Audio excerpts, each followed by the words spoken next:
Carol pushes a finger into Olive's mouth, disconnecting her from her breast with a loud pop. Olive blinks and seems somewhat put out. Carol holds her up to burp her, stopping when she gets the required sound. Right, here you go, sweetheart, some tummy time. Olive stares up at me like a helpless beetle. Her useless arms and legs flail at her sides. Ben and Jack look over and giggle at her. She smiles a big gummy smile back at them. I sigh, feeling like the whole world is conspiring against me.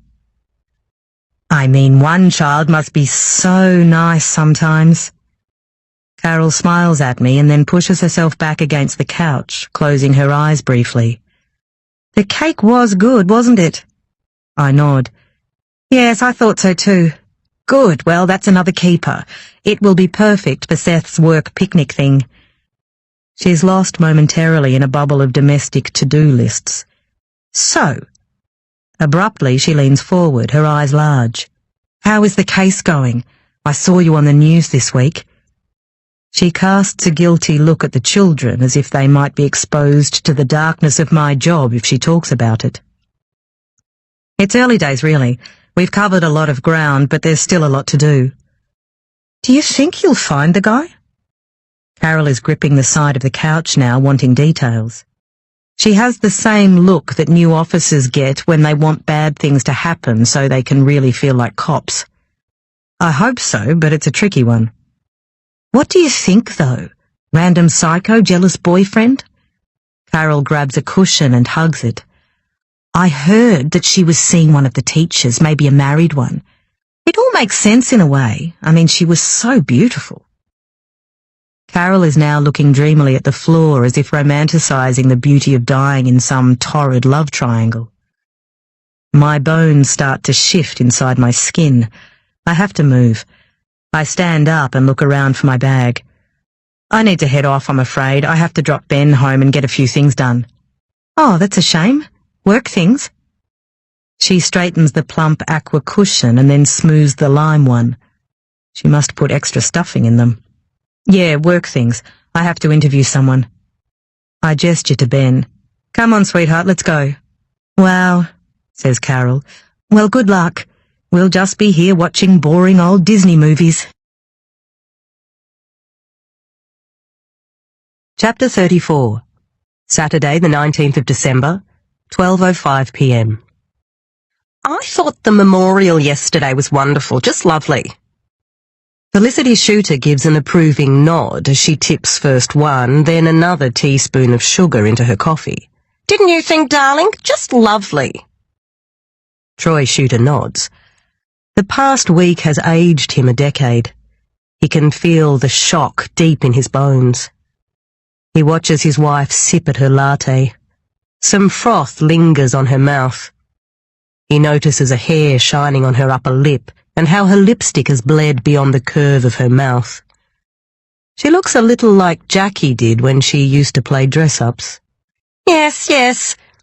Felicity clucks like a chicken. Very nice. She had woken up in a good mood this morning. Let's go to that new hotel, the one with the balcony across the front. Paula tells me it is divine. It's been a hard couple of days. I think we deserve a treat. Troy shrugged. It had been a long time since his point of view had been worth voicing. They drove across town in silence with the aircon blasting, the cool wind on his cheeks like a slap in contrast with the tight heat that was trapped in his suit jacket. Lovely, lovely, Felicity said, looking around the sunny balcony as they were led to their table. Look at the view! Magnificent! Troy cast his eyes out across the rolling valley, admiring the way the sky met the green and blurred just like a watercolour. All of a sudden he felt like he might cry, so he quickly sat down and cleared his throat, frantically trying to land on a more positive emotion. Now, fighting mild panic, Troy looks around at all the other diners. Large, red-faced men are furiously cutting steaks, and a table of women in the corner are laughing hysterically as they drink glasses of translucent wine. Troy feels out of place. Who are all these happy, noisy diners? Smithson has changed so much over the past few years that it's harder and harder to spot a familiar face. It was nice seeing all your work friends again at the service. They are all very nice people. We should have them over sometime. I bet no one else would think to do that. Millie certainly wouldn't host a dinner, would she? She's very introverted. Even that young one with the funny hair was nice. It's a dreadful colour, but she seemed a nice girl, very smart. John Nicholson doesn't seem to be coping very well, though, does he? It's written all over his face. But the flowers were beautiful, just lovely. I love roses. I prefer pink rather than red, obviously, but someone told me that she loved red roses. They were her favourite, so I suppose it makes sense. Troy looks at his wife. She is breathless from her chatter and breathing deeply. The opal necklace he gave her for their wedding anniversary last year shines at her throat. He thinks about Rosalind's throat. The papers said she was strangled and hit with a rock. He tries to picture Rosalind properly, remember what she looked like when she was at her desk in the staff room or walking past him in the corridor, but the only thing he can summon is the photo of her that was on the memorial handout. It didn't even look like her, really. Too much makeup and an odd little smile. It was as if someone who didn't know her had chosen the photo. He keeps thinking about walking into Nicholson's office, finding Rosalind there, the angry flash of her eyes and the pained look on Nicholson's face. The room felt small and Troy stumbled on his words. "It's okay, Troy, come in. We're done," Nicholson said heavily. Rosalind picked up a foot and brought it back down to the floor with force before firing another look at Nicholson and whirling out of the room. That moment felt like something that might be important, but Troy couldn't for the life of him think what to do with it. Probably a good thing that Christmas is coming, gives everyone a chance to spend some time with their family and put this behind them. Felicity nods, clearly pleased with the neatness of the timing. Yes, hopefully this will be sorted very soon and everyone can move on. She looks at the menu, her eyes scanning the page. I really need to get on top of Christmas lunch. I can't believe it's next week. Troy uncrosses and then recrosses his legs at the ankles. His left foot prickles with pins and needles. He's been getting them a lot lately. In bed at night when he's trying to sleep. That strange buzzing feeling that has him kicking out his legs and stretching his feet, trying to distract his own brain. Over here, think about this. Or what about this? Football scores, words to a song, capital cities, the exact colour of Rosalind Ryan's eyes. Jackie's bringing a new boy for Christmas, did I tell you? Someone she met at uni, and of course you know that Sophie managed to convince Dave to get out of his family's lunch, so they're both coming too, with the kids. Felicity clicks her tongue smugly as she waves the waitress over. I'm not sure how much longer I'll teach for. He didn't mean to blurt it out like that, didn't even quite realise that the thought was tickling around in his head, but as soon as the words are spoken, a sense of calm washes over him. He wants to fish, go to the beach, read the classics. Troy, well, that's just silly talk. You're only 56. That's not young, Felicity. I'm tired. I'm tired of teaching. I think all this has made me realise just how tired. Of course this is all absolutely awful, but it's a one-off. A terrible, horrible thing, but it's got nothing to do with us. It's changed everything. But why? You worked with her, I understand that. It's obviously very hard, but... Felicity's hands curl at the edges of the table, stretched white, her blood-red nails like talons. Her lips are pulled back, revealing her canine teeth. She is monstrous, terrifying, and then just as quickly her face is back to normal. Troy blinks, wondering whether he's losing his mind. She was obviously mixed up in something bad. Don't let it ruin your life. Who knows what she was up to, a girl like that? Felicity slowly eases back in her chair and downs the last of her sparkling water. Come on, Troy. The discussion is clearly over. Troy forces himself to sit up straight, to focus. He shakes out his foot, which still buzzes as if someone is sawing at his bone. Felicity begins to work through the Christmas lunch plans. Dish by dish, ingredients are reeled off. Plans are made. There is a lot to do. Troy feels the buzzing move up his body all the way into his brain. Chapter 35. Saturday the 19th of December, 1:48 p.m.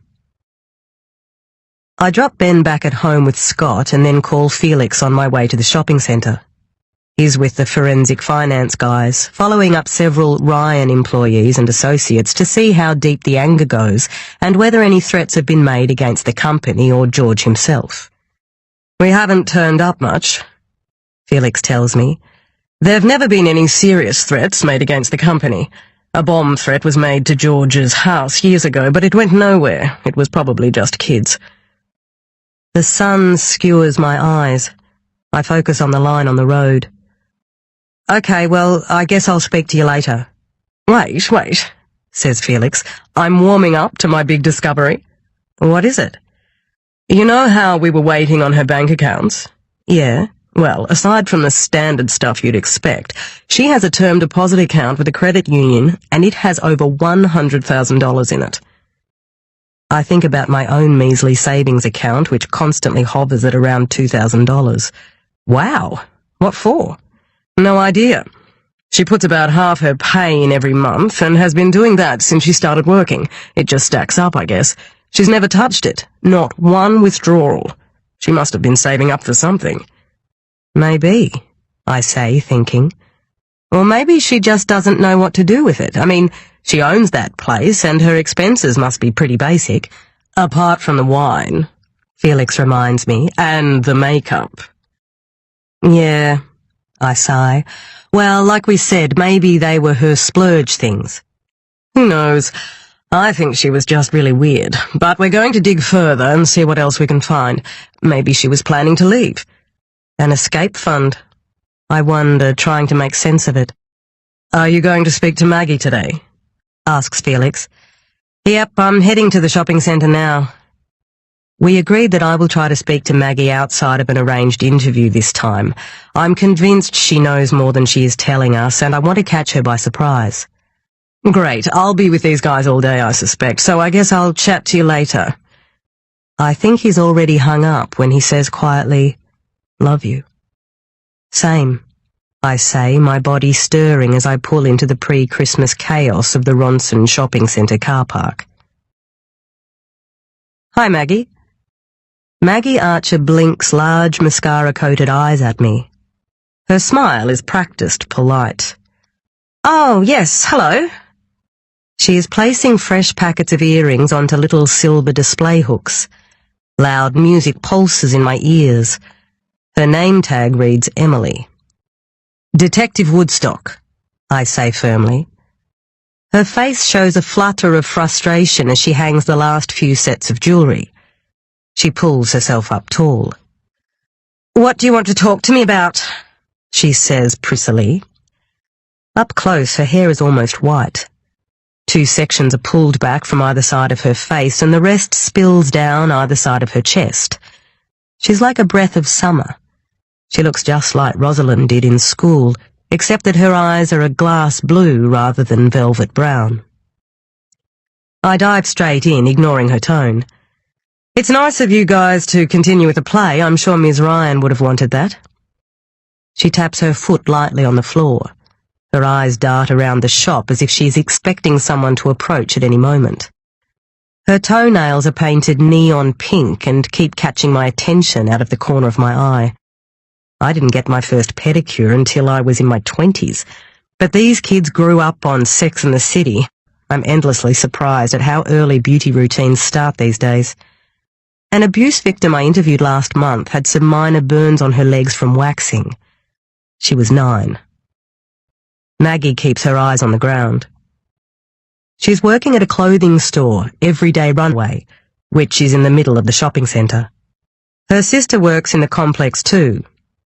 Half the kids from Smithson do, just like when I was at school. I did my fair share of burger flipping here and can still summon up the dank, greasy smell that lingered on me for years, no matter how hard I scrubbed with Mango Tingle body wash. A chattering pack of girls enters the store and Maggie looks at me pointedly. "Excuse me," she mutters and walks over to greet them. I sweep my eyes across the clothes on offer.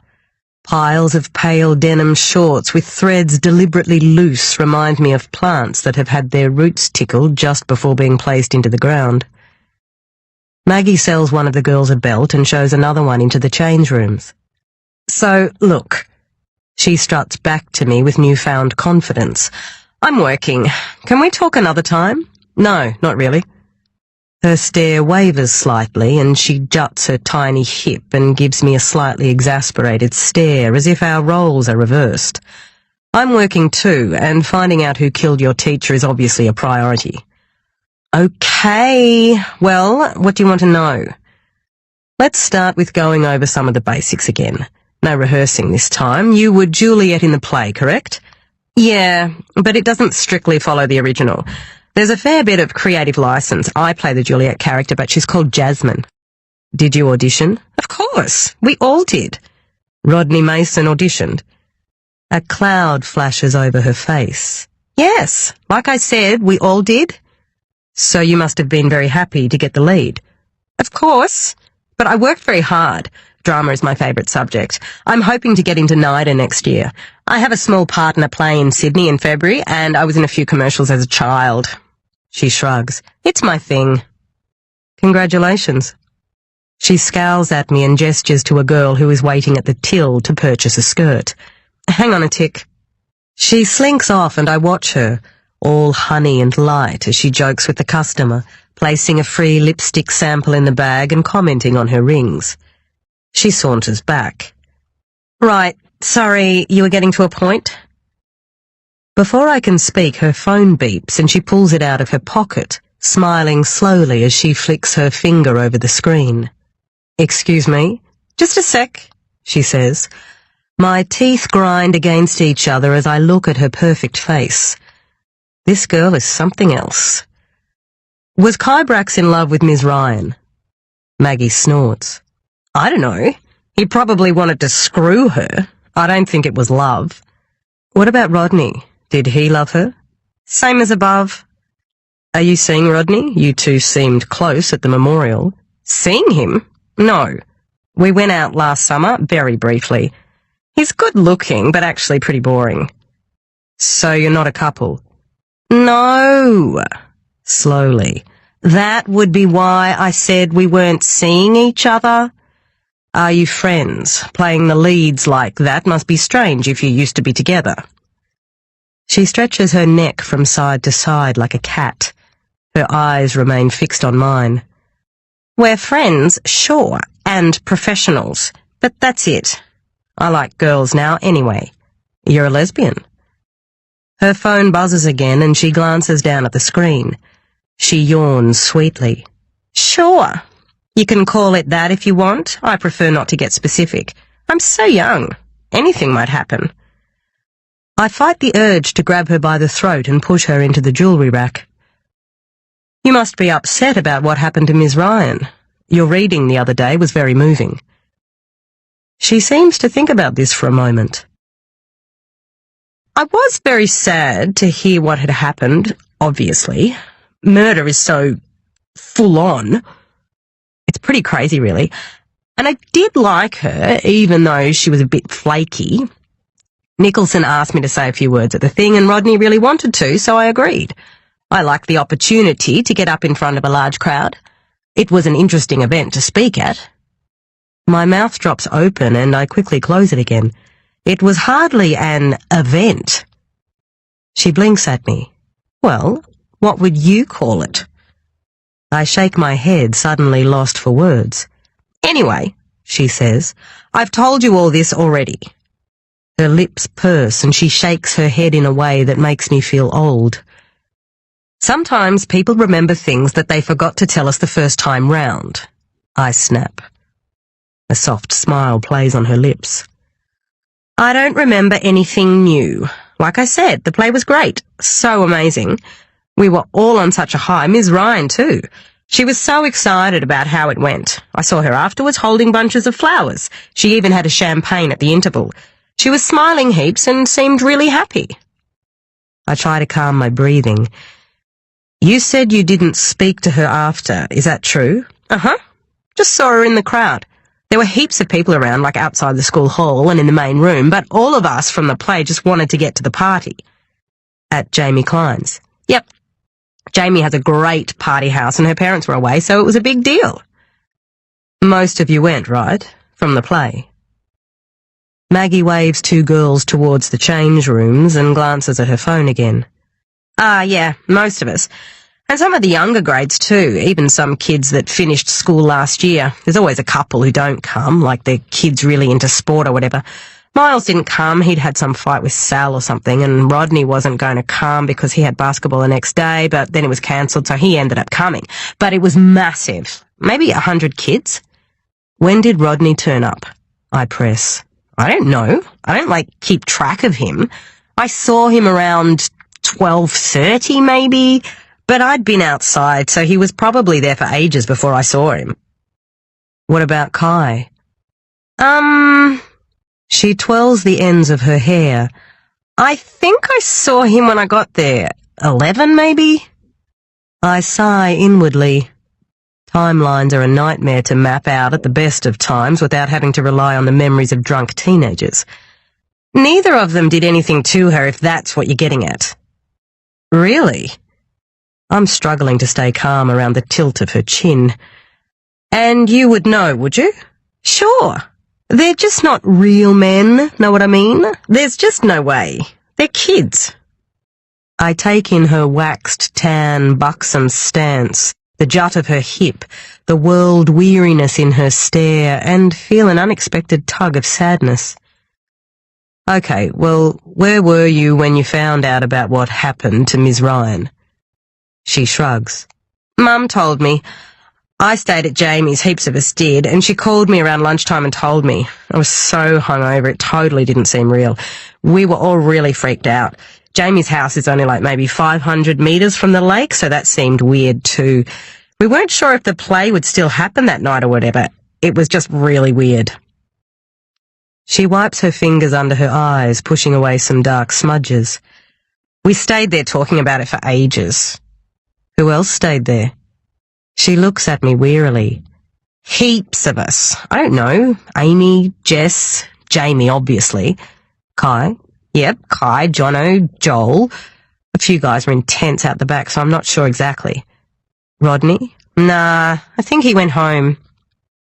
She suddenly springs away from me and goes to the counter to put through a sale, beaming at the customer. Then she makes her way back to me. Look, I have to start cleaning up. Are we? Yep, we're done.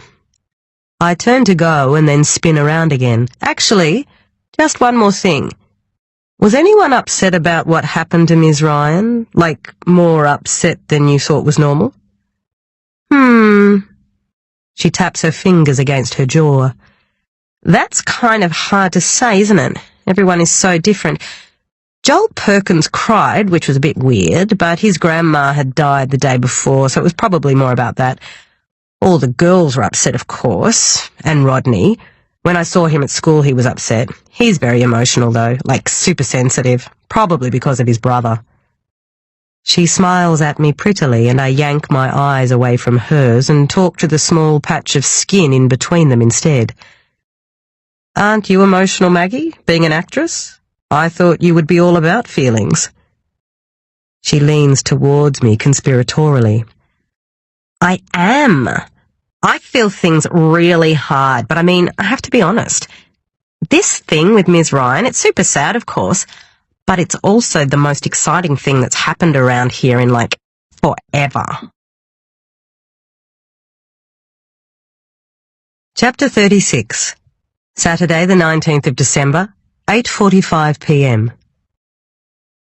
Fee looks like she's the lead in a low-grade porn flick. Her breasts bob dangerously as if trying to escape her fluffy Mrs. Claus costume, and I hold the drinks we brought in front of me to avoid an awkward embrace. Scotty! Fee grabs Scott and mashes her chest against him instead. Yay, you're here! She gives me a half-hearted wave. Hey, Gem. Hi, Fee. Merry Christmas. I hold out the drinks, giving us both something to focus on. Oh, great! Thanks for bringing those. Now, let me think.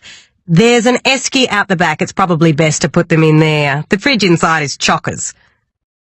I leave Scott talking to Fee and some other girl who is dressed as a Christmas pudding. I look down at my own costume. Brown boots, red stockings, and a forest green velvet dress that was my mother's. I wove some ivy from the back fence into an old headband, put on red lipstick. I look like a Christmas lunch table setting, or maybe an enthusiastic kindergarten teacher. I pulled the drinks out from the plastic bag and settled them in the esky. The ice is already pooling, more slush than hard squares. I scoop some pieces into a large plastic cup and pour white wine over the top. I've been thinking about drinking wine all day. After speaking to Maggie, I raced back to check in before rushing home to get Ben ready to stay at Dad's. The uniforms have made their way through about 30 follow-up interviews with the kids who went to Jamie's party. Rodney and Kai were definitely both seen there, and a few people claim to remember Kai going to get some more booze, but don't remember what time he left or when he came back.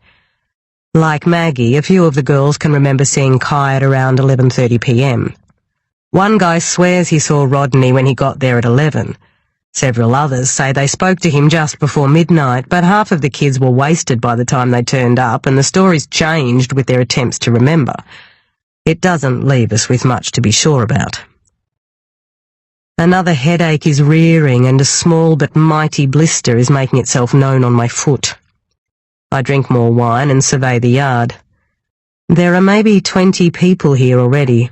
A modest, albeit stubborn, fire burns in one of those raised barbecue bowls to the left of the house, but most people are standing around a large kiddie pool which is filled with more drinks and two goofy-looking blow-up Santas. The talk and laughter sounds like a hive of bees. A girl, I think her name is Jennifer, makes a shocked face and slaps Greg Samuels on the arm. "No, Greg, that's so not true!" I know most of these people, but only vaguely. They are mainly Scott's friends, and when I try to piece their lives together, the details blur into a word cloud of facts. Married, single, sleazy, smart, rich, renovating, travelling, baking, studying. The energy required to make small talk with them feels impossible to summon. "Hey, Gemma!" Doug's face bobs into my view as he grabs a beer, cracking it open and taking a swig in one swift movement. He's wearing a soft, furry reindeer headband and a t-shirt with Santa on a surfboard being pulled along by Rudolph. I take another sip of my wine. "Hi, Doug," I say. "How are you?" "Pretty good. How are you? How's Tyson? He was in prep this year, right?" "Yep. He finishes this week. A year already. And little Phoebe's already 2, you know. I guess what they say is true. They grow up crazy fast. I mean, you know what I'm talking about, with Ben." I nod and try to think of something else to say. "How's the house coming along?" "It's really great. Heaps more space, and we put in a spa, which is cool. Trying to save some money now, so I'm going to do the rest of the painting myself. That's the big summer task. I keep saying to Jules, that's what I'll be doing this summer. And I don't mind, because I'll be able to listen to the cricket at the same time." Sounds great. I see Julia, Doug's wife, walking over to us. She grabs his hand and ducks her head into his chest. "Hi, Gemma." "Hey." My cup is empty, so I pour some more wine and gesture to Jules. "Want some?" She shakes her head shyly and rubs at her stomach. "Can't." "You're pregnant?" "Uh-huh." Doug kisses the top of her head. "Oh, wow, that's great. Congratulations." "Thanks." They stand there beaming at me as if they've just been awarded a Nobel Peace Prize. "Great," I say again dumbly, tipping back more wine. "I would have thought you'd be pregnant again by now, Gemma." "Jules, come on," Doug whispers. She ignores him. "Well, I did. Ben is what, 2, 3? 2.5. See? That's around the best age. Nice for them to have a sibling to look after." "Maybe." Julia rubs at her stomach again. "I guess you are pretty busy with work. Must be so hard doing that and then going home to a family. I can't imagine." The way she says it makes it clear that she wouldn't want to imagine. This murdered teacher thing seems pretty weird. Doug leans forward, his breath in my face. I heard she was mixed up in this online devil worship group, which makes sense. She had those crazy eyes. Beautiful, but crazy all the same. Is that true? For a second, I think he is asking me whether her eyes are beautiful, and I can't think of what to say. They both stare at me. Julia's head is tilted to the side, a patient look on her face, and I guess that must be how she looks at her children. Are you perhaps a little bit tired, darling? I think it might be time for a little nap. Now, tell me about this online devil worship. Oh, you mean the devil stuff? No, that's not something that we are investigating. Honestly, it hasn't come up. Weird. That's what I heard yesterday. But she must have been mixed up with something sus. I mean, that kind of thing doesn't happen to just anyone. Doug's face is troubled, as if he's trying to work out how something so unfortunate might happen without you directly orchestrating it. The wine laps around the edges of my thoughts. Julia and Doug look like they are peering at me down the wrong end of a telescope. I can't really talk about it, but we're looking into a few scenarios at the moment. There are lots of things that don't add up just yet. I know they want to ask more questions, so I busy myself with pouring wine, hoping that one of us will think of something else to talk about. Hey, guys. Scott appears next to me. He is dressed as a snowflake, all in white. He flexes his stocky legs as he leans down to scratch his foot. Fucking mosquitoes, I'm getting smashed already. I smile at him and I notice his eyes drift from my glass to the half-empty bottle of wine at my feet. Jules and Doug are having another baby. He smiles at them and then says to me, Yes, I know. I thought I told you that. My cheeks flare in a flush. No, definitely not. You didn't. Julia looks concerned at the possibility that her baby didn't make the nightly news in our house. Doug waves the topic away. No stress. It's the third one. It's going to start getting hard to keep track. Julia gives him a look. I'm going to get some water. Hey, people! Murray Evans joins our semicircle with Paul James and Fox in tow. Fox looks at me so intensely that I find myself looking away and tugging at the hem of my dress. I see Fox rarely these days, but when I do, it's always as if my body shuts down. So closely is he linked in my head to the time in my life when everything went wrong. Hey guys, Merry Christmas! Scott slaps each of them on the back in turn and they exchange energetic handshakes. Fox looks drunk already, but then I rarely see him sober. His eyes are wide set, giving him a slightly alien resting face. His upper body sways in a circle as his feet stay rooted to the spot. Murray slaps him on the back, grinning. Murray went to school with Scott. They share a birthday, and Murray's little boy Simon is the same age as Ben. I know Murray cares a great deal about Scott. He's always been wary of me. Paul James gives me a quick kiss on the cheek. You look great, Gemma. Merry Christmas. Thanks, Paul, you too. I feel a little light-headed. Toilet, I say to Scott. He's showing Murray and Doug recent pictures of Ben on his phone and barely looks up. I close the bathroom door and lock it. Then I lean against it and look up at the ceiling where an old fan is creaking in slow circles. I'm drunk already. I go to the toilet and feel a little better. I don't think I've eaten since the cake at Carol's this morning. My stomach is creased from the waistband of my stockings. I take them off and shove my feet into my boots without socks. I need to shave my legs, but I figure no one will notice in the dark. I wipe the skin under my eyes, removing a fine black film that has formed there from the heavy eyeliner. I blot at my face with some toilet paper and check my teeth, pushing my hair behind my ears. The ivy crown I made looks limp and silly in the harsh bathroom light. I wash my hands and notice that the hand wash fragrance doesn't match the description on the expensive-looking bottle, and I feel a little better. I walk back across the lawn towards Scott. Fee sidles up to me, cradling a bottle of wine. So, how's it all going, Gemma? With work. She speaks carefully, as if she's holding up each word and considering it before allowing it to be spoken out loud. A sharp line of fake tan cuts across her left breast where her top has edged down. Things like this dead teacher must be so intense. I can't even imagine. She leans closer and I see the pores on her nose clogged with foundation. Do they let you see dead bodies? She shudders. It must be horrible. I sip at the wine she pours for me. My velvet dress is suffocating and I pull at the high neck. Fee's eyes are wide, glinting with the possibility of gory details. It's my case. I do whatever I like. My hip unexpectedly gives way and I stumble on the spot. Whoops. Fee bleats out a laugh. Oh, well, that's nice. I go to the gym with the guy who found her in the lake. Fox speaks quietly, appearing behind my shoulder. He's pretty messed up. I remember the same voice a lifetime ago, so gentle but always so serious. Hey, Fox, I say. He's so close I can feel his breath on my ear. Fee yanks up her top and raises her eyebrows at us. I'm just going to change the music. Scott waves at me from across the yard. He looks rounder in this light, like a bunch of circles stacked on top of each other, his head bobbing on the top. I didn't realize he'd put on so much weight.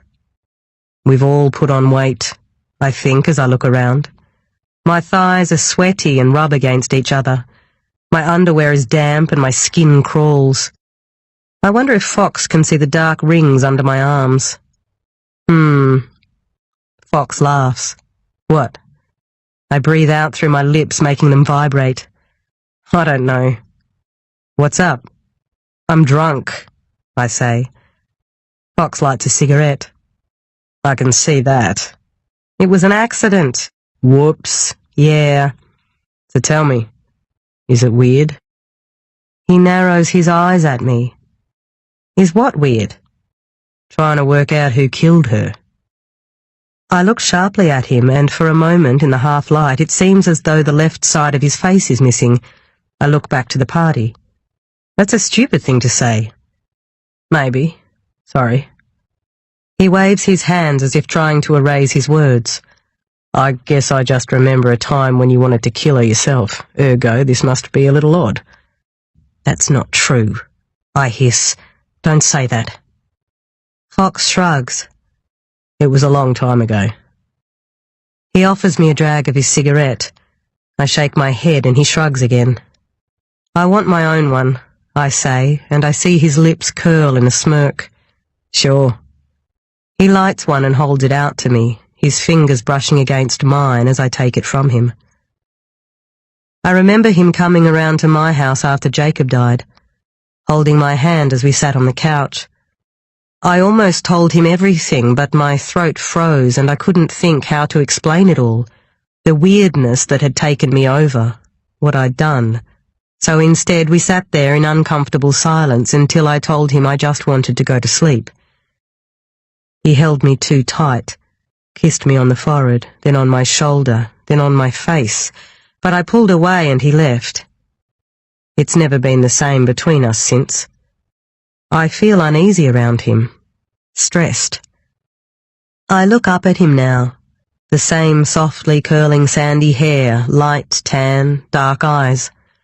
A little heavier and a bit rougher perhaps. His baby face is hardened. The hairs that form his light stubble are thick and wiry. My lips fall open as I look up at him. I want him to want me in that moment. Fox takes a long drag of his cigarette, watching me. I remember the smell of school lunchboxes, Friends episodes and Slurpees. Jacob. Squeals break out across the yard. Fee has started a limbo game. Her breasts wobble as she bends backwards, shuffling towards the broomstick that Julia and Scott are holding. It's crooked and hits her on the chest, and she laughs hysterically, falling backwards onto the grass. From here, it appears Scott is looking down her top. He pulls her up in a light hug, and they are both laughing. The smoke is sticking to my skin. I haven't had a cigarette in years, and I float a little as I inhale. Get me a beer? Fox nods. Sure. He comes back with a bottle of Carlton Draft. For old time's sake, a classic. The cold floods through me and my nerves sing. God, I needed that. Come with me. He walks towards the side of the house. What? He doesn't stop. Okay, I'm coming. Fox, what? What is it? We stand where the light doesn't reach. I don't know. Look. He grabs my hands. I guess I've just been thinking about Jacob a lot lately. Not sure why.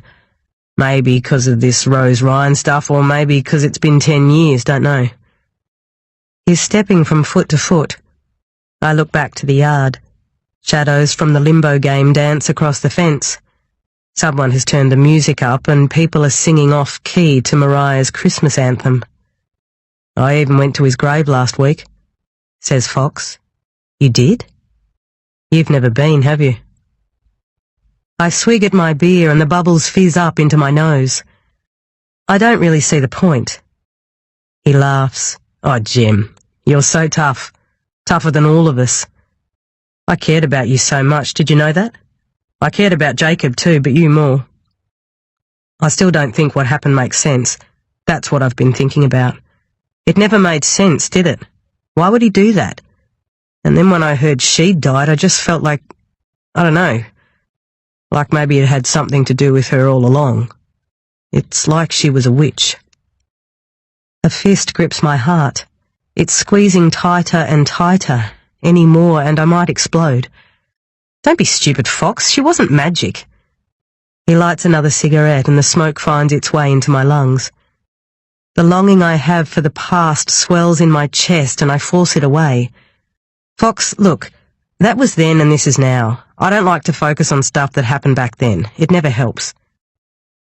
He eyes me through the smoke. Does anyone ever look after you, Gem? I roll my eyes. Are you happy? You're not, are you? And then his arms are around me and his mouth is on mine, smoke and spice and weed, and my head scrapes roughly against the jagged brick wall and I'm in high school again. Fox, stop! I push him away gently and then more firmly. Come on, Gem, it's okay. No, stop it. We stand there locked in a direct stare for a few moments and my head whirls with black nothingness. Hi. Scott steps into the light at the end of the dark passage. I step sideways away from Fox. Hey man, you good? Gem's just a bit upset, stressful week. We're reminiscing, you know. Fox seems unflustered by Scott's arrival. Right, Gem? I nod, smiling at Scott. His face is pale, but it might just be the outside light shining on it like a spotlight. Yeah, thanks, Fox. And now I need another drink. Whoa! God, it's still so hot. I slip past them both and return to the backyard. Hey, hi, I say as I make my way to the drinks table. The music throbs through my body. I can't find any wine, so I slosh gin into a cup and cover it with dregs of lemonade. A bunch of people are dancing near the kiddie pool, their hands raised high. Scott grabs my elbow. I want to dance, I tell him and pull away, not looking at his eyes. I gulp down my drink and join the dancers. I don't recognize most of them, but Doug offers me a high five and my hand stings as we slap. Go, Gem, he says, and I smile back. Everyone is smiling at me. It feels good to dance. I wonder whether Scott is watching me, if Fox is, but I don't stop to look for either of them. I shake out my arms as a new song comes on. All the women squeal and start jumping with renewed energy. I move to the beat. I need to get my shoes off. My feet are on fire. I hop on the spot and yank off my boots. I stretch out my toes and spring back into the dancing thrum, whirling wildly. Jacob, Scott, Felix, Fox. I'm so sick of thinking about them.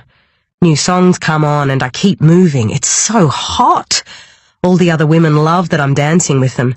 They grab at my waist and spin me around and I'm like a gymnast or a ballerina turning in perfect circles.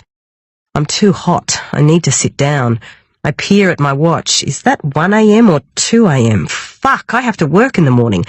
Keep trying to figure out who killed perfect, precious Rose Ryan, the perfect girl who ruined everything. My hair is sticking to the back of my neck. Maybe I'll stand in the kiddie pool, stop for a minute. I step over the plastic rim. There's no ice left, but the water is cold, just like the water in the lake.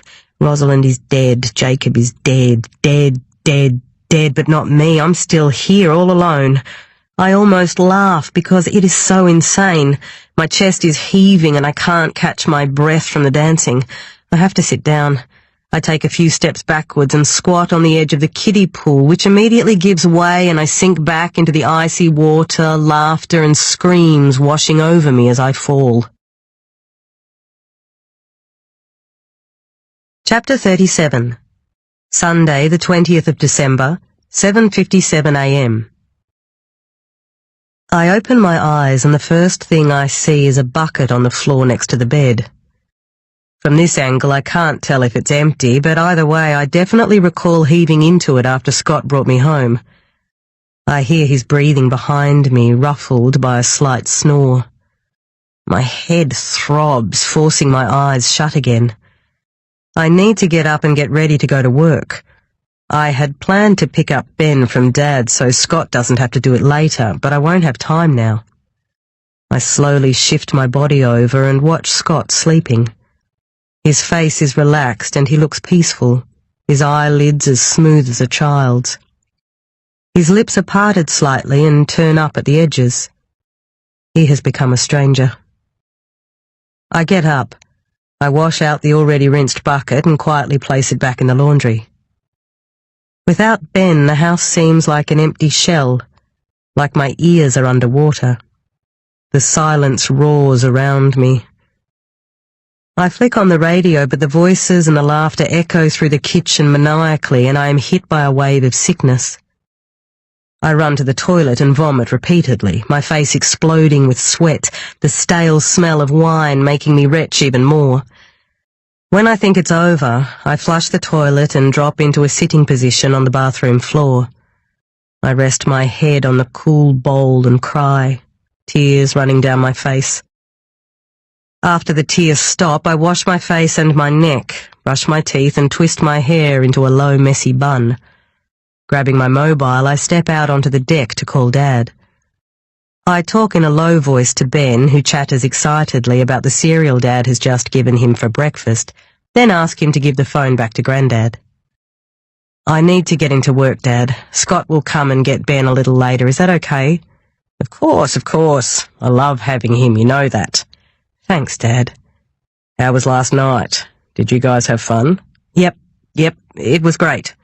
That's good, darling. You work so hard. It's good for you, too, to have some fun. You're still so young. I nod, dangerously close to crying again. I gotta go, Dad. Tell Ben I'll see him later. I end the call and grab my things. I write a note for Scott saying that I spoke to Dad, that he can pick up Ben later, that I'll be home around 7 p.m. I'm glad he's not awake yet. I can't bear the thought of him looking at me.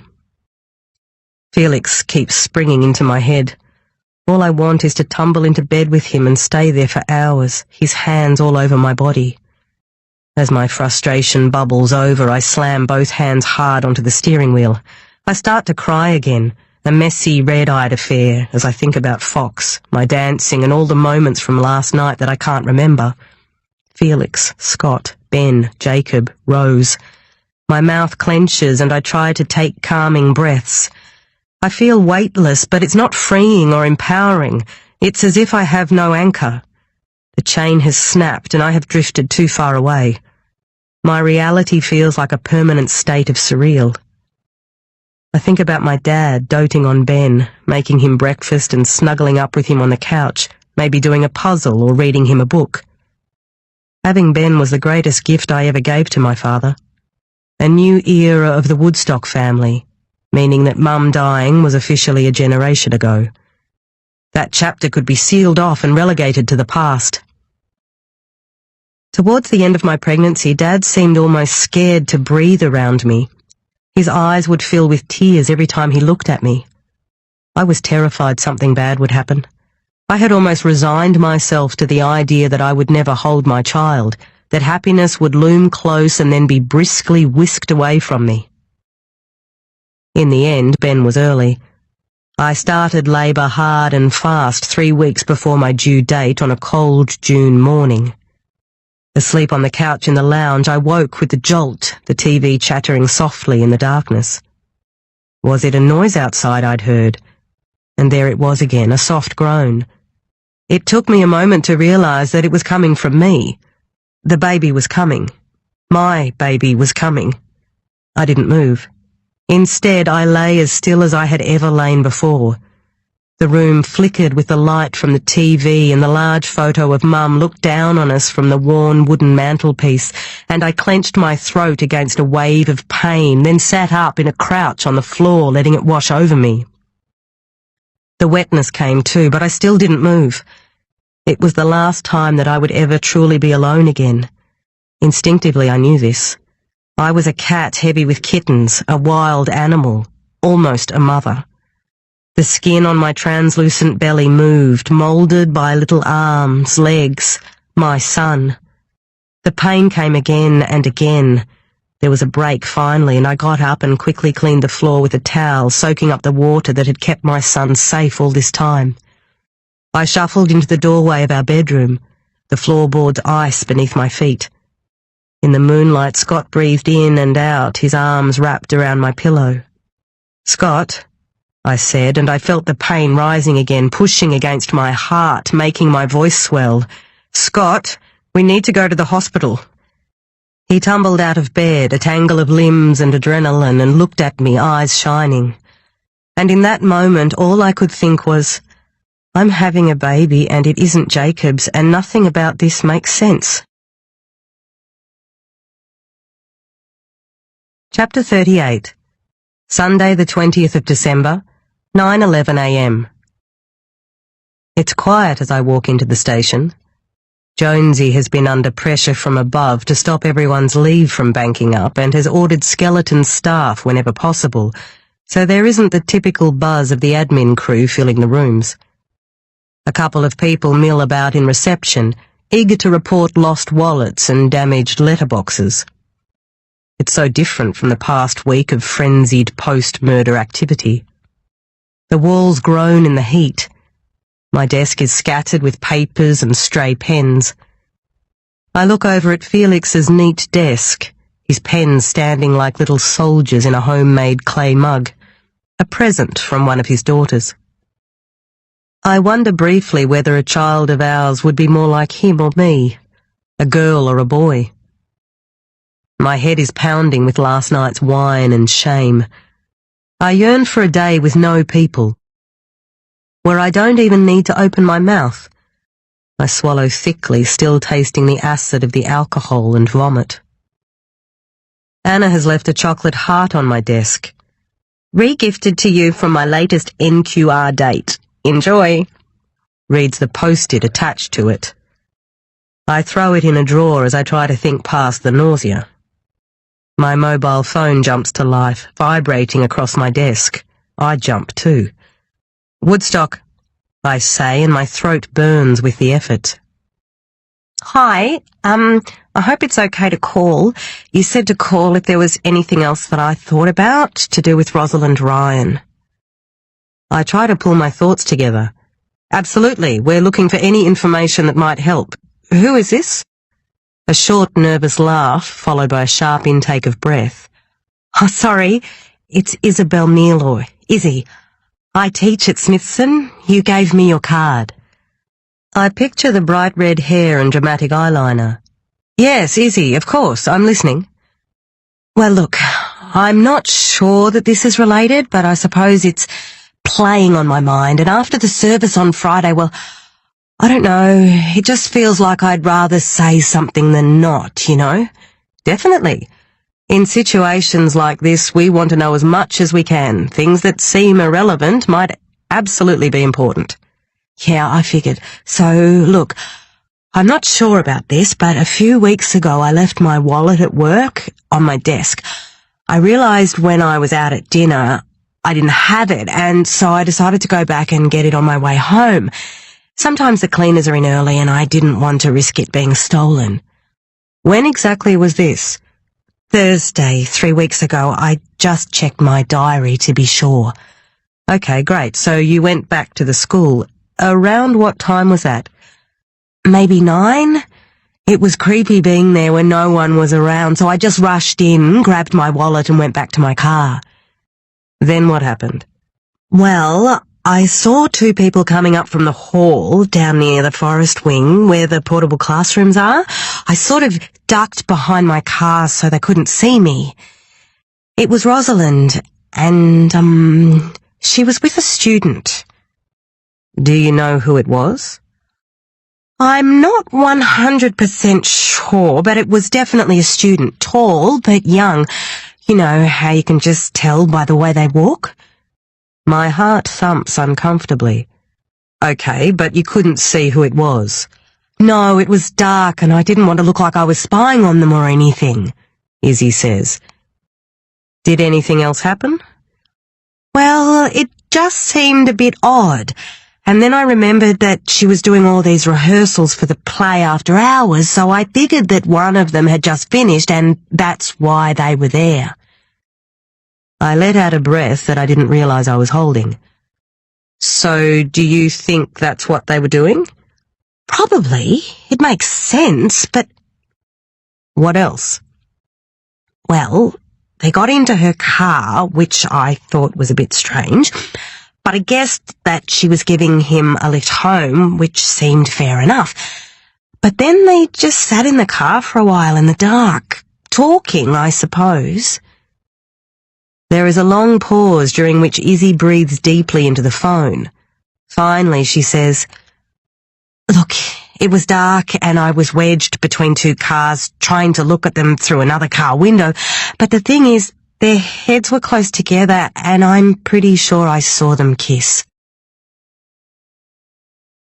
Very interesting, Felix says when I update him on the call with Izzy.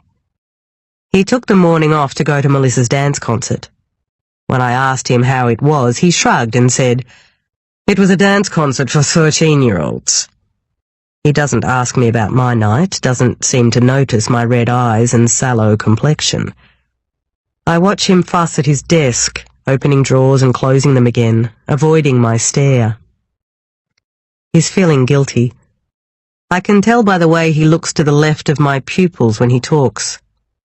I know him so well. We understand the competing pieces of our worlds. We understand the pull of obligation rubbing against the addictive feeling of him sliding inside me. My skin is like plastic on my face, and I think I might be sick again. I breathe out slowly, letting seconds become a minute. Maybe we can catch up after work, I say. Can't, he says. I've got to get home. We've got people coming over. Fury flares in my chest, but I push it away. Getting angry won't help anything right now. A lonely piece of tinsel hanging from a lamp flutters as a fan spins slowly back and forth. The aircon started working yesterday, but then packed it in again last night. Apparently, Jonesy was apoplectic. I think about Christmas next week. Felix and his wife sitting at the base of a cheerful tree, Nespressos in hand, her freshly brushed blonde hair gleaming in the dawn light, their 3 daughters ripping open gifts and exclaiming in delight. My head throbs harder. I close my eyes. Okay, well, I sit lightly on the edge of his desk. Back to Izzy. You think it was Rodney she saw with Rosalind, don't you? But she's not certain who it was. It could have been anyone. Oh, come on, Gemma. I think the kid knows something. You just don't want to see it. He pushes his fingers roughly through his hair. It makes sense that he's who Izzy saw with her that night. Rosalind seemed lonely, or maybe she was just strange, but either way, she was looking for validation through the play, through male attention. Rodney was cast as Romeo, right? It all seems to fit. I drop my chin, trying to get him to look at me, but he is staring studiously at his screen. He is tapping his foot underneath the table. I can feel the vibrations from where I'm sitting. What about Kai Brax? I ask.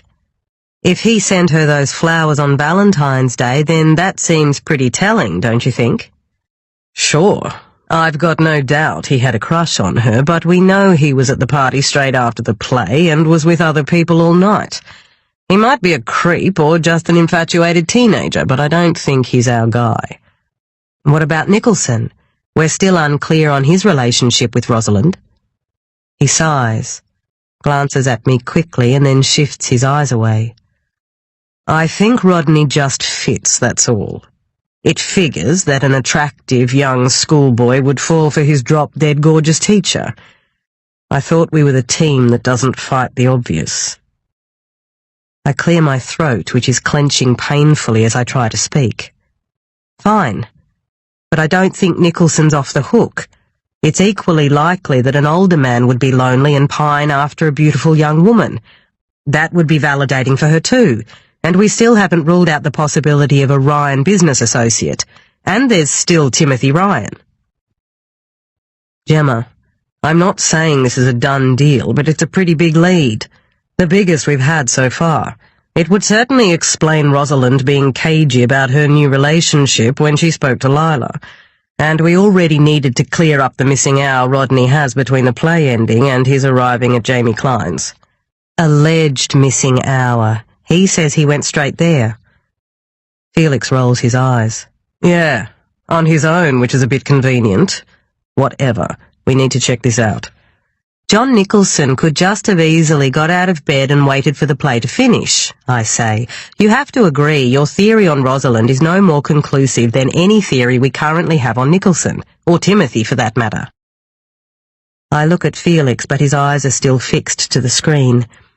His body is square, just like his computer, and I can't read it. What's with you?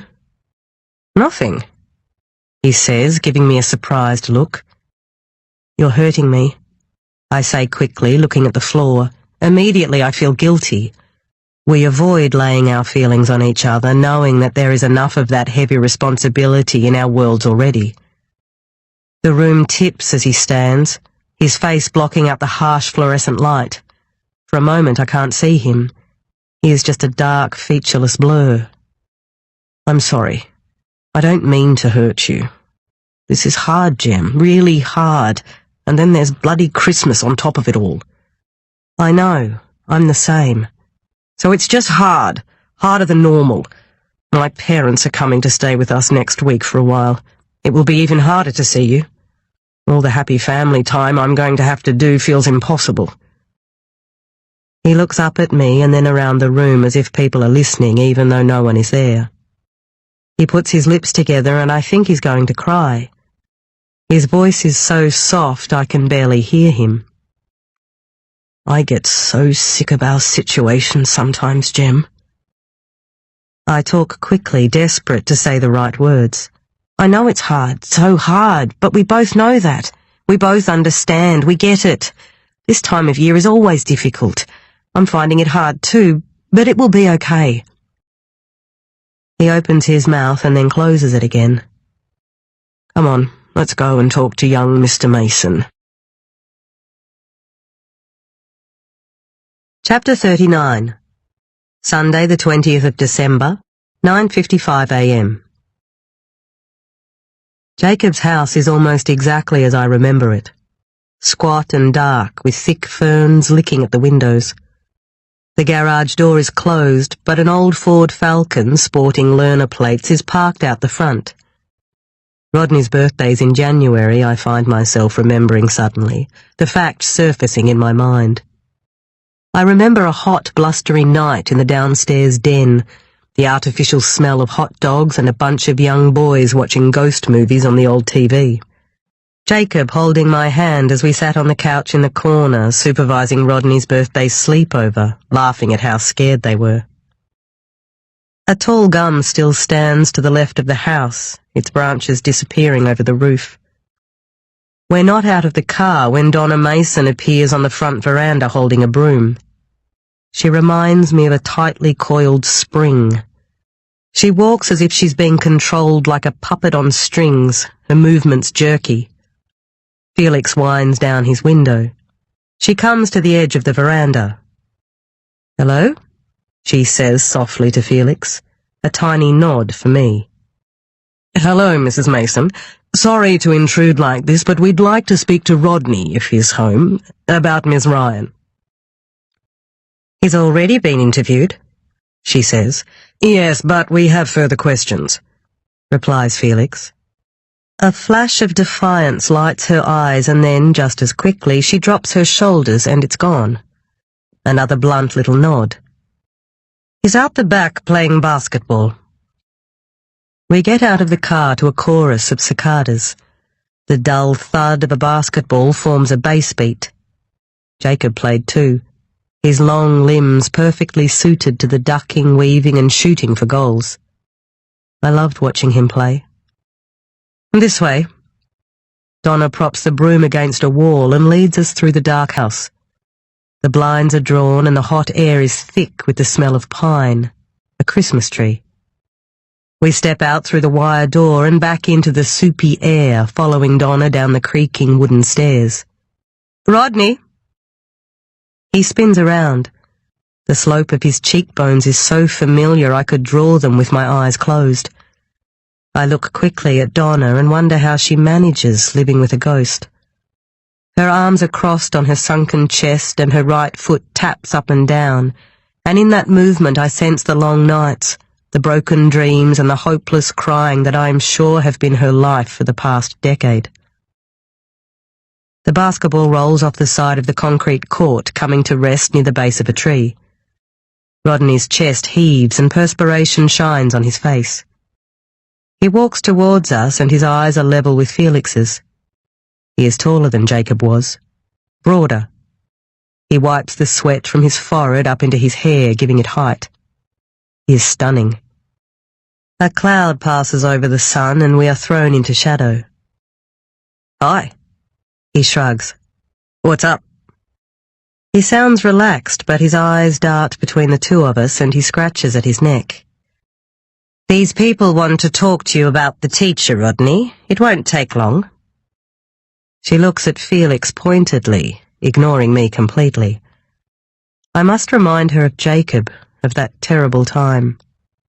She strikes me as the kind of person who would do anything possible to keep her feelings at bay. I wonder again about the note, where Jacob put it.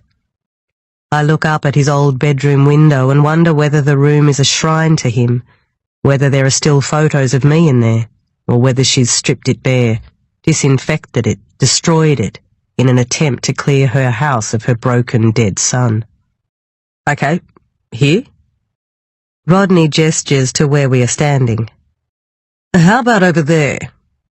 Felix points to a worn-looking outdoor setting near the back fence. Rodney shrugs again, the universal language of the young. "Sure." We sit. There is nothing for our hands to play with, and both Rodney and I twist our fingers in our laps, scratch at our legs, pull at our hair. Felix folds his hands together in a tight ball and leans forward. Donna stands a few meters away keeping watch, her eyes shining like marbles. "Now, we know you spoke to the police last week, Rodney," I begin, "but we have some more questions for you, okay?" "Okay," he says. "We'll probably repeat a lot of stuff, but it's really important that you are honest with us," I say. "You know that, right?" He swallows and nods. "Okay, good," I say. "So, tell us about your relationship with Ms. Ryan, Rodney." Rodney itches at his wrist and looks at Felix carefully. "She was nice, a good teacher." "Just nice?" Felix asks. Rodney's dark eyes glance my way and then back to Felix. I swat at a mosquito. Blood smears across my arm. "I liked being in her class. She was sort of different, I guess. Like, sometimes it didn't seem like we were at school." "What do you mean? Because it was fun?" "Yeah, I guess. She sort of made everything seem more important or something. I don't know. Probably sounds stupid." "Not at all. Drama is the kind of subject that needs someone with a bit of imagination, right?" Felix says. "Yeah. Everyone wanted to be in her class. She was really good." So she's gone from nice to really good then?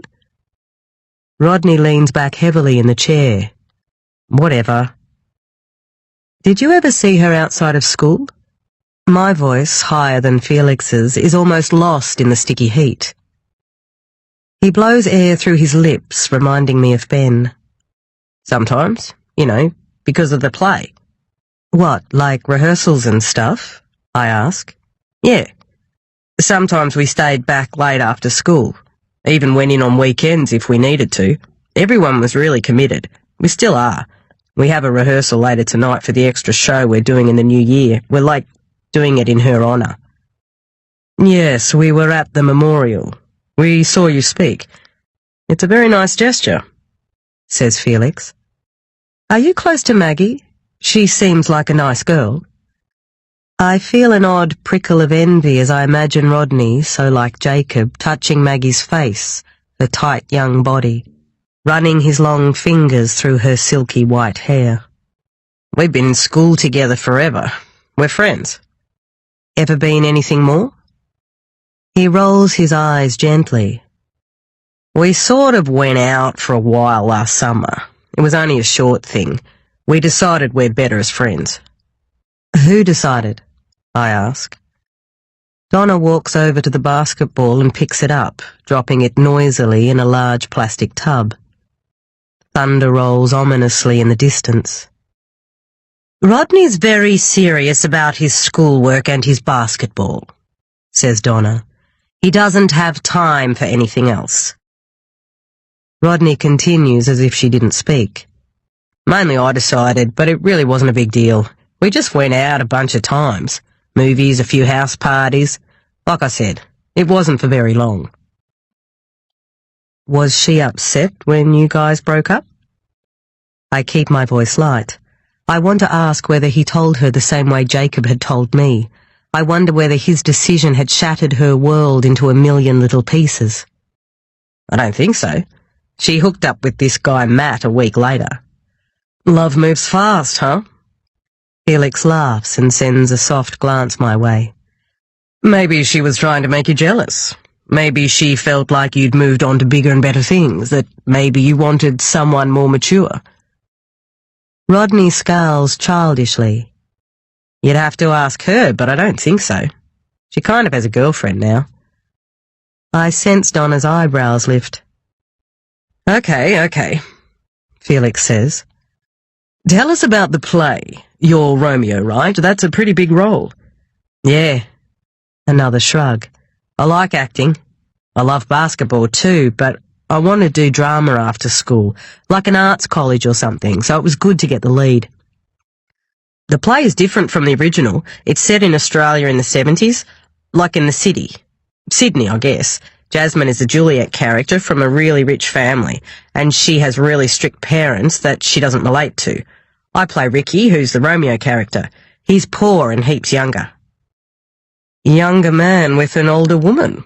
Very progressive. It sounds pretty cool. Different. Felix raises an eyebrow. It is. Ms. Ryan wrote the whole thing. I reckon it could get picked up by a studio or something. It's way better than a high school play. Sounds like you thought she was pretty amazing. His eyes drop. Yeah, like I said, she was a great teacher. Did you ever see anyone get angry with her?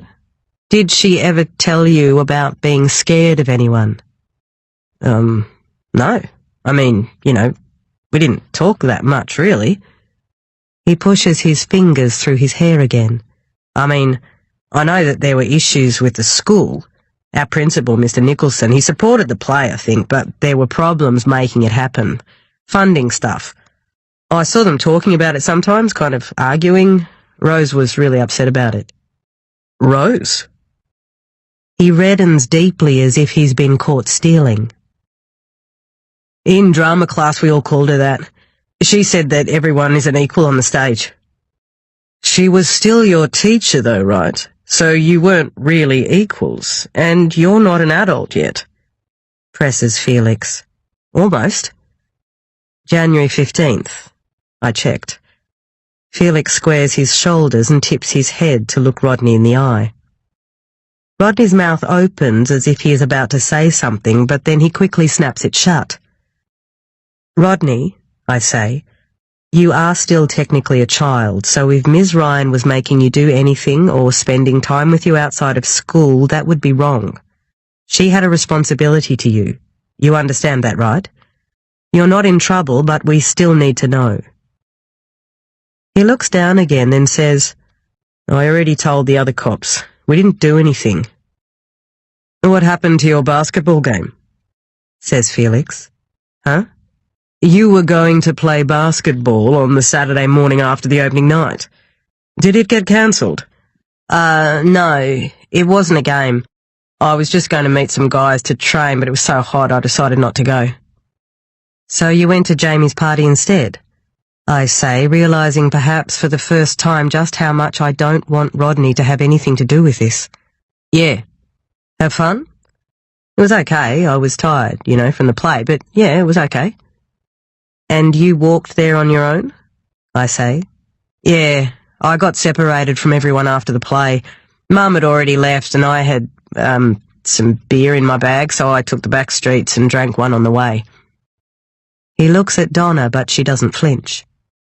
"What time did you get there?" "Maybe around 11. "Okay," says Felix with doubt in his voice. "And what time did you leave?" "Dunno, maybe 2. "How'd you get home?" I ask. He shoots another quick look. "I walked." "Cut through the lake?" A quick glance at me and then back at his hands. "No, that wouldn't make sense. I came along Drummond right to the end of our street. Came home and went to bed. I was pretty wrecked." "Are we almost done here? As I've already said to the other officers, I can certainly confirm that Rodney was home just after 2. I heard him come in. He's told you what he knows, and he really needs to keep practicing."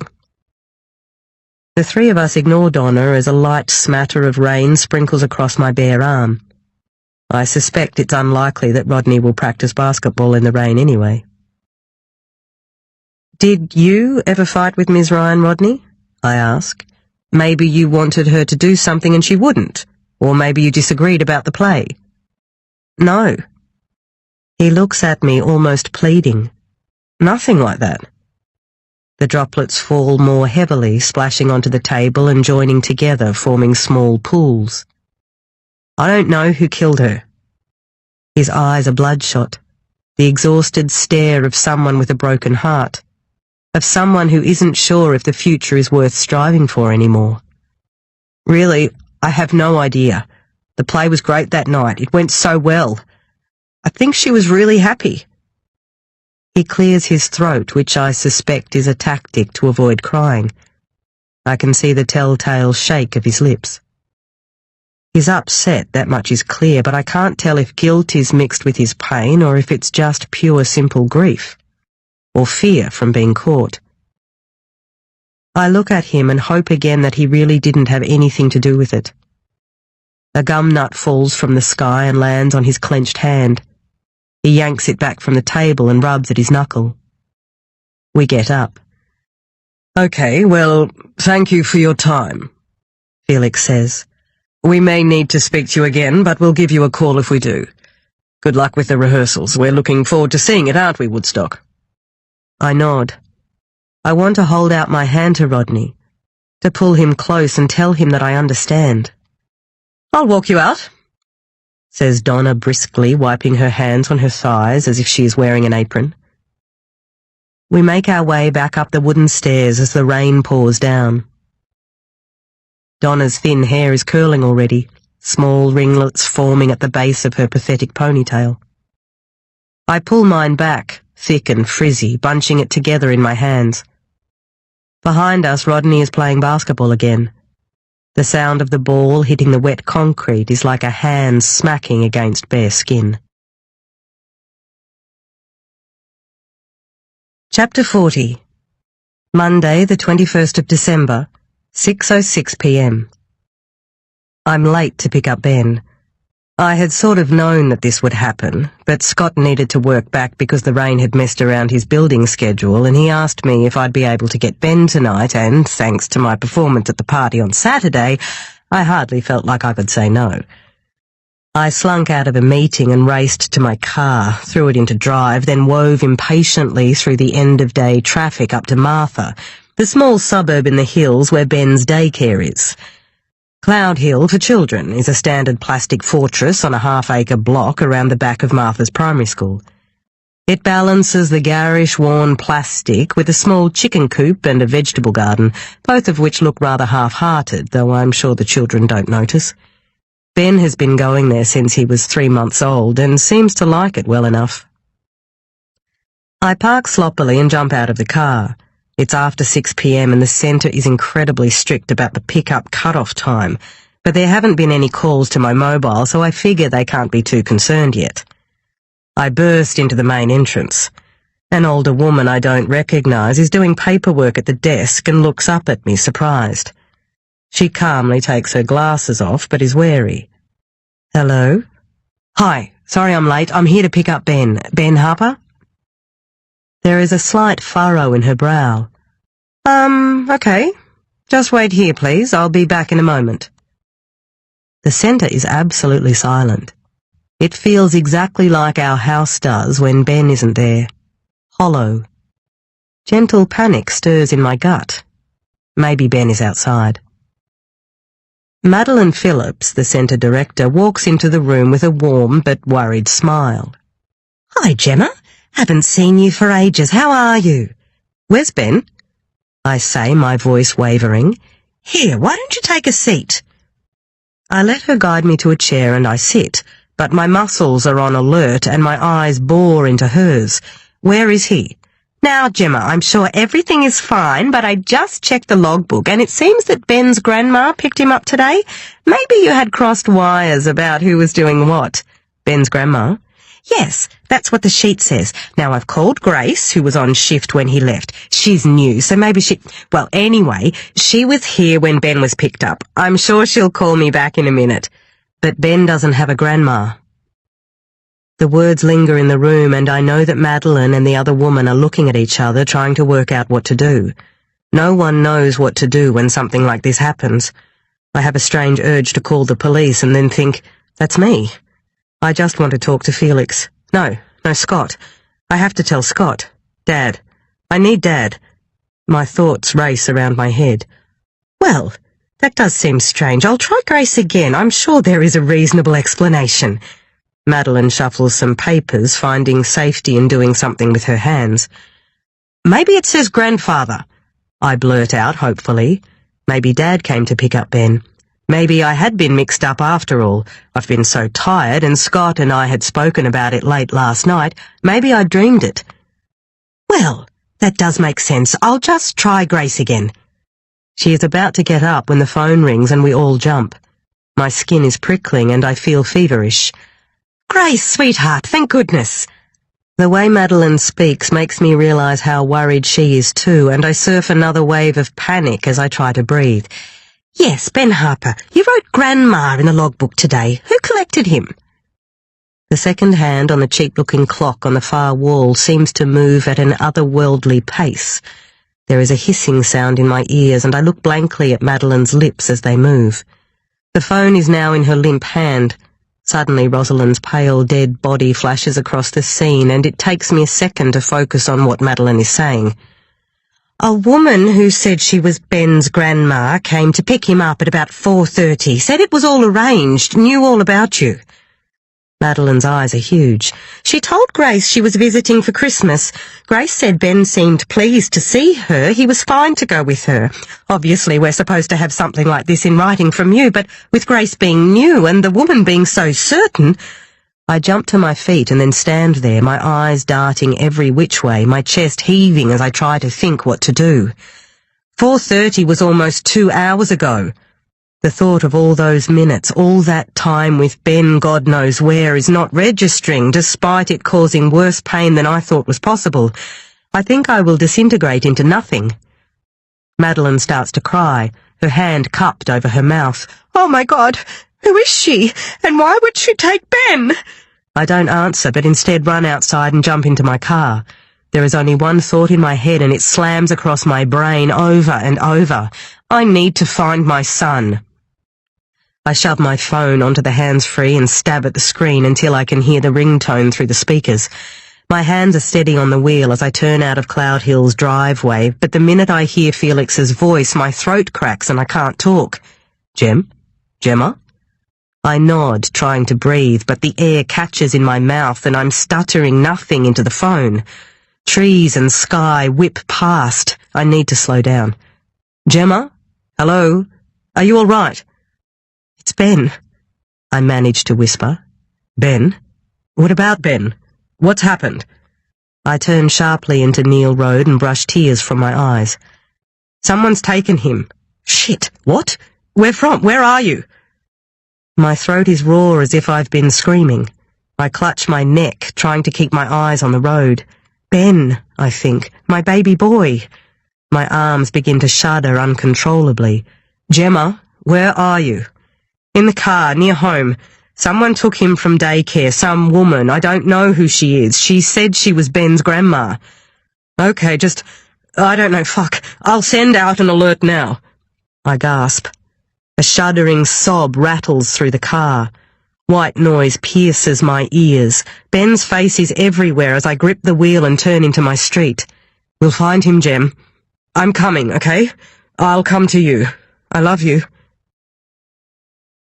Mum dropped dead in the middle of the fruit and vegetable section of the local Woolworths when she was 38 years old.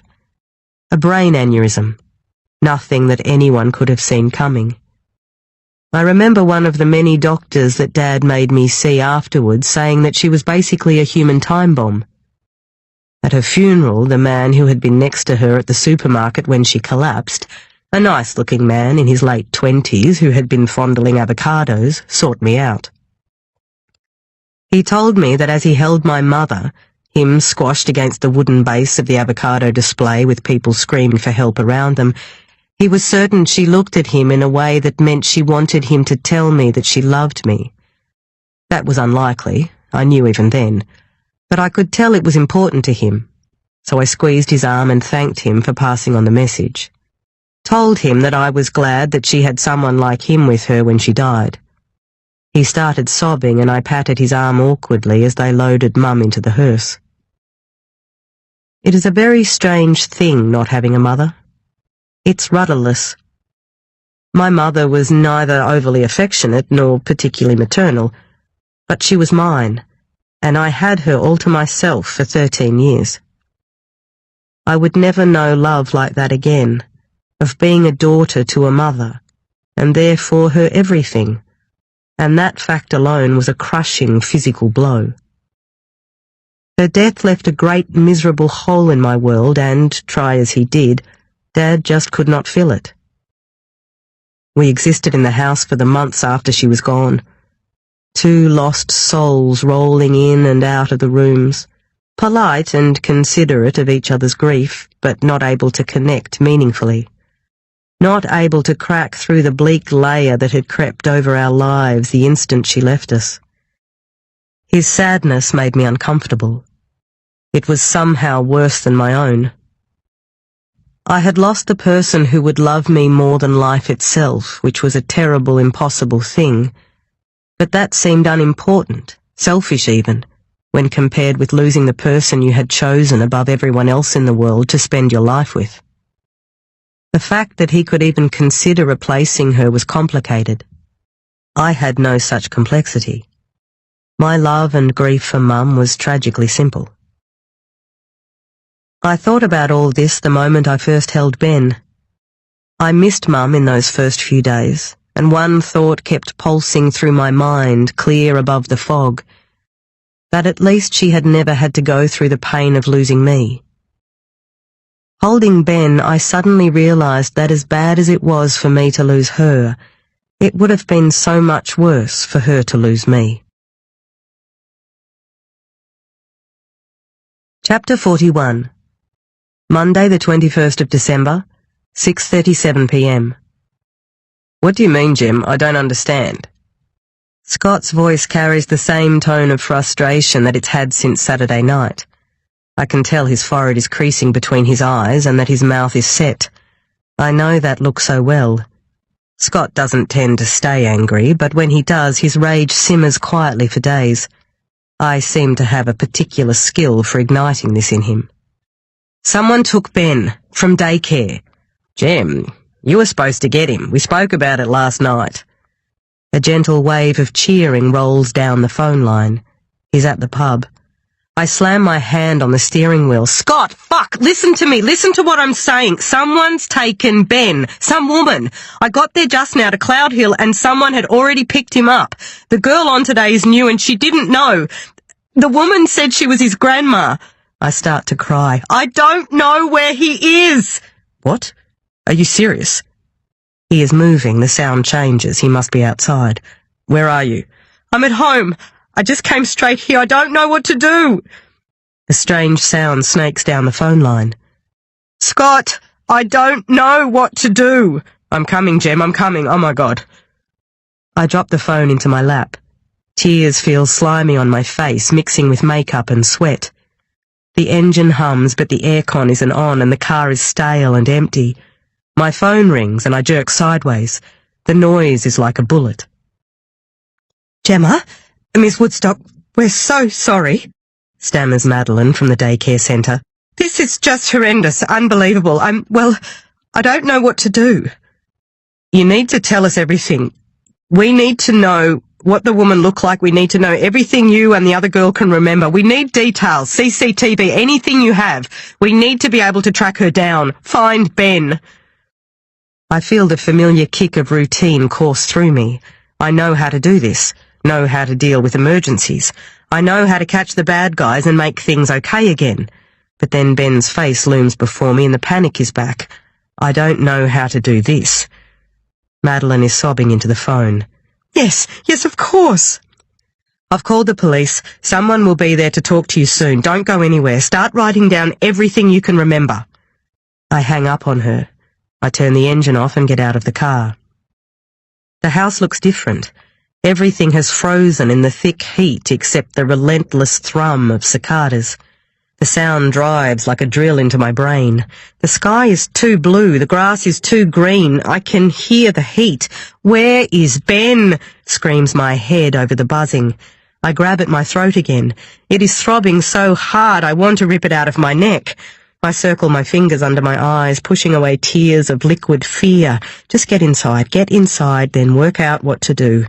I fumble with the keys. I can't get them into the lock. Fuck! Oh my God!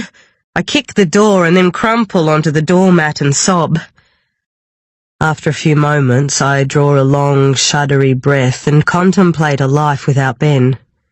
Without Ben's pudgy little fingers, his tiny hands, without his soft breath on my neck, without his beautiful eyes, exactly the same pale mint as mine. Another shuddery sob bursts out of my mouth. I think about where Ben could be and what is happening to him, and a part of my brain shuts down. I finally get inside. Hot air gropes at me and I swat its fingers away. Everything is still and empty. Flat. I scan each room. I am like a wild beast searching for my child. My baby. Fear pulses through every cell. Every breath is a battle, and I do deals with the God I don't believe in. If I find Ben, I will never complain about him again. I will work less. I will be nicer to Scott. Spend more time with Dad. Stop seeing Felix, please. Just let me find him. His room is neat, but for a small pile of clothes from yesterday that I meant to put away this morning. The solemn button eyes of a teddy bear stare down at me from the shelf. Where is the green sheep has fallen through the bars of his cot and fans open on the floor. Where is my baby? I scream silently at the room. The familiar feeling of dread fills my chest, just like the moment Dad told me about Mum, just like when he told me about Jacob. Poor darling Dad, having to shatter my entire world not once but twice. I can't imagine telling him that Ben is gone. I wring my hands. I can't stop moving them. It's as if they are springs at the end of my arms.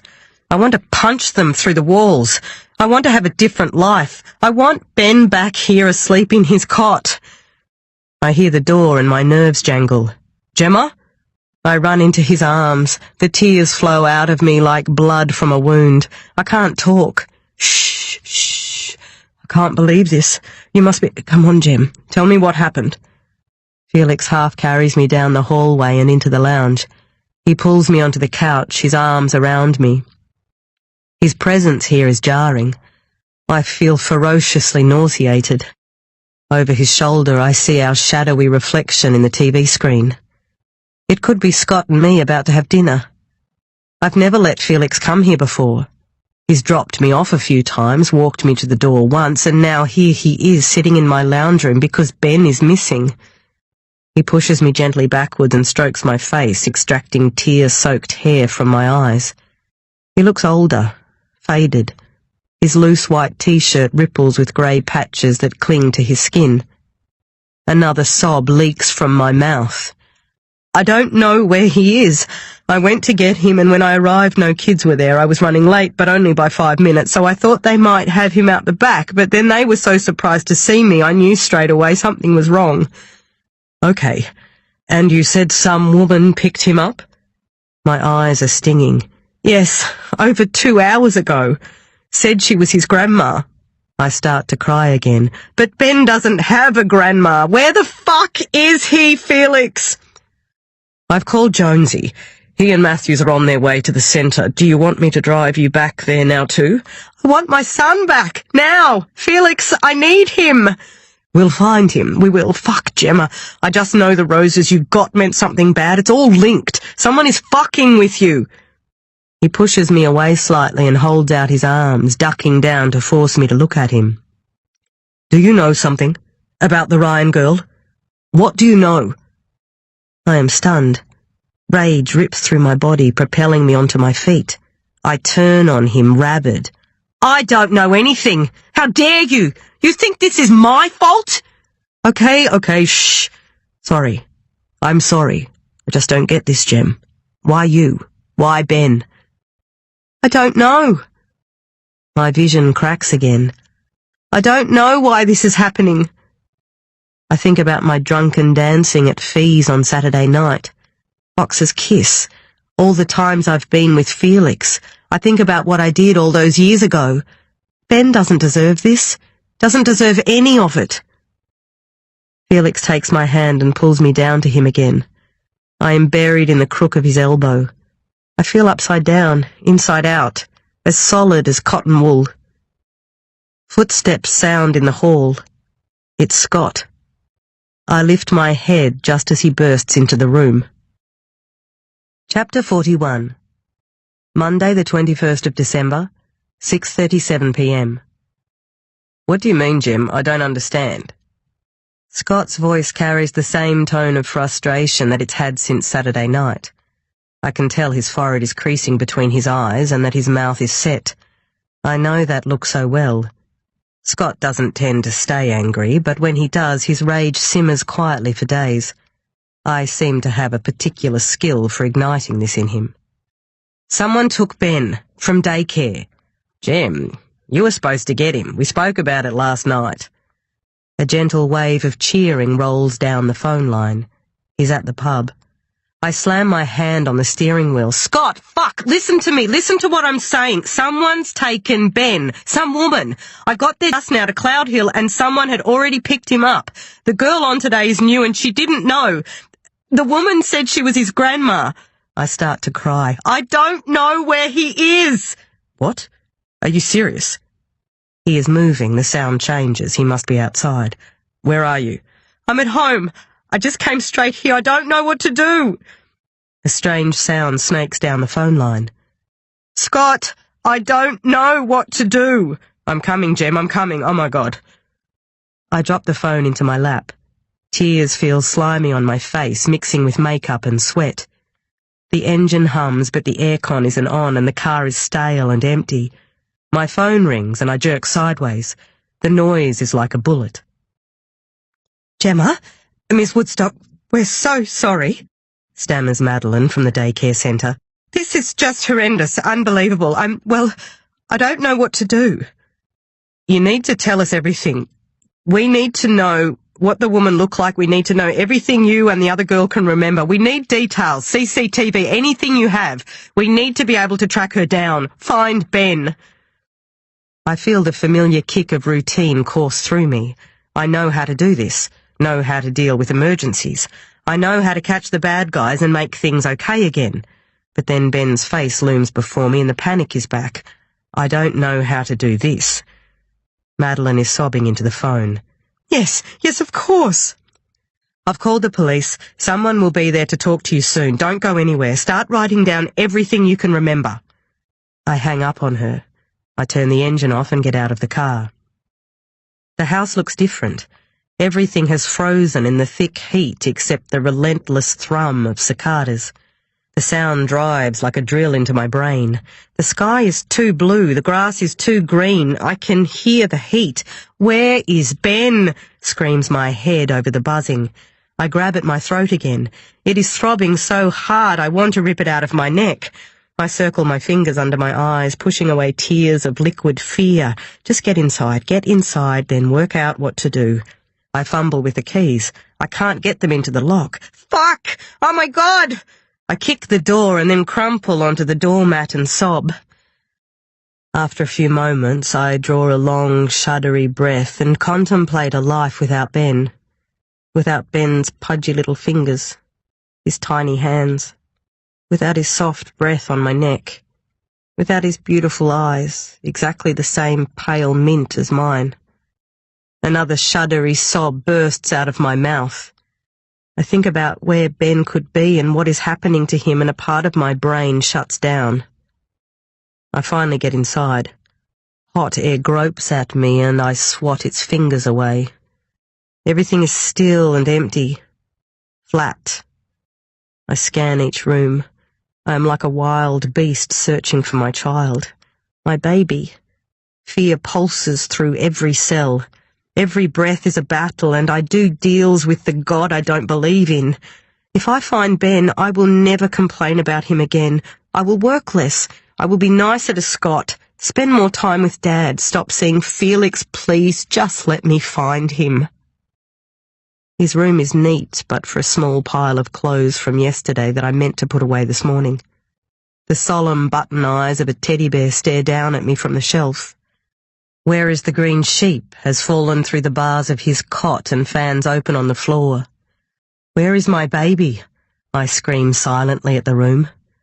The familiar feeling of dread fills my chest, just like the moment Dad told me about Mum, just like when he told me about Jacob. Poor darling Dad, having to shatter my entire world not once but twice. I can't imagine telling him that Ben is gone. I wring my hands. I can't stop moving them. It's as if they are springs at the end of my arms. I want to punch them through the walls. I want to have a different life. I want Ben back here asleep in his cot. I hear the door and my nerves jangle. Gemma? I run into his arms. The tears flow out of me like blood from a wound. I can't talk. Shh, shh. I can't believe this. You must be— Come on, Gem. Tell me what happened. Felix half carries me down the hallway and into the lounge. He pulls me onto the couch, his arms around me. His presence here is jarring. I feel ferociously nauseated. Over his shoulder I see our shadowy reflection in the TV screen. It could be Scott and me about to have dinner. I've never let Felix come here before. He's dropped me off a few times, walked me to the door once, and now here he is sitting in my lounge room because Ben is missing. He pushes me gently backwards and strokes my face, extracting tear-soaked hair from my eyes. He looks older, faded. His loose white t-shirt ripples with grey patches that cling to his skin. Another sob leaks from my mouth. I don't know where he is. I went to get him, and when I arrived no kids were there. I was running late, but only by 5 minutes, so I thought they might have him out the back, but then they were so surprised to see me I knew straight away something was wrong. Okay, and you said some woman picked him up? My eyes are stinging. Yes, over 2 hours ago. Said she was his grandma. I start to cry again. But Ben doesn't have a grandma. Where the fuck is he, Felix? I've called Jonesy. He and Matthews are on their way to the centre. Do you want me to drive you back there now too? I want my son back, now! Felix, I need him! We'll find him, we will. Fuck, Gemma. I just know the roses you got meant something bad. It's all linked. Someone is fucking with you. He pushes me away slightly and holds out his arms, ducking down to force me to look at him. Do you know something? About the Ryan girl? What do you know? I am stunned. Rage rips through my body, propelling me onto my feet. I turn on him, rabid. I don't know anything. How dare you? You think this is my fault? Okay, shh. Sorry. I'm sorry. I just don't get this, Gem. Why you? Why Ben? I don't know. My vision cracks again. I don't know why this is happening. I think about my drunken dancing at Fee's on Saturday night. Fox's kiss. All the times I've been with Felix. I think about what I did all those years ago. Ben doesn't deserve this. Doesn't deserve any of it.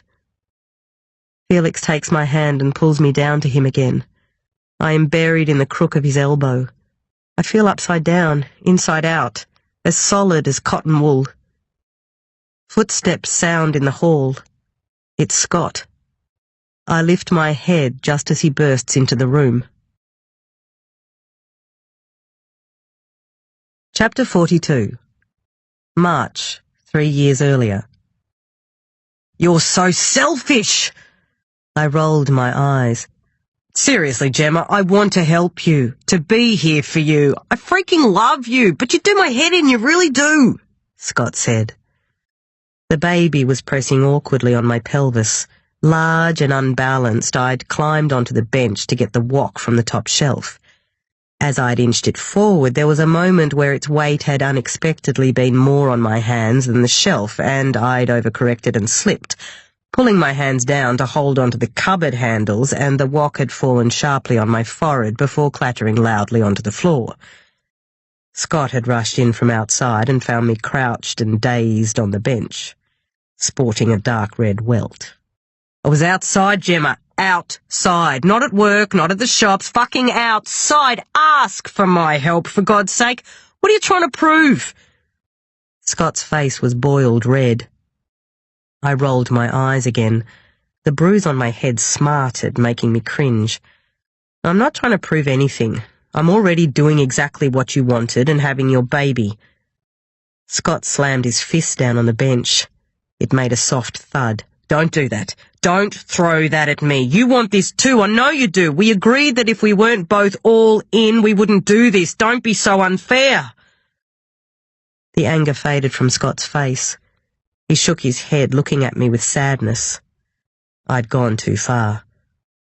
I sighed and felt the baby squirm inside of me. My legs ached and my forehead throbbed all the way down to my swollen feet. I'm sorry, Scott. I just hate being like this. I feel so useless. My long hair curled heavily down my back. It was thicker than it used to be, but the ends were still split. I was stubbornly refusing to cut it. The day before, Matthews had helpfully suggested I start wearing it in pigtails. It won't be much longer, Gem. I know it's hard, but people do have babies all the time, you know. I focused on a spot on the wall where the light cut into the faded beige paint, making the rest of the surface look dark and dirty. The room was smaller than I'd realised. I could have sworn it was getting smaller. The bench was too close. The walls. Yeah, I know they do, but I've never done it before. Chapter 43. Monday the 21st of December, 7:12 p.m. Scott's chest rises and falls. I can see his heartbeat pulsing in his neck. In that moment, I'm scared of how much Ben means to him. His need for our son is palpable. I feel frozen to Felix. His arm is still around me, but my body seems to be hovering above us all. I look down from the ceiling and can see a line between the two of us and Scott. My future and my past circle each other like salivating dogs. Where is he? His words are knives thrown onto the floor. Felix springs up from the couch and puts his arm out as if Scott is a child who needs to be calmed. He slowly brings his hands down as he takes a step forward. "Gemma called me. I've got the entire station working on this. We'll find him." Scott barely looks at him. "Where is he, Gem? Where is Ben?" I rise slowly. My legs are jelly. I shake my head. I don't know. "Is this to do with your work with that dead teacher?" My vision blurs as I shake my head again. I don't know. He half coughs, half splutters, then rests his hands on his thighs as his head flops forward. "I'm sorry," I whisper and reach out my arm to him. Scott pushes past me and then stops. He grabs his hair and turns in a slow circle. We stand in the room, the three of us, our breathing merging into a rhythmic pulsing, waves crashing onto us over and over again. Scott whimpers and I close my eyes so I don't have to see the pain in his face. The room flips in a slow circle. I'm spinning and spinning, and then I can hear the sound of Ben's crying ringing in my ears, and I begin to cry again. My arms just want to hold him. I ache for his tiny body. I lift my head as this scene breaks apart. Scott runs from the room into the kitchen. The back door bangs loudly against the wall, and as I open my eyes, I'm already running too because I realise that the sound I can hear is real and that Ben, our little boy, is in the backyard crying for us to come and get him. Felix was a long-awaited arrival in the Smithson Police Department. The cop from out of town, from the other side of the world. The older guys had been making jokes about episodes of The Bill for weeks. Their attempts at English accents had become very tedious, but I could sort of understand their curiosity. We hadn't had a new staff member since Amy in accounts a year earlier. Jonesy had told me Felix and I would be partners, which I was fine with. Back from maternity leave, I simply wanted to put my head down and get on with it. Adding mother to my already precarious status of female wasn't doing me any favours in the office. "You're back early," had been the standard comment during my first week, closely followed by a judgmental look that made it clear early really meant too soon.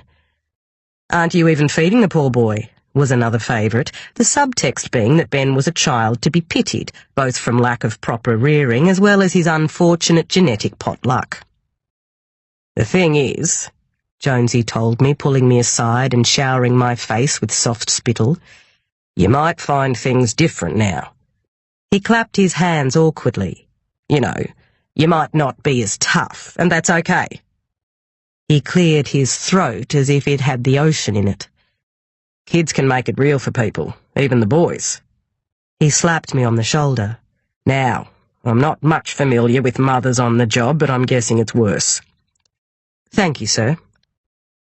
His eyes widened with relief at the dismissal. "You're a good girl, Gemma." Another slap. I was running late the day Felix finally arrived.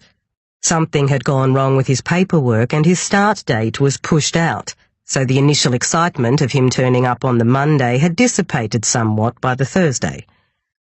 I'd forgotten Ben's bottle and had got halfway to Cloud Hill before realising, so had gone home, adding another 20 minutes to my already long, brand-new morning routine. I pushed into the briefing room at the same time as I pushed my frizzy hair from my eyes. Everyone was standing in an odd little circle with Felix in the centre, Jonesy slapping him on the back while the others looked on.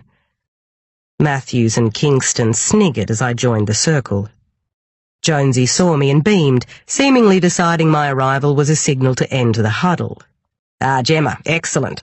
Felix McKinnon, this is Detective Sergeant Gemma Woodstock, your partner. She'll tell you everything you need to know. A child wonder is Gemma." Marty Pearson smirked at me. At least 5 of the others rolled their eyes. "Hi." I swatted stray hairs from my eyes and tried to smile. I became painfully aware of my fuller figure and tatty jacket. "Gemma's just had a baby," said Jonesy helpfully. "Great to meet you, Gemma." Emerald eyes held mine steadily. His accent was like music. I'd never heard anything quite like it. Yes. I couldn't think of anything else to say. A vague waft of Ben's vomit was coming from somewhere on me, and I just wanted to bolt to the bathroom so I could freshen up. Or hide. "Well, good. Coffee's that way," said Jonesy, pointing to the kitchenette before disappearing into his office. Everyone else slowly returned to their desks, a few final smirks directed my way. "Well," said Felix McKinnon. "Well," I repeated. "How about—" We both started talking at the same time. "I know somewhere good for coffee," I said. "Perhaps we can go there now and I can tell you all about this place. Just give me a few minutes." He nodded and I walked away from him towards the bathroom, blood in my ears, my heart pounding. Chapter 44. Monday the 21st of December, 9:47 p.m. It feels very strange to be standing in my kitchen watching half the station pour over my backyard in the fading light. I watch one of the techs bag something and I almost walk out and demand to see what it is. I know what to do in this scenario, have worked a case like this several times, but I am glad not to have to move right now. My legs ache. It's a miracle I'm still standing, and every time I focus, tiny dots appear and wriggle in circles like unformed tadpoles. Thank God, thank God, thank God. I glance over at my son. Scott has refused to let Ben go, aside from a customary check from the ambulance worker that Jonesy insisted on. Ben couldn't tell us anything useful. He talked about a nice lady called Grandma, but could offer nothing further. Once he saw us, he was fine. Overtired and clingy, but fine. Now he is slumped asleep on Scott's shoulder. Scott is jammed into one of our old counter chairs wedged against the kitchen table, stroking Ben's curly hair as he stares into space. They are the white chess pieces, and I am the black. The red rose that was pinned to the back of Ben's jumper is now lying bagged on the table. She is dead, and I still can't escape her. Jonesy bursts into the kitchen and lets out a deep, tired sigh. "Right, well, as far as we can tell, Ben's been brought back here via the nature reserve behind your house and let in through the unlocked back gate. We're assuming that the person who took him from the daycare centre is the same person who left him in the yard." "Description?" I say. For the first time since we found Ben, Scott looks up at me. "I've got one of the boys with the daycare girl now doing a sketch, but from what she said, we're looking at a middle-aged woman, probably around 50, but could be younger. Long brownish red hair, slim, softly spoken, no obvious accent, average height, well-dressed, one of those suit tops that women wear sometimes. Nothing else notable." "CCTV?" Jonesy smirks. "Of course there's no bloody CCTV. Do you think anyone around here actually takes security seriously? They're worse than the bloody school. The only camera they have is in the staff car park round the back. Don't worry, Cloud Hill will be having a serious review of its security as a result of this." "So there's no footage, no record, nothing.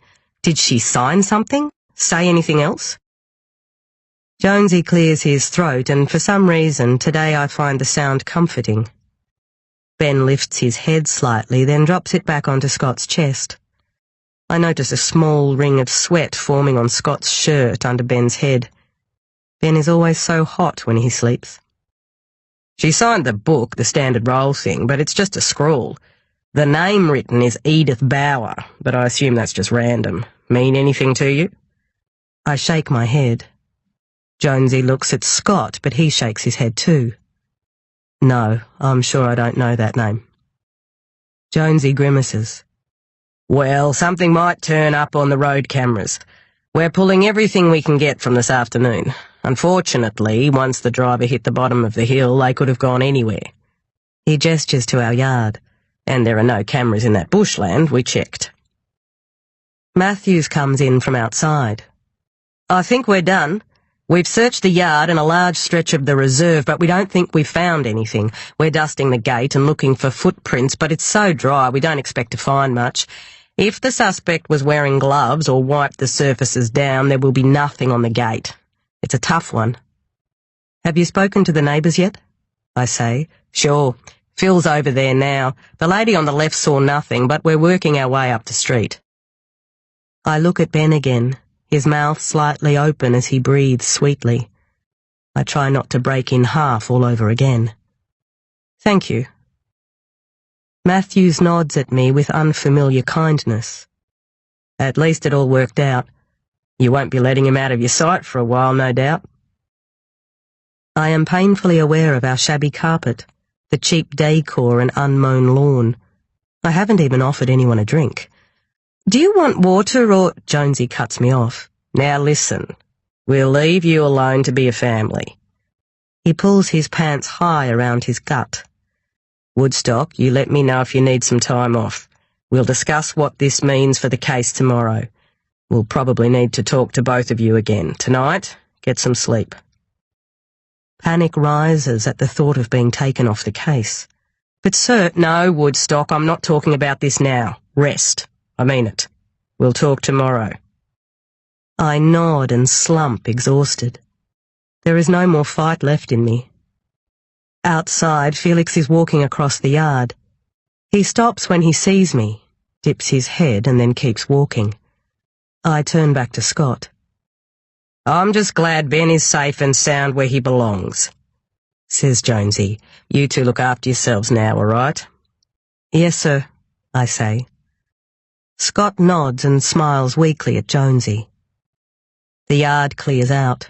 I close the blinds. I want to speak to Felix, but it's impossible to see him tonight.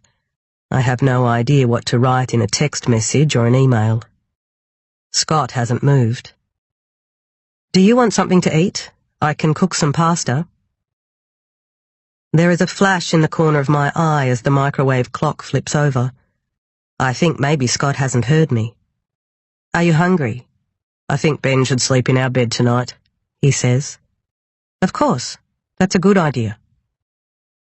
He shifts his weight, careful not to wake Ben. I do need to eat. I shouldn't have driven before. I had 4 or 5 beers and then left as soon as you called me. I meant to stay and sober up. He jerks out a laugh. Pretty funny that my house is crawling with cops and I drive here pissed. I don't say anything. Words close in my throat, choking me. The clock on the wall has stopped. I squint to look at it properly and then jump when the second hand moves again. Can you make me a sandwich or something? I'm going to sit with Ben on the couch for a while. Sure. My hands shake as I pull out bread, tomatoes, cheese and lettuce. I flick the kettle on and shiver as it boils. I stare at my reflection in the kitchen window. I clench my jaw. Fuck you, I think. How dare you take my baby? I cut Scott's sandwich in half. I pour myself a milky cocoa and slosh in a shot of bourbon. I need to sleep tonight. Here. Thanks. Ben is curled on the couch. The red cushion under his head makes his face look white. I can see the soft, feathery veins that disappear into his hair. I sit next to him and hold his tiny head in my hand. So fragile. Gemma, I know that you are used to this kind of thing, but that world is not my world. Cops pouring through our things, everyone judging us. I was scared today, Gem. Fucking terrified. And I didn't even let my mind go where it could have. Scott is not looking at me. He is staring at a bearded man on the TV who's fondling the roots of a small tree, the dirt sprinkling neatly into the hole he has prepared. I was scared too, Scott. I couldn't think. I didn't know what to do. That's why I called Felix, so he could take over. I knew I couldn't do what I needed to do. Yeah. An ad break starts and the voices are louder. Ben stirs. Scott pokes at the remote to turn the sound down. I think we're just really different, he says. The bourbon is creating a soft buzz in my ears and I knock back the rest of the drink and place the mug heavily on the coffee table. I close my eyes so I don't have to respond to Scott, but as I sneak a look at his profile in the dim light, I'm not sure whether he wants an answer from me or not. Chapter 45. Tuesday the 22nd of December, 6:02 a.m. My dream is horrifying. I am at a florist's, and every time I choose a bunch of flowers and pick it up, I realize it's sitting in a bucket of blood. The florist is amused when I show her. "What do you want me to do, love? They still look pretty. Do you want to buy them or not?" I start to cry. I wipe tears away and taste copper. There is blood all over my fingertips. The florist screams with laughter. I wake with a start to Ben's sleeping face. Slowly relaxing, I trace the soft slope of his nose with my eyes, the spray of dark lashes, the sweet smatter of lemonade freckles. He is breathtaking. Beyond his head, Scott is asleep too, his breathing deep and even. His hand clutches Ben's arm lightly. I slide carefully out of bed and pull on a grey hoodie. Some days I feel manipulated by my biology, tricked into the feelings I have for Ben. But today I want to feel like a mother, want to hold him in my arms. I want him to need me. In the bathroom, I swallow a couple of painkillers and brush my teeth. My skin looks puffy. Fine lines weave along my forehead. I am so plain. There is no light in me, and I wonder whether there ever really was. I think about Maggie's perfectly made-up eyes and taut cheekbones, and I think I must look 20 years older than her rather than 10. I look like her mother. I shut the bathroom cupboard in frustration. In the kitchen, I detach my phone from the charger. Nothing from Jonesy, but a text from Felix. I hold my breath as I click on it. "I'm glad Ben is safe. Hope you are okay." I shove my phone into my pocket and wander through the house. It's quiet. Only the sound of birds chirping outside breaks the stillness. I think about yesterday, about the hours when Ben was missing. The disorientating stabbing pain that seized my entire body. And then I think, just for a moment, what I would be doing right now if Ben was still missing. Would Scott and I be together, clinging to each other? Would we be arguing, blaming, hating? I look at a photo of Scott on the fridge. He's smiling as he holds up a bug-eyed fish. It's a face I know so well, but I don't see it anymore. I haven't looked at him properly for so long. Felix's face floats into my vision. So familiar. The exact grain of his emerald irises, the gentle swallow he does when I begin to touch him. If Ben was gone forever, would Felix and I have a chance? Scott and I can't work without Ben, I know that. I'm not even sure that we can work with him either. Felix was impossible to read yesterday, but I know it must have been bizarre meeting Scott, especially under those circumstances. I saw him looking at the pictures on the walls, noting the fraying rug and sagging furniture, watching Scott and me as we grabbed at Ben, crying with joy. I open the fridge and welcome the cold on my face. How can I be thinking like this? I'm a monster. Rosalind is making me crazy, just like she always has. Icy air bites at my eyes. The nerves in my teeth jangle. "Hi, Mummy." "Ben!" I slam the fridge shut and rush over to hug him. His body feels small as I lift him up. His bony hip pokes into my side. "Are you all right, darling?" He nods. "I want toast." Tears brim in my eyes. Ben looks worried and rushes to say, "Please." I smile at him. "Sure, baby, you sit here and I'll get you toast." I shove bread in the toaster and grab some crayons and paper. Ben begins to scribble with the blue crayon, big loopy circles. I butter his toast and place it in front of him. He wolfs it down, crusts and all. "Morning." Scott comes into the kitchen and makes a beeline for Ben. "Hey, little man." "Daddy!" Ben gives Scott a smile that is all sunshine. "Look, I did this." "Amazing. I love it." Scott pulls Ben onto his lap. I stand up and get a glass of water. I look outside. A magpie is sharpening its beak on the top of the fence. It seems crazy that less than 12 hours ago I thought I might never see my little boy again, and yet everything that I am looking at now would appear exactly the same. I'm just going outside for a bit.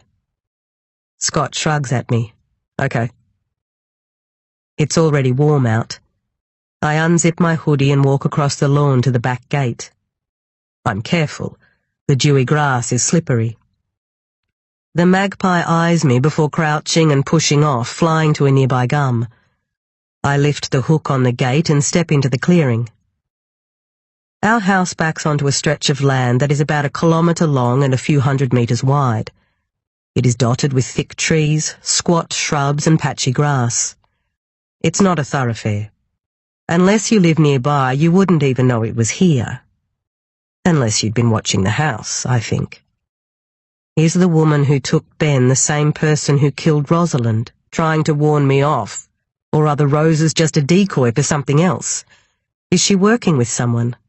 Being paid by someone to spook me off the case? The Ryans have money. They could probably arrange something like this. I push away the possibility that it's an inside job, that someone wants me to give up and admit defeat. Inviting paranoia in won't help me right now. I think about the marks on Rosalind's neck and can't imagine a woman doing that. Careful, I warn myself. I know better than most what women are capable of if pushed hard enough. Maybe there are 2 people working together. But then why kill her? What would they gain from her death? And how would the woman know about the gate in the fence to the backyard? Back in high school, I was out here all the time, climbing trees or having picnics. Mum and I even camped in the reserve one night, but I've barely been out here in years. Placing my hands on my hips, I look up at the sky. I stare into the blue, trying to let the pieces fall into place. Nothing. None of it makes sense. I look back at the house. The gate is open and I can see Scott and Ben through the window. Scott is laughing. He kisses Ben on the top of his head. I look along the line of the fence. I remember Jacob pushing me against the slats and kissing me with Dad just meters away inside. I felt so safe out here in the dark, Jacob's strong arms wrapped around me. I imagine the woman who took Ben standing out here last night, listening to him cry, hearing us come outside to find him, disappearing into thin air. I spin around, half expecting to see a face quickly slipping back behind a tree. I scan the bush. The sun is breaking through the far side. A butterfly slowly beats its way from one shrub to the next. Goosebumps break out across my arms and legs. Our house suddenly seems awfully exposed and vulnerable alongside this strip of peaceful, untouched nature. Chapter 46. Tuesday the 22nd of December, 9:25 a.m. Woodstock, I don't remember calling you, says Jonesy. I know, sir, but I wanted to be here. I wanted to know if you had turned up anything yet. Would have called you if we did. Jonesy is gruff, but there is an undertone of kindness. How's Ben? Eyes make holes as they bore into me. The soft murmur of conversation niggles like a stray itch. He's fine. He's young, he doesn't really know anything was wrong yesterday. He's very trusting. Too trusting, obviously. Well, thank goodness he turned up. But Woodstock, you know this changes things. Felix walks in from the back office and my pulse skips a beat. Jonesy is still talking and I focus on his mouth, but I can see the top of Felix's head bobbing behind him and then disappear as he sits down at his desk. Woodstock? Yes, I know, but I have to finish this case, sir. It's personal now. That's the issue, though. It's personal in a good way. I need to do this. Work out who took Ben. Jonesy, please. Okay, look. Lay low for a bit. Don't touch anything to do with your boy. Let Matthews handle that. You focus on the teacher. We need to keep that moving, and we don't know for certain that they are linked anyway. He beckons me closer, indicating that he wants to talk into my ear. I'm getting calls from the press on the hour. Your mate Candy Kane is a pain in the ass, worse than my wife wanting the deck waterproofed before Christmas. You know she's not my mate. Doesn't matter. She's right. Everyone wants this thing done by Christmas. It's just the way it is. We're doing what we can, sir. We've got more interviews today, more things to look into. We'll crack it. He pulls away and does a signature slap and clasp on my upper arm. Right, well, off you go then. Felix gives me a cautious smile as I walk over to my desk. How's Ben? He's fine. Scott cool with you being here today? Yes. Felix nods and keeps typing. I feel sick. Something is not right with us. He won't look at me.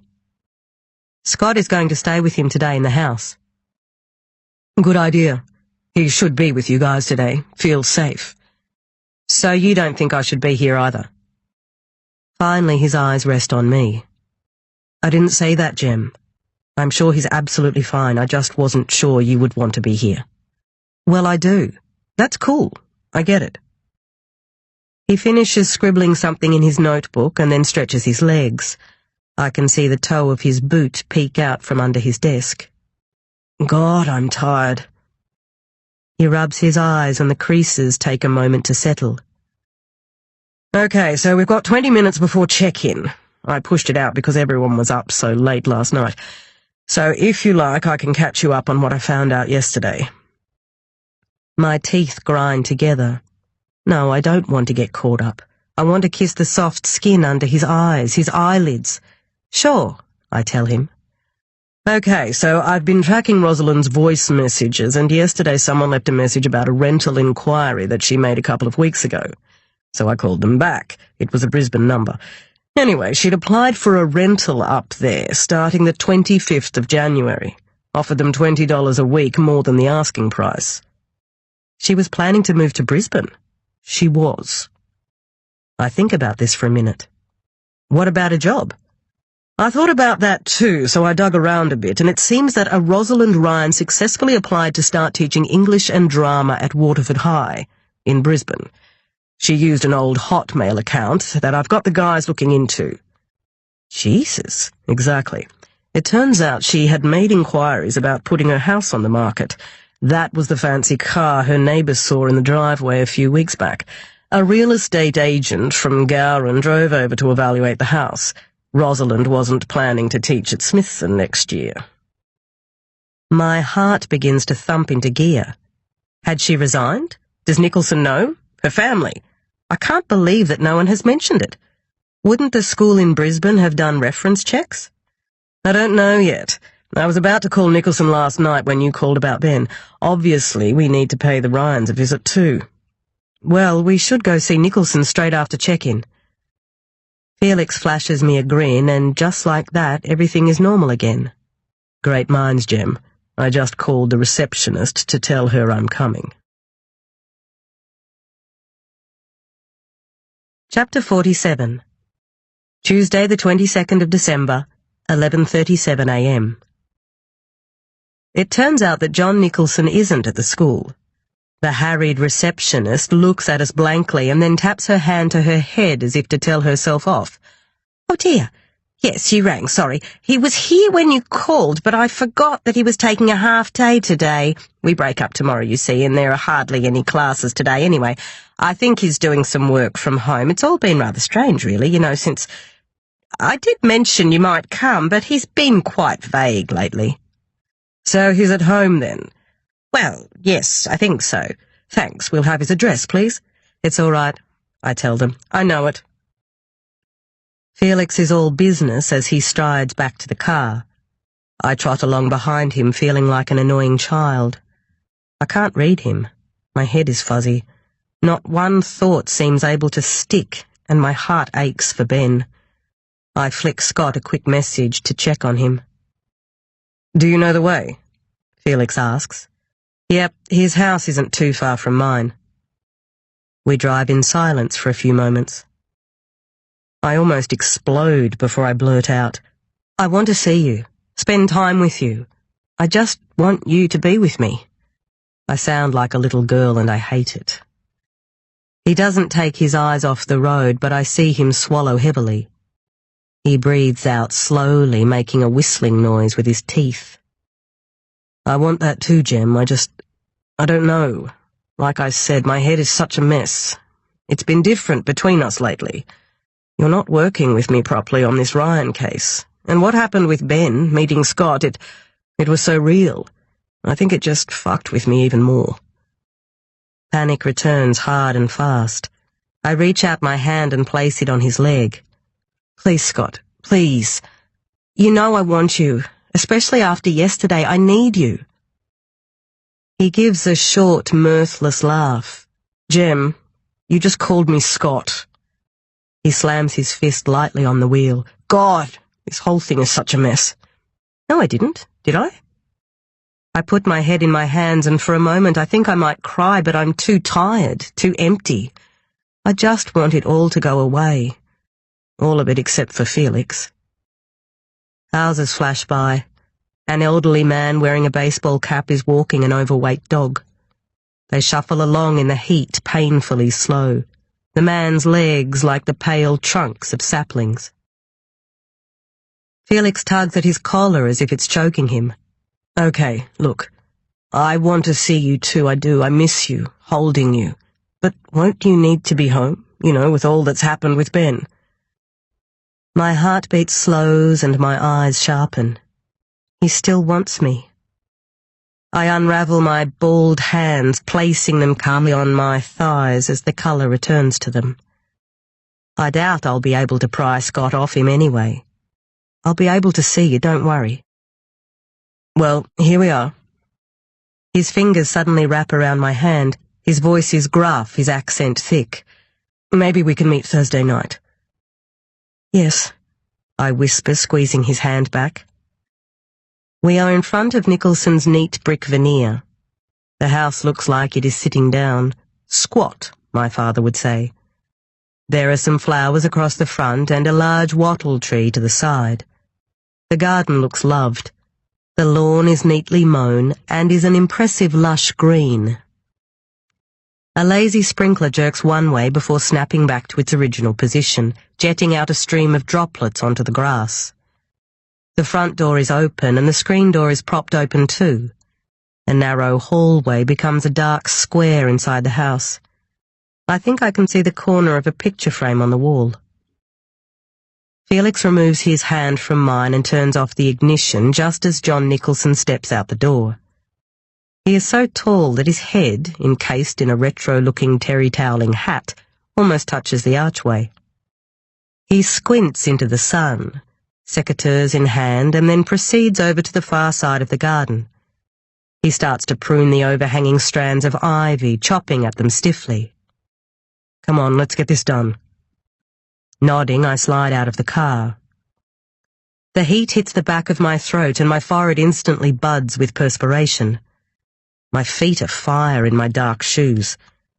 The buildings, the roads, the whole town sweats, still chanting at us, "Who killed her? Who killed her?"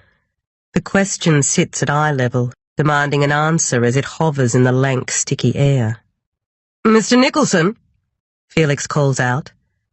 He turns slowly, arms still outstretched. If he is surprised to see us, it doesn't show. "Yes, hello." He takes a few steps towards us and then seems to realize that he's holding a fistful of branches. Look, let me get rid of this and then we can talk." He goes to the side of the house and tosses the branches out of sight, then heads to the open front door, gesturing for us to follow him. Felix and I look at each other and he holds his arm out so that I go first.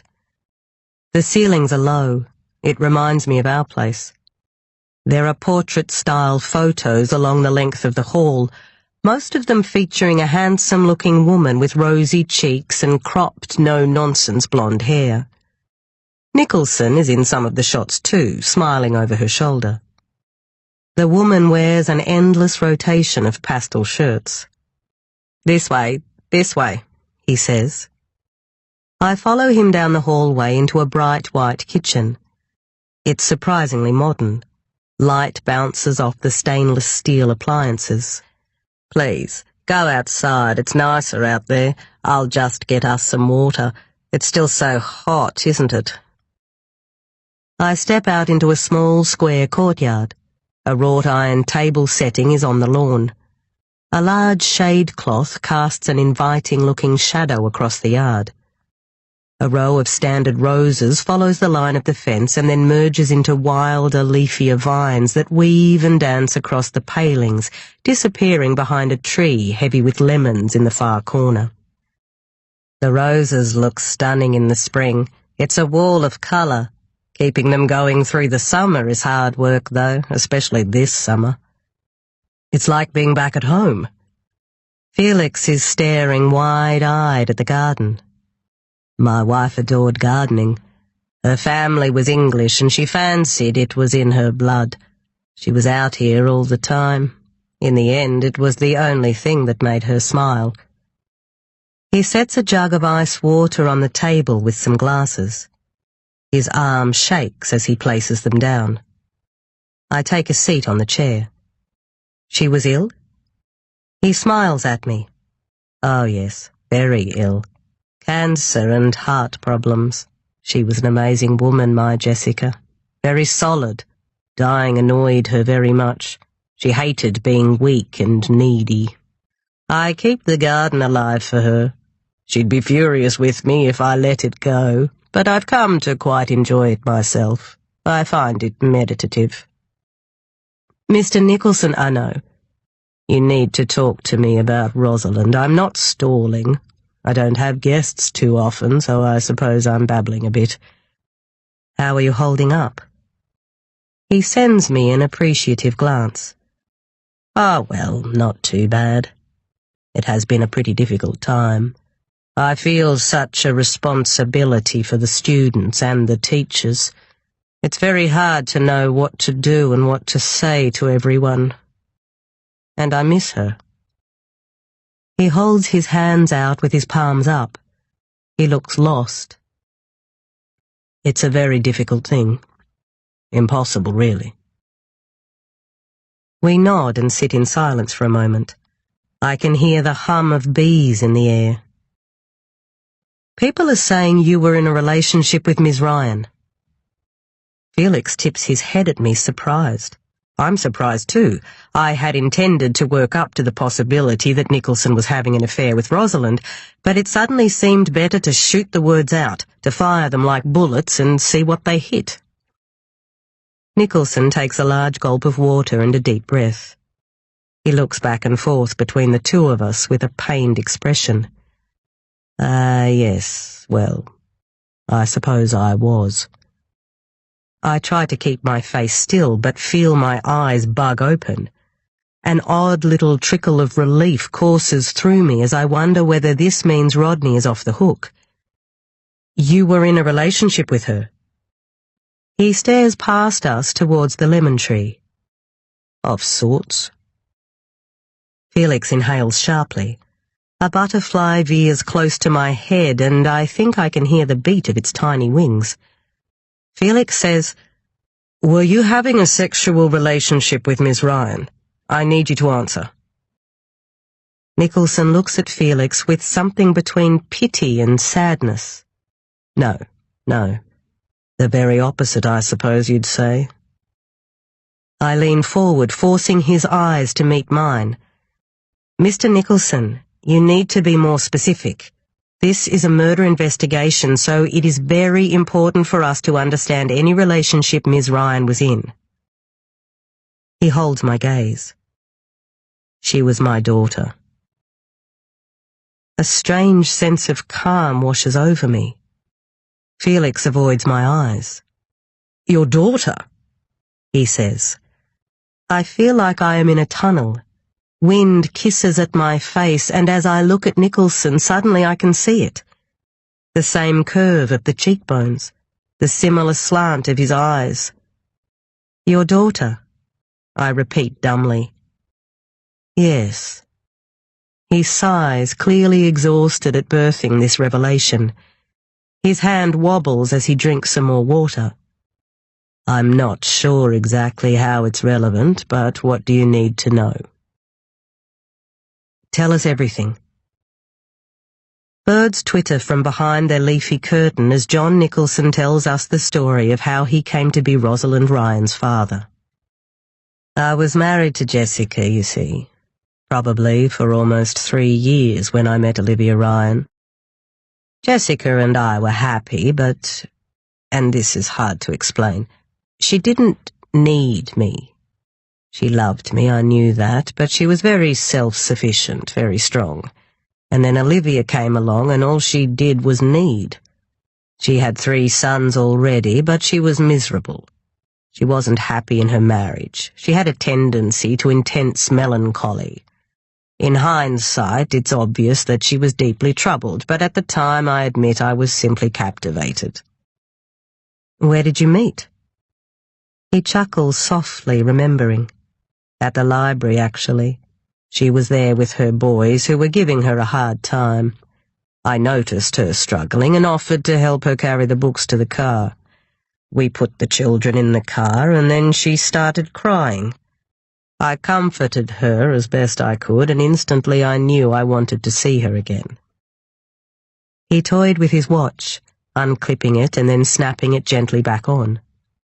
I've never felt an attraction so strong. Nicholson looks at me intensely again, and I have to look away. I avoid looking at Felix, worrying that our own attraction will betray us. And this was when? I ask quietly. About a year before Rosalind was born. Okay, then what happened? He shrugs simply. We started seeing each other. She would call me at the school or on Sunday morning when I told her Jessie would be at church and we would arrange to meet. We'd go on drives, meet for coffee in Gowran. She had help with the boys and Jessica and I had no children, so it was remarkably easy to find time to meet. She was unwell, though. She hid it quite well, but even so I knew. I suppose I didn't really want to admit how unwell she might be in case it meant I had to stop seeing her. And then she got pregnant, Felix asks. His eyes become cloudy. Yes, that was not part of the plan, but she told me a few months later that she was pregnant. I asked if the child was mine, and she said she thought so, but she wasn't sure. We never spoke much about her marriage, but she was fascinated with mine. I knew that she felt trapped, that George Ryan was a formidable man and that she loved the children. But the details of how they were when they were alone together remain a mystery to me. I don't know if they were still lovers or not. She was vague on the topic. Olivia never spoke about things she didn't want to. He clears his throat and breaks into a cough, tapping his fist against his chest. I assumed the child was mine, and I am ashamed to say that I panicked. I didn't want to hurt Jessie or lose her, and I wasn't quite sure what to do. Olivia seemed terrified at the idea of having another baby, but seemed sure that staying with George was for the best. She wasn't exactly a maternal woman, but she had a fierce love for her sons. Did you see her during the pregnancy? I picture a caged Olivia Ryan, heavy with her baby, trapped in her castle, yearning for her true love. I did, but less. She became aggressive, very difficult. We would arrange to meet and then she wouldn't show up, or she would call me at odd times, crying uncontrollably. Jessica became suspicious and I was beside myself. I didn't know what to do. It was around this time that Jessica told me she wanted to try for a baby, and it was all very hard. My throat feels tight, and I sit up straight to try to let the air in. I feel the weight of the past few weeks begin to close in on me. When did you last speak to Olivia? I managed to ask. Well, of course I had no idea that it would end up the way it did. I saw her, I think, about 4 days before Rose was born. She was still quite manic, but she was excited about the baby. She told me she would name the child Rosalind if it was a girl, and of course she did. I read about her death in the paper just after Christmas. Almost 30 years ago now. He trails off in wonder. This story still feels so raw somehow, its fault lines running across Nicholson's face. "Did George Ryan ever contact you?" I ask him. "Did you see the baby?" "Oh, no. You see, I didn't know what he knew, and I would not have dreamed of intruding on that. I had Jessica to think about too. She'd been told that it was unlikely she could have children of her own, a cruel twist of fate. I always did wonder if that was my punishment." "It must have been very hard for you to grieve so privately," I say, "without being able to tell anyone." "Oh, Gemma, my dear girl, thank you for saying that. It's so hard, you see, because you feel guilty for feeling sorry for yourself when you have behaved so badly. But the truth is I loved Olivia very much, and not being able to grieve for her properly remains one of my biggest regrets. She may not have been my true love, but I did love her." Felix says, "Okay, so you thought that Rosalind was your child, but you stayed away, and then she suddenly turns up as a teacher." "Well, she was a student first, of course." I nod, thinking of all the times I'd caught him watching her. I had assumed that he was simply under her spell like everyone else. "Yes, right. So first a student and then a teacher," I say, "and you never talked to her about any of this?" "I never once spoke to her of it. Definitely not when she was a student. I never would have destabilized her like that. I always assumed that she knew nothing." "What about more recently?" asks Felix. "Did anything give you the impression that she did know something?" "No, nothing really. Nothing solid anyway. When she applied for the teaching role, I was surprised. I didn't expect her to want to come back to Smithson, but she'd been an excellent student, loved the arts, and had a real skill with language. I knew she would be a wonderful teacher, but I was nervous about the proximity. Jessie had died the year before, and I wasn't sure how I would cope. It seemed risky." "Are you certain she was your daughter? Will you take a test?" Felix's questions feel cruel, but Nicholson doesn't seem to mind. I suspect he's asked himself the same questions more times than he cares to remember. He seems relieved to have got his secret out. "Yes, I'm certain. I'll take a test if you need me to. I think she looked a little like me, and we have similar inclinations, similar interests. It gave me great joy to watch her teach and watch her put on her plays. She was very talented." I say, "You didn't suddenly feel the need to tell her about all of this? You didn't perhaps tell her and then argue? She didn't get upset? It would have been a huge shock for her if she really didn't know anything." "No. I never spoke a word of it to her. At times I felt like she knew. I know she felt close to me, but I suppose she saw me as a mentor figure. I was careful, or thought I was. I knew how it might be misconstrued." "Do you think George Ryan knows?" Felix asks. Nicholson shifts in his seat. "That I don't know. I don't think that Olivia would ever have said anything. She seemed to be quite scared of him and terrified of him finding out about us. But he may have suspected that Rose was not his child, depending on the nature of their relationship at the time. She looks nothing like the other children." "Could she have been someone else's child?" I say. He shrugs forlornly. "It's possible, but I think it's unlikely. Olivia was unpredictable and confused, but we spent a lot of time together. I honestly don't see how she could have been seeing anyone else." "Why didn't you see the play on opening night, Mr. Nicholson?" I ask. He looks up at us and his face is heavy with guilt. Nothing sinister, I can assure you. I wasn't feeling very well. And I was a little upset, I admit. I had just found out that Rose was moving away. She had applied for a teaching position in Brisbane and was moving there after Christmas. She had come to tell me earlier that day.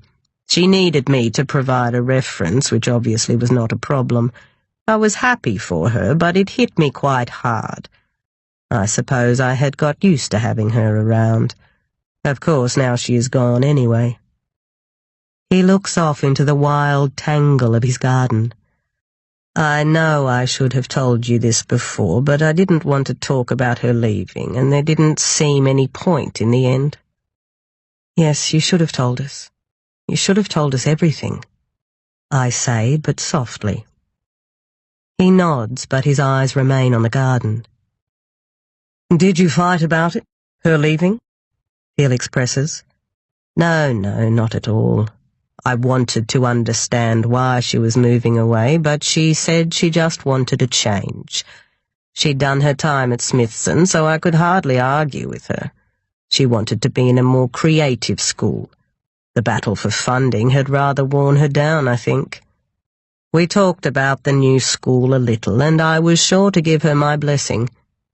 But after she left my office, I felt unwell, so I came home. I ask, you were home here alone all that evening? Yes, like I told you last week, I was here watching a movie. I fed the cat next door at about 7. My neighbours are away. I had a cup of tea at about 10 and then went to bed. And then the next day you heard about what had happened, says Felix. Yes, Colin, our security guard, called me. He had taken the call from your station and then he alerted me. It is the standard procedure. Not that it is very standard, of course.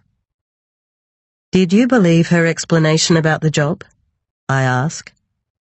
Nicholson looks slightly pained. I'm not sure. It was quite a surprise, but I figured she did just want a change. She had been at Smithson for years. It did seem a little sudden, and I wondered if something had happened, but she didn't say anything like that. She seemed happy, I think. I've thought about that a lot, whether she was happy, and I think she was. I hope she was. By all accounts, the play was a great success, I say. Everyone we've spoken to said she seemed thrilled. Oh, I'm sure, Nicholson says. It really was amazing from what I'd seen in rehearsals. I'm glad the kids are going to give it another run. You will go? Felix asks. Yes, of course. I don't know much about anything else right now, but I will definitely go and see her play. Why have you told us all of this? I ask. You didn't have to. We'd probably never have known. His eyes settle on me, watery dark pools. Well, I obviously don't want anyone thinking there was anything untoward between us. But also her being gone has changed everything. I like talking about her, I suppose, and maybe I feel like it's finally time to claim her as my daughter. I was so proud of her, you know. My phone buzzes in my pocket. A text from Scott. What time will you be home? I look at Felix, indicating I need to get going. All right, so let's get this test sorted then, he says, pulling a kit from his bag. He takes the sample. John Nicholson looks completely spent, as if he's just come down with a virus. Well, thank you, Mr. Nicholson, says Felix. We've taken up enough of your time. He shrugs at Felix. Time is not of huge concern to me anymore. We make our way back through the house, following his long strides. I can see where his shirt rubs on a sharp vertebra. I say, we might have some more questions for you, and we'll be in touch about the DNA test. Yes, that's fine. We pause in the doorway. The clock on the wall near my head ticks loudly in my ear. Do you know who might have done this to her? Felix asks him directly. I've wondered, of course. but I can't think about it too much. I can't stand to think about her alone there all night in the water. Maybe she did have an argument with someone. She was very passionate sometimes. I think it was most likely a stranger, some horrible man. I really don't know. Well, thank you, I say. He waves at us and pulls the screen door shut. In the car, I feel broken. The years of Nicholson's grief and longing ache across my body. They mingle with my own sadness and swirl through my guts. The police radio buzzes to life as we turn out of the street. An accident on Holmes Glen Road. A psych patient at the hospital has threatened someone with a knife. A child has been rescued from a parked car at the supermarket and her parents can't be located. "Well, you were right," says Felix, "about the paternity." "Yeah, I was." "Some story," he says. "You think it's bogus?" The sky, full of wispy clouds, flashes past as we head back to the station. "No, I don't. I think he's genuine. Olivia Ryan may have been playing him, of course, so I want to see these test results to be sure, but I think he's convinced." "You think he's in the clear?" "My gut says yes, but then he has no alibi and he does have motive. He was upset about her moving away. Maybe he wanted her to stay. Maybe the thought of losing her all over again was too much. Might have made him pretty desperate." I think of Nicholson's face as he talked about his long-lost daughter, so close all this time yet so far away. Yes, I guess it might. Chapter 48. Wednesday, the 23rd of December, 10:04 a.m. Curtis Smythe eyes the mangy-looking boy at the Slurpee machine. He always watches the kid, especially the boys, or before he knows it, they'll be nicking this and that and suddenly he's clean out of stock. Some punk even got away with the cardboard display stand for the chips last summer. Curtis was out the front helping an old duck with her bags, and the little prick walked straight out the back with it and up yours to the security camera included free of charge. The cops, when they finally came, were as useless as tits on a bull. They took a few photos and some measurements, but Curtis knew he'd never see that stand again. He keeps the back door locked now and has installed an extra camera. You just can't be too careful.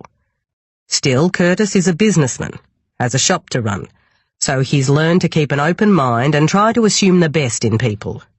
One bloke's dollar is as good as the next bloke's. Sure, it takes all sorts, but Curtis figures that as long as they do right by him, he doesn't mind what they do in their own time. It's true what they say, though, that the hot weather brings out the crazies. Just 2 nights ago, he was driving home and saw a woman vacuuming her car in the car park near the turn-off to Fyson, using one of those dinky little handheld numbers that move the air around. The woman was all business with a vacuum, her long brown hair swinging around her face as she leaned over to do the floor. Maybe she'd borrowed the car and spilled something in the back seat, Curtis reasoned. Easy enough to do.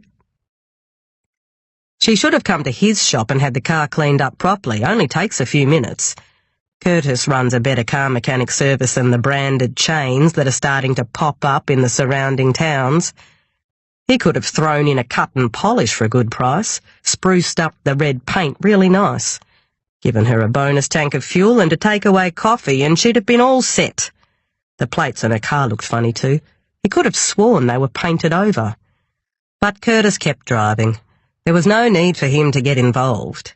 He had stopped asking questions a long time ago.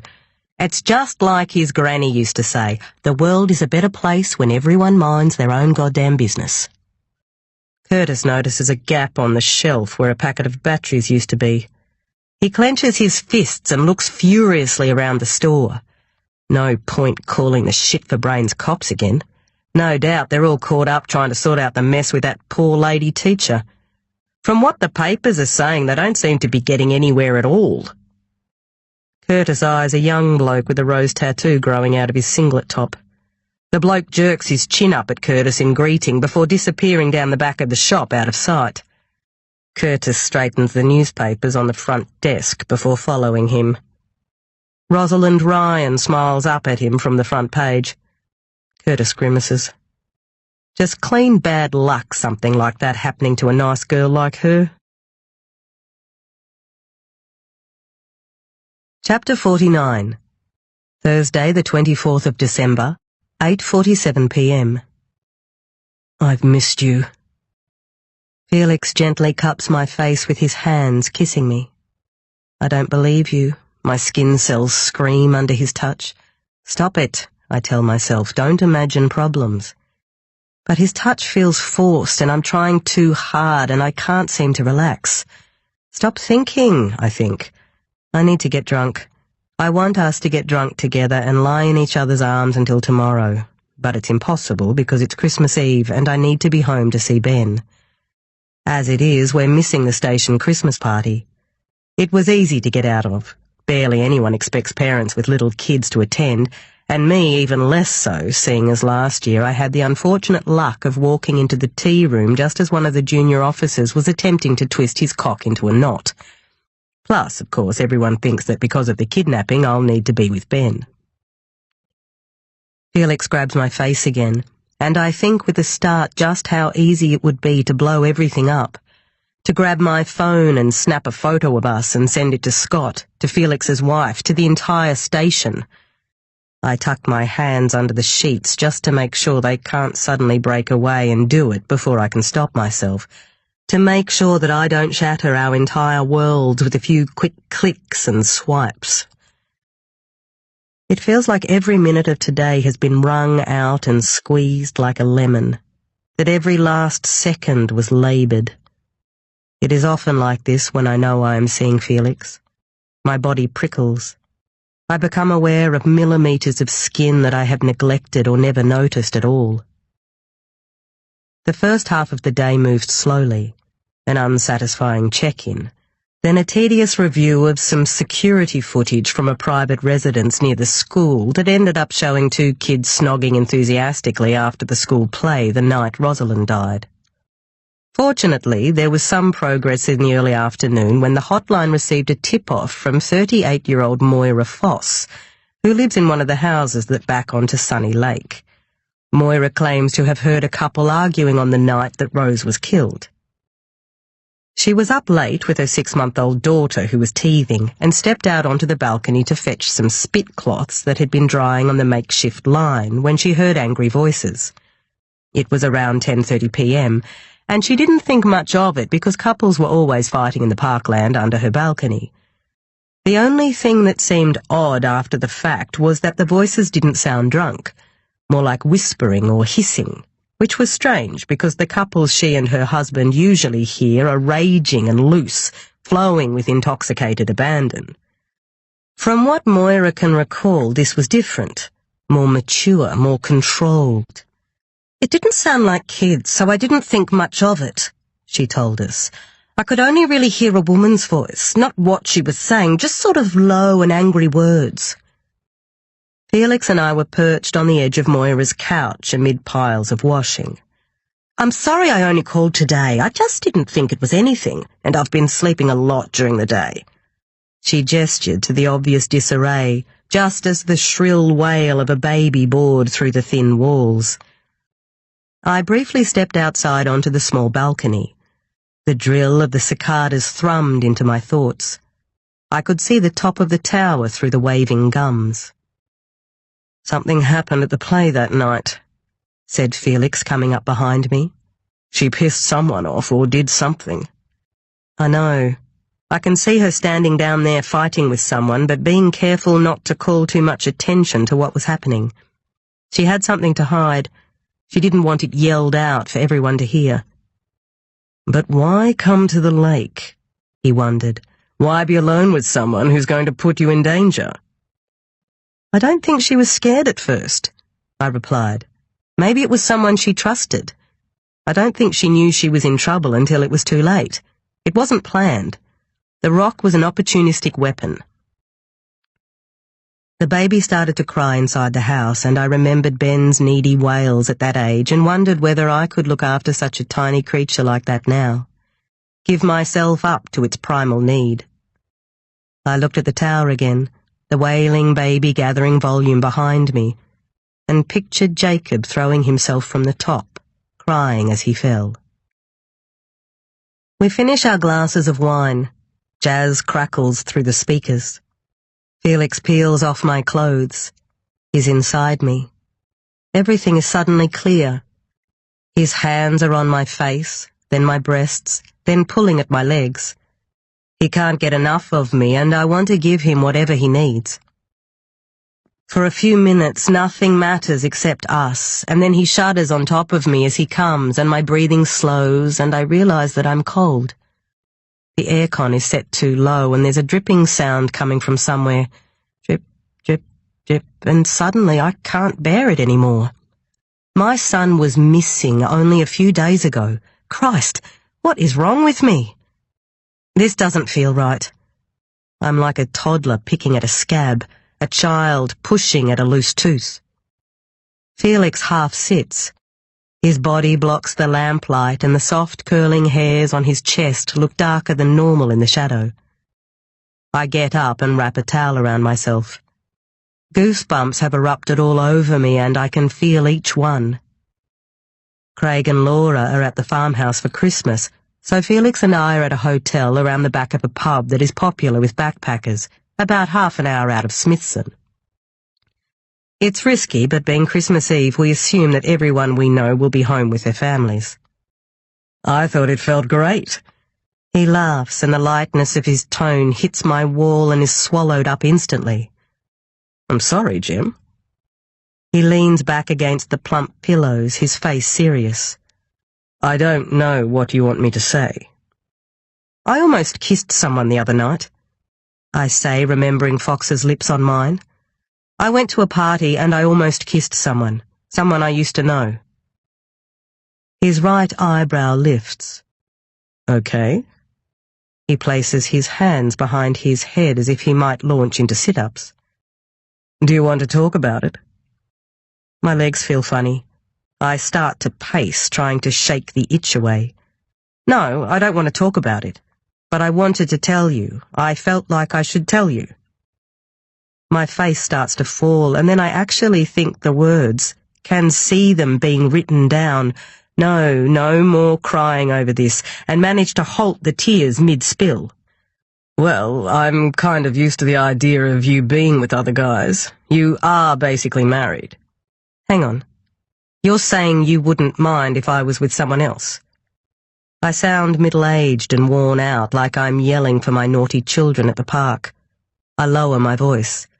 So my being with someone else would be totally fine. Jim, come on. Come sit down.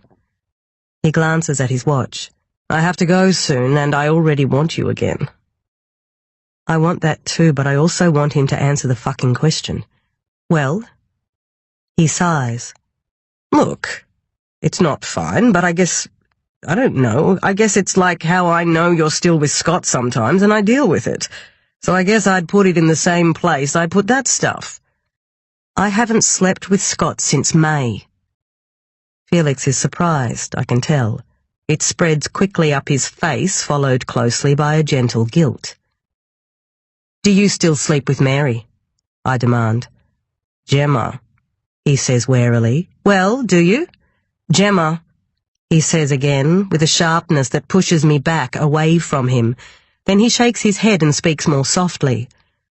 I just don't see how it will help to lay our lives out side by side, to compare every little thing. We both know it's difficult, the past few days especially. We make it work the best we can. Do you know what I mean? I know what he means, and I understand that I can choose to let this go, put it down and shove it away to the back of the shelf. I can pull him into me, get lost in the smell and feel of him and let this pass around us. I guess I just assumed that your relationship wasn't like that. How often are you with her? The words tumble from my mouth and mingle with the images I have of them together. I wonder whether he acts the same with her as he does with me, whether he presses her down heavy and strong, and whether he looks at her with the same wonder when he pushes inside her. Gemma, please. I won't do this with you. It's stupid. He gets up and pulls on his clothes, rubs his eyes. When he looks at me again, his gaze is weary. I'm making him so old, I think. We need to go home. You need to see Ben, put out a stocking for Santa, whatever. I know what I need to do. Don't patronize me. His hands rise in the air. Gemma, I'm not. I'm just saying normal things. Don't make it out like I'm attacking you. His accent hits rare high notes and cuts at the air. Okay, fine. Let's just go. I dress quickly, remembering my watch and bracelet on the tiny writing desk. I pick up my bag. I comb my hair with my hands and pull it into a ponytail. I swallow past the ache that is set in my throat. The aircon whirs from its place on the wall, the sound needling my brain.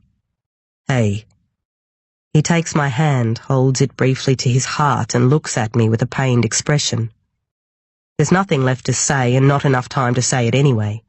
We're certainly not going to solve our future tonight. We leave the room, and he holds my hand even as we walk down the stairs to the small brown lobby. Brown walls, brown carpet. Okay, well, he says, dropping my hand. Merry Christmas. Bye. He steps away from me, and I immediately want to be back in the room. I want to take back what I said. I want him to touch me again. Like a piece of driftwood, I float out of the hotel, careful to ease the door shut rather than let it bang, and step out into the blustery car park. The air is hot and dry. Dead, dry leaves scatter across the asphalt and disappear under cars. Felix follows me a few moments later, and through my windscreen I watch him walk the short way to his car. He fumbles in his pocket for his keys. I start my car and crank the fan up to full power. Just as I'm about to flick on the lights, I notice a girl watching Felix from a parked car at the petrol station, parallel to the hotel, about 50 meters away. Her face is almost yellow in the streetlight. She stares at Felix intensely, her mouth open. Suddenly she looks over in my direction, and I flick the headlights on, shielding myself from view. She must be one of the students from Smithson, their made-up young faces blurring into a hazy MTV montage. I am halfway home when I realize that the girl is someone I see almost every day, smiling serenely from the wooden frame on Felix's desk. His eldest daughter, Maisie. Chapter 50. Then. Is it true? Did you and Jacob break up? Janet shoved a plastic cup into my hand and sticky red liquid sloshed over my fingers. Janet's eyeliner was too dark. Her eyes looked piggy in her broad face. I shrugged, trying to hide the pain I felt. We're on a break, I said, sipping at the cup, the sharp tang of vodka hitting the top of my throat. Janet's eyes bulged. Wow, no way, so it's true. I thought you two were the forever couple. Come on, let's go outside. It's way too noisy in here. Janet pulled on my hand. I followed her through the dark wood-panelled kitchen. There were people everywhere. Kids from Smithson, kids from the surrounding schools, all high on freedom and booze, high on the future. There was a glass panel between myself and the others. I wondered if they could see it too. A guy pushed past me and his sombrero scraped across my face. Sorry. He laughed, and a wave of beer fumes made me wrinkle my nose. Everyone has gone mad. Janet was laughing. She looked at me and her face dropped. So what happened with Jacob? What happened? What happened? That was all I had wondered since Jacob pulled me aside at school the week before and smashed my world apart. I don't know. It's like the exams just made us a bit crazy or something. I mean, we're basically adults now, so I guess it makes sense that we spend a bit of time apart, you know. Janet looked at me dumbly. I wanted to slap her fleshy cheeks, slap the stupid away. You're so cool about it, she said. I shrugged. I needed to eat. It had been days. The vodka had gone straight to my head, and I imagined it sitting behind my eyes, shooting out silver sparks. I had to sit down. I pulled Janet into the porch swing. She lit a cigarette and smoked it awkwardly. I spied Fox watching us from the back of the garden, the grey tails of his cigarette disappearing into the night. "I always thought you and Jacob would be forever, I guess. It didn't seem like a high school thing. It seemed more real or something." "It was. It is," I wanted to scream at her. "Well, we'll see. I don't know that it's over.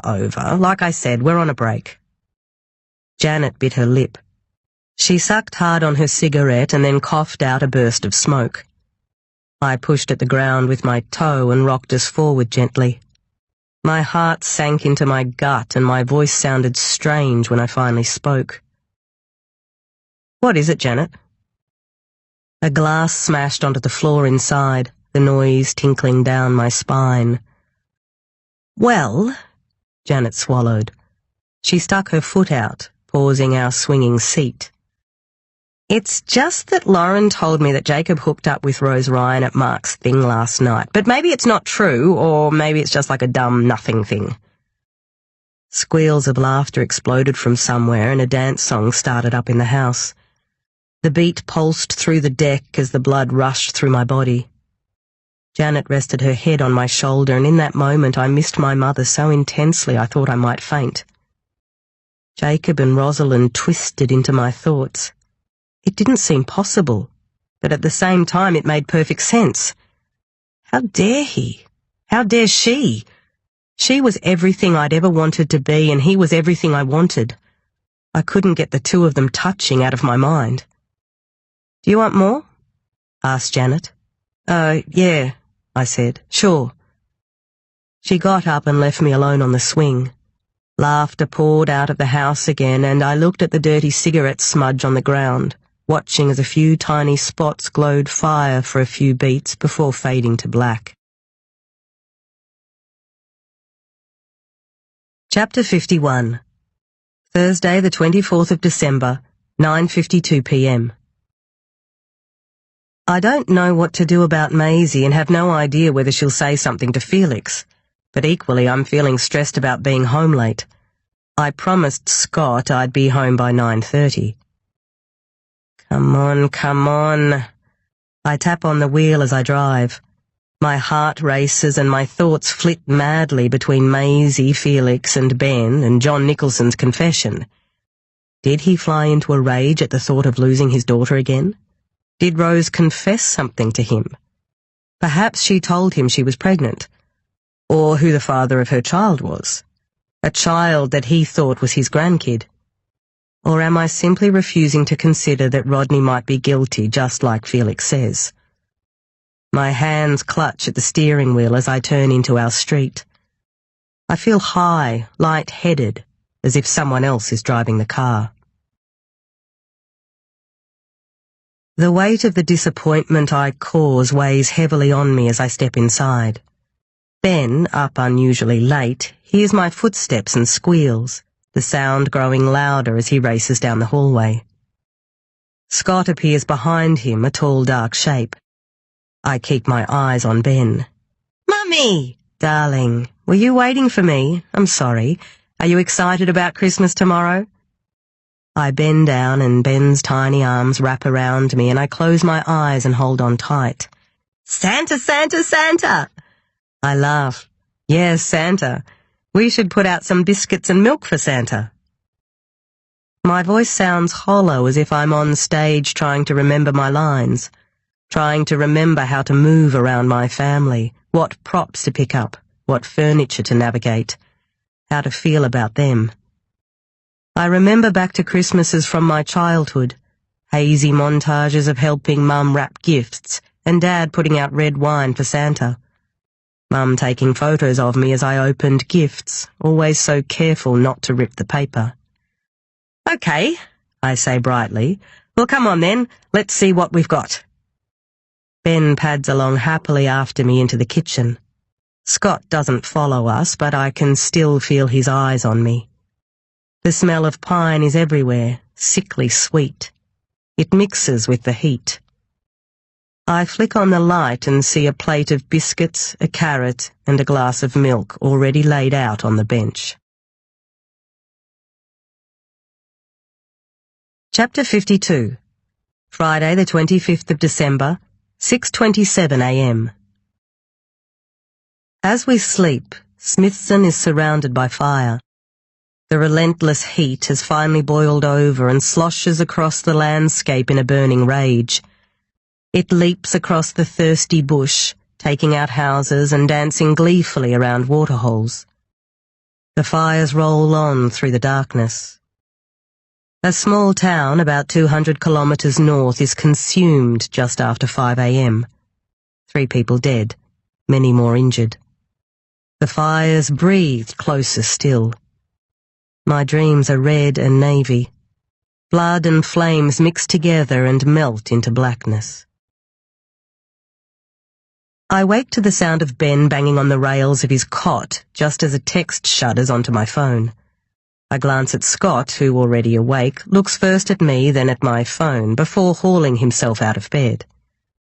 Rubbing sleep from my eyes, I quickly read the message from Jonesy. Body found at Westley Reserve, 20 years male, thinking suicide, but his ex-Smithson high, so we're checking it out. Just wanted you to hear it from me, but don't come in. Enjoy Christmas with Ben. Keep an eye on the fires. I picture John Nicholson's tired, watery eyes. At least this didn't happen at the school. Or at the tower. I text back, "Are you sure you don't need me? Keep me updated." I know Jonesy won't reply. I can hear Scott taking Ben into the lounge. He squeals when he sees the pile of presents. I get up and swap my frayed singlet for an oversized t-shirt. Heat lurks in the house like a white film. In the bathroom, I splash some water over my face and wipe the cold wetness down my arms and legs, but my skin still feels puffy, like my bones have grown larger during the night. The smell of pine is like a cake baking. I think back to the Christmas after Mum died and the one after Jacob had jumped. With Jacob it was worse. It hadn't even been 3 weeks by then, and the hole he had left in my world was just becoming clear.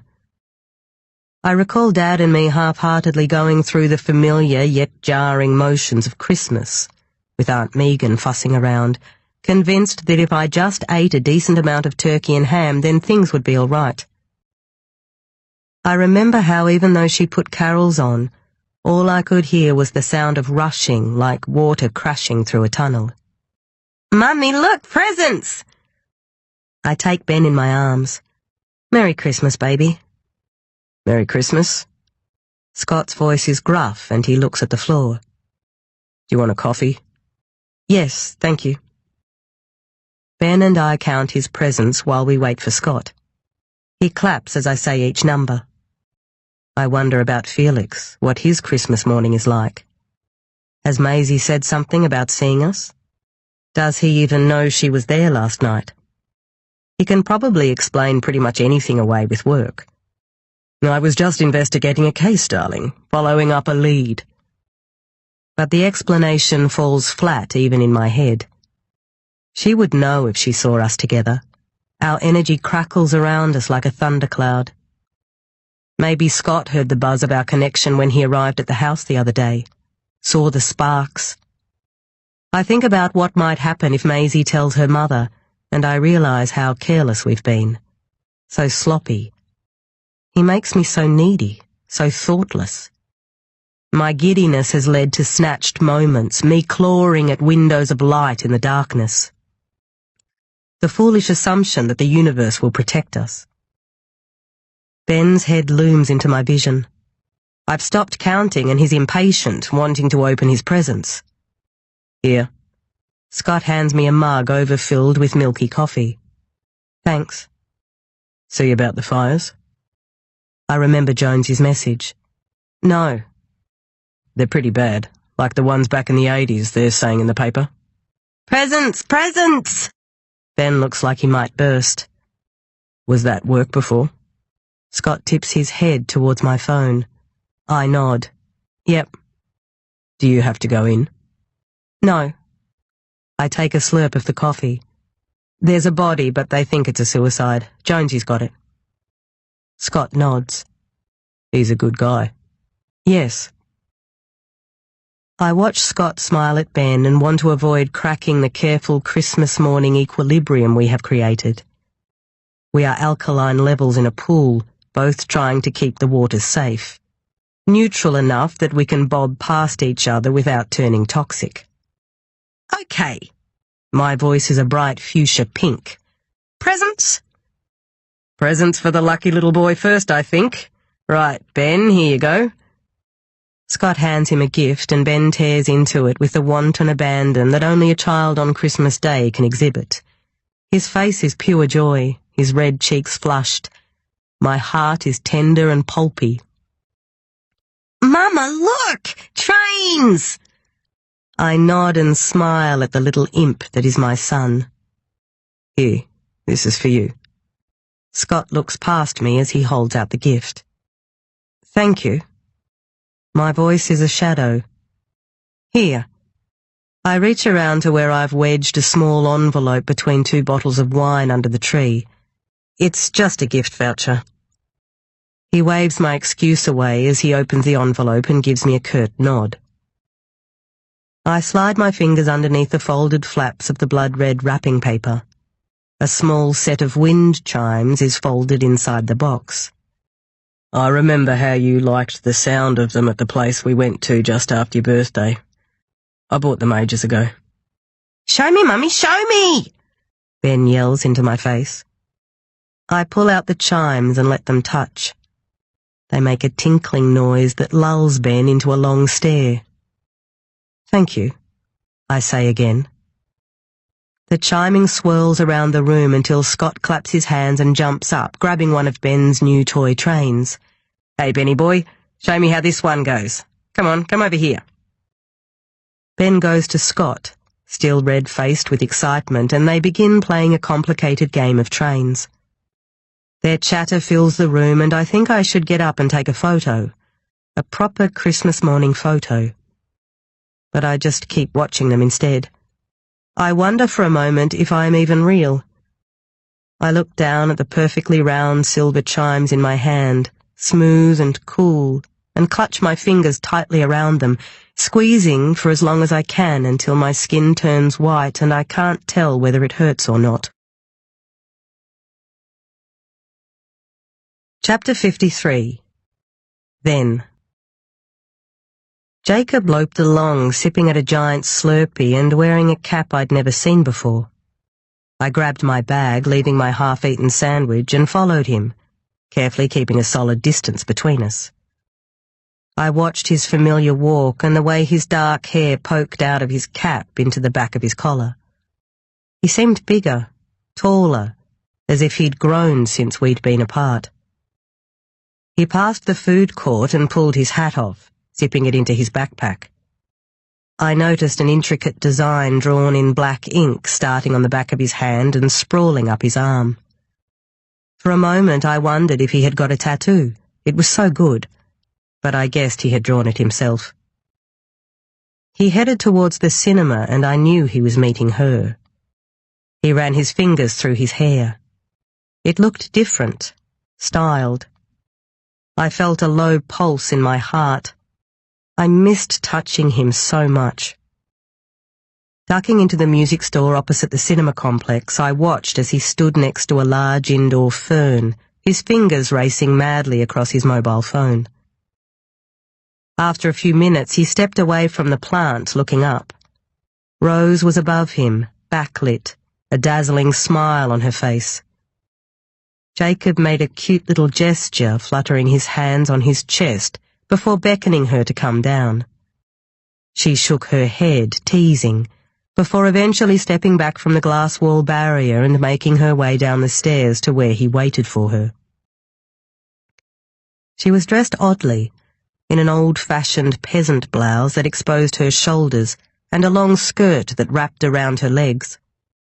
She was womanly next to Jacob's all-American teenager, his faded grey t-shirt and loose jeans that dropped away from his slim waist. His face was still soft with little boy wonder, his body caught between child and man. They were nothing alike, their intimacy jarring, until she bounced into him childishly at the last minute, her blonde hair flicking up at the ends. He slid an arm around her waist and she ducked her head into the space between his head and shoulder. I felt like I was spying on myself. That's supposed to be me. I kept watching from behind a CD display and then her eyes were on mine. We stared at each other, her face nestled against Jacob's body for a few moments, and then her mouth spread into a slow, knowing smile. I couldn't pull my eyes away and kept watching until they disappeared into the plush redness of the cinema, the sound of a freight train smashing through my brain. Chapter 54. Friday the 25th of December, 12:36 p.m. I'd like us to say grace, please. Aunt Megan is at the head of the table looking at us earnestly. She rattles through several things that we should be thankful for, then asks that my mother look down on us and especially on Ben. Amen, we mumble. Don't want gravy, says Ben loudly. It's yuck. Everyone laughs and then we all look at Ben expectantly for more light relief. I'm feeling funny about not telling Dad and the others that Ben was kidnapped, but Scott and I both agreed that it's for the best. We don't want to bring everyone down to our reality. Luckily, Dad didn't answer the phone when I called him the other day, and by the time he'd called me back, Ben was fine, so I was able to fob him off. Bad day for fires out there. Craig fiddles with his phone and Megan casts him a disapproving look. Laura elbows him in the ribs. What? Sorry, I'm worried about my mate's farm. We busy ourselves with bursting the expensive-looking bonbons that Laura and Craig bought from David Jones in Sydney. Every time one pops, Ben laughs hysterically and gleefully collects a small pile of useless objects from its guts. So, Gemma, says Craig, I imagine things are pretty intense at work at the moment. That poor dead woman has been in the news every night for the past fortnight. Yeah. I stab at a piece of turkey and roll it in cranberry sauce. It's been a pretty tough one. Her dad is some kind of mover and shaker, right? Craig opens his mouth wide to shovel in a large forkful of meat. Yeah, he has a large property business. It's pretty big time and he grew it from scratch. Apparently he's quite the salesman. I don't reckon you can ever trust people that rich, says Craig.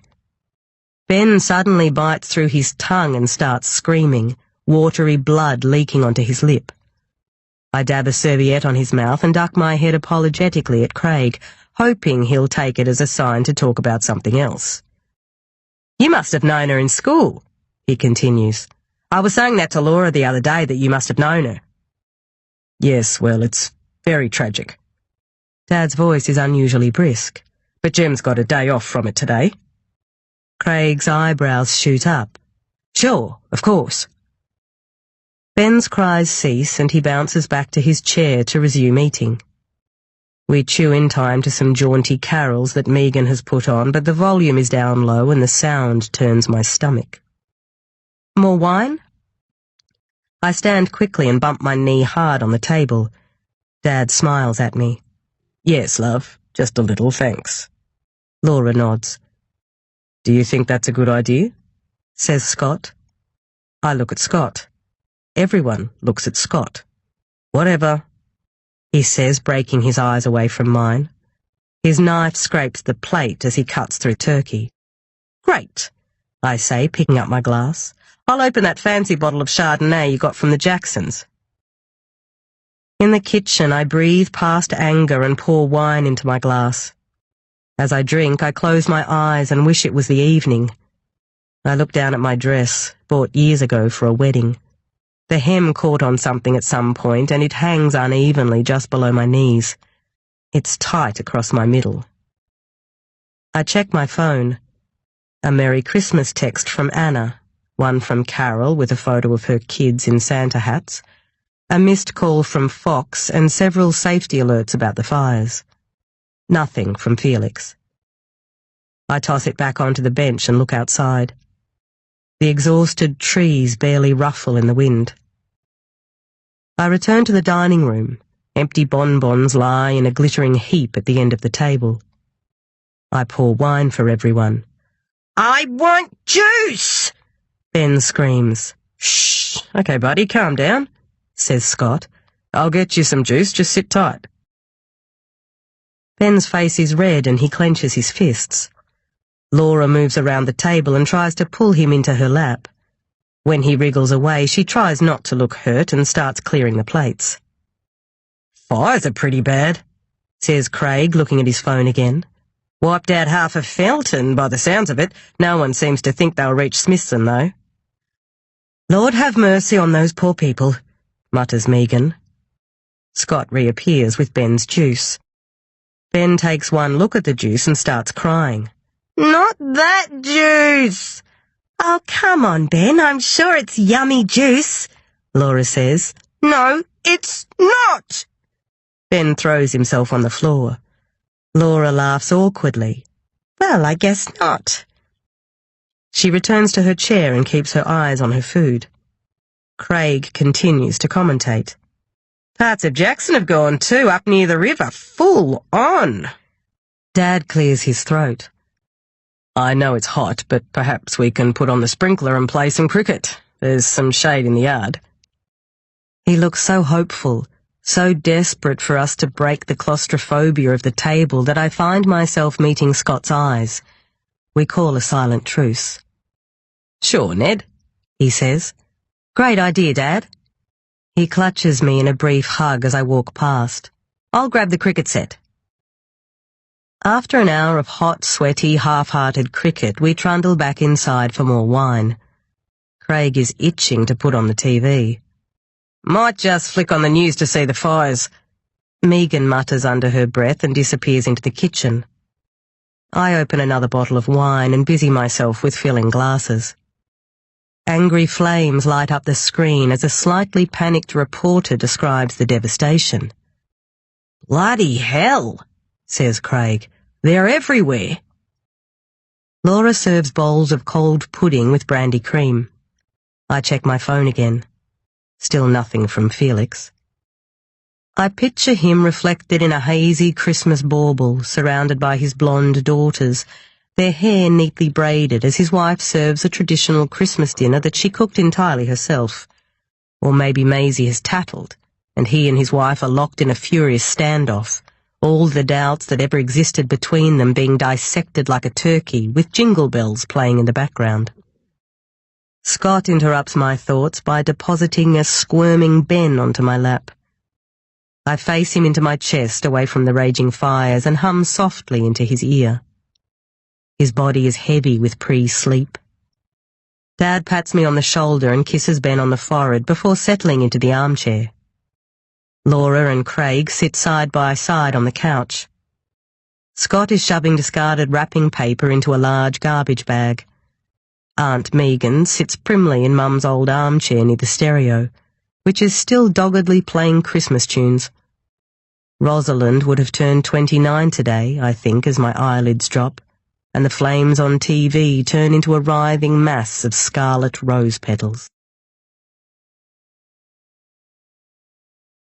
Chapter 55. Saturday, the 26th of December, 9:30 a.m. The office hums with post-holiday chat. Extra people have come in because of the fires. An emergency crew is using one of our meeting rooms as a base. Everyone knows someone who lost a house in the Christmas blaze. Overnight, the wind coaxed the fires west, and now they are burning wildly across acres of Australian nothingness. Smithson has let out its breath. Safe for now. The headline in the paper screams, "A Christmas Miracle," and photos show the ring of fire around the town. I flip over the front page and Rosalind's face looks out at me. "Still no justice for Smithson's angel," reads Candy's headline. I click onto the Smithson Today website and scroll through the articles. After a few minutes, I push my chair away from my desk. I feel hopelessly restless and desperate to know whether Maisie has said anything. Where the fuck is Felix? Woodstock, need you in here. Jonesy walks past my desk without stopping. I enter his office and sit down. He paces in front of me. Gemma, we're losing the uniforms because of the fires. I sink into the couch. This case is slipping out of my grasp. All of them? I'd say so. There's bullshit coming at the department left, right and centre. We just can't justify keeping them when so many places need the manpower. Does McKinnon know? Yep, spoke to him last night. Why didn't you speak to me? My eyes burn into his. He holds my stare. I wanted you to have a day with your family. Have a break from all this. Fair enough? I guess. I'm trying to contain the heat flaring inside me. Right, well, the guys you have now will work the day out and then I'd say that will be it. So do your check-in this afternoon and then you'll need to pare it back and work out how you want to run it. And then? And then I don't know. We get a solve, ideally. I stand up and turn to leave, feeling oddly empty. Is that everything? Almost. What's this I hear about you getting flowers, Woodstock? I freeze. Flowers? Yes, flowers. Big fat bunch of red roses, in fact, delivered to your house at the beginning of the Ryan murder investigation. Jonesy's nostrils flare and I can see bristly hairs hiding inside them like spiders under the eaves. I'm sure you remember, unless of course you get sent flowers all the time. We don't know it's linked to the case. I didn't even know about them at all. He glares at me. Not good enough, Woodstock, and you know it. Did McKinnon tell you? Who told me is the least of your problems. You should have told me. I want you on this thing, Woodstock, but you're making it very hard. I'm sorry, sir, I should have told you. Yes, you should have. We'll speak later. For now, just keep yourself out of trouble. That's an order. Yes, sir. He walks away, thrusting a pudgy hand through his oily hair. I go back to my desk and blindly check emails and make notes. My fingers curl and I imagine slamming my fists on the keyboard until it breaks and the keys rattle to the floor like teeth. I look over at Felix's desk, but he is still nowhere to be seen. Still fuming, I catch up on the Christmas Day suicide. It doesn't appear to be related in any way to Rosalind's case. The 20-year-old video store attendant had been a student at Smithson Secondary College but had never been taught by Rosalind, and nothing suggests they were acquainted. He had a fight with his girlfriend on Christmas Eve morning and made the decision to go off his meds shortly thereafter. That poor girl. She will rake over that argument in her mind for the rest of her life. At midday, I get a call about an incident at the Ryans. A man covered in blood is allegedly screaming at the house from the front yard. I rush down a couple of bites of my sandwich and then call Felix, leaving him a message as I jump in the car. By the time I get to the Ryans, 2 cops are already there. They have a bloodied Bryce sitting on the front steps looking forlorn. I get out of the car, squinting as light pings off the collection of cars in the driveway. Timothy is standing on the front veranda talking to a uniform. He's looking across at the small crowd that has gathered on the other side of the street.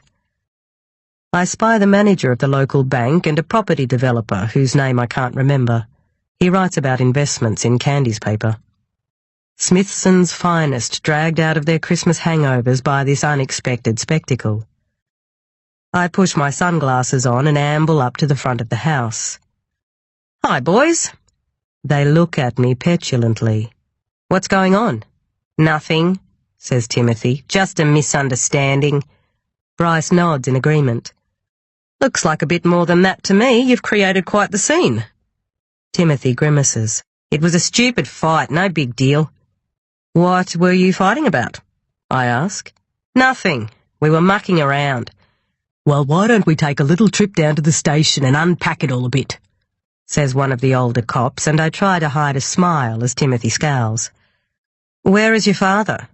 I ask, following them to the police car. "He's back in the hospital," says Bryce ominously, spitting on his hand and wiping blood from his cheek. Chapter 56. Then. I found the old fountain pen in my mother's writing desk. I used to love watching her write, the curve of the words like a lullaby. It always seemed that no matter what letters appeared, they would be more beautiful if written with that pen. I didn't know when I'd decided to send Jacob the note. It might have been when I saw them together at the shopping centre. It might have been after that. All I really knew for sure was that it had been 20 lonely days without Jacob, and I was losing my mind. We were still speaking, but our private world had split down the middle, and my side had been cast into a dark, bleak winter. I was lost without my other half. I wasn't sleeping. I wasn't eating. I was frozen in place and unable to see in front of me. The grief was weighing me down. Jacob hadn't mentioned Rosalind, and I'd choked on the accusation every time I'd tried to ask him. And then I'd seen them together, and an overwhelming urgency had taken over. Action seemed like the only option. I'd felt so drawn to her, and she had gone and taken my future away from me. It was so unfair. She had everything already. Jacob was all I had. And I had trusted him so much, and now he was wrapped in her spell too. In my room, I laid a sheet of crisp cream paper next to the piece of foolscap I'd ripped from my notebook. I wrote out the text, agonizing over each word until I felt it read right. After that, I just needed to copy it onto the writing paper and sign it. My hand hovered over the page. My fingers gripped the thick pen so hard that they ached. The first few words were shaky, but then I found my rhythm, recalling the necessary tilt of the nib, the right pressure, the flick of my wrist to round out a word. The letters turned into a hateful, beautiful cloud. The fountain pen transformed my prose into art, carrying light and shade. I signed Rosalind's name with a flourish and leaned back, looking at the page. It was beautiful. The evil words I had signed her name to would be hard for Jacob to ignore. I'm sorry to say that you mean nothing to me. It was all a game. I just wanted to pretend I could like someone like you, just for a moment. A little bit like an experiment, a bit like a dare. I wanted to see if I could make you like me, and it worked. But now it's gone too far. I'm embarrassed by being seen with you. I don't want to see you anymore. Don't want you to touch me. I felt alive for the first time in weeks. My breath came out in little puffs and my body was on edge as if I was playing hide and seek and it was my turn to be found.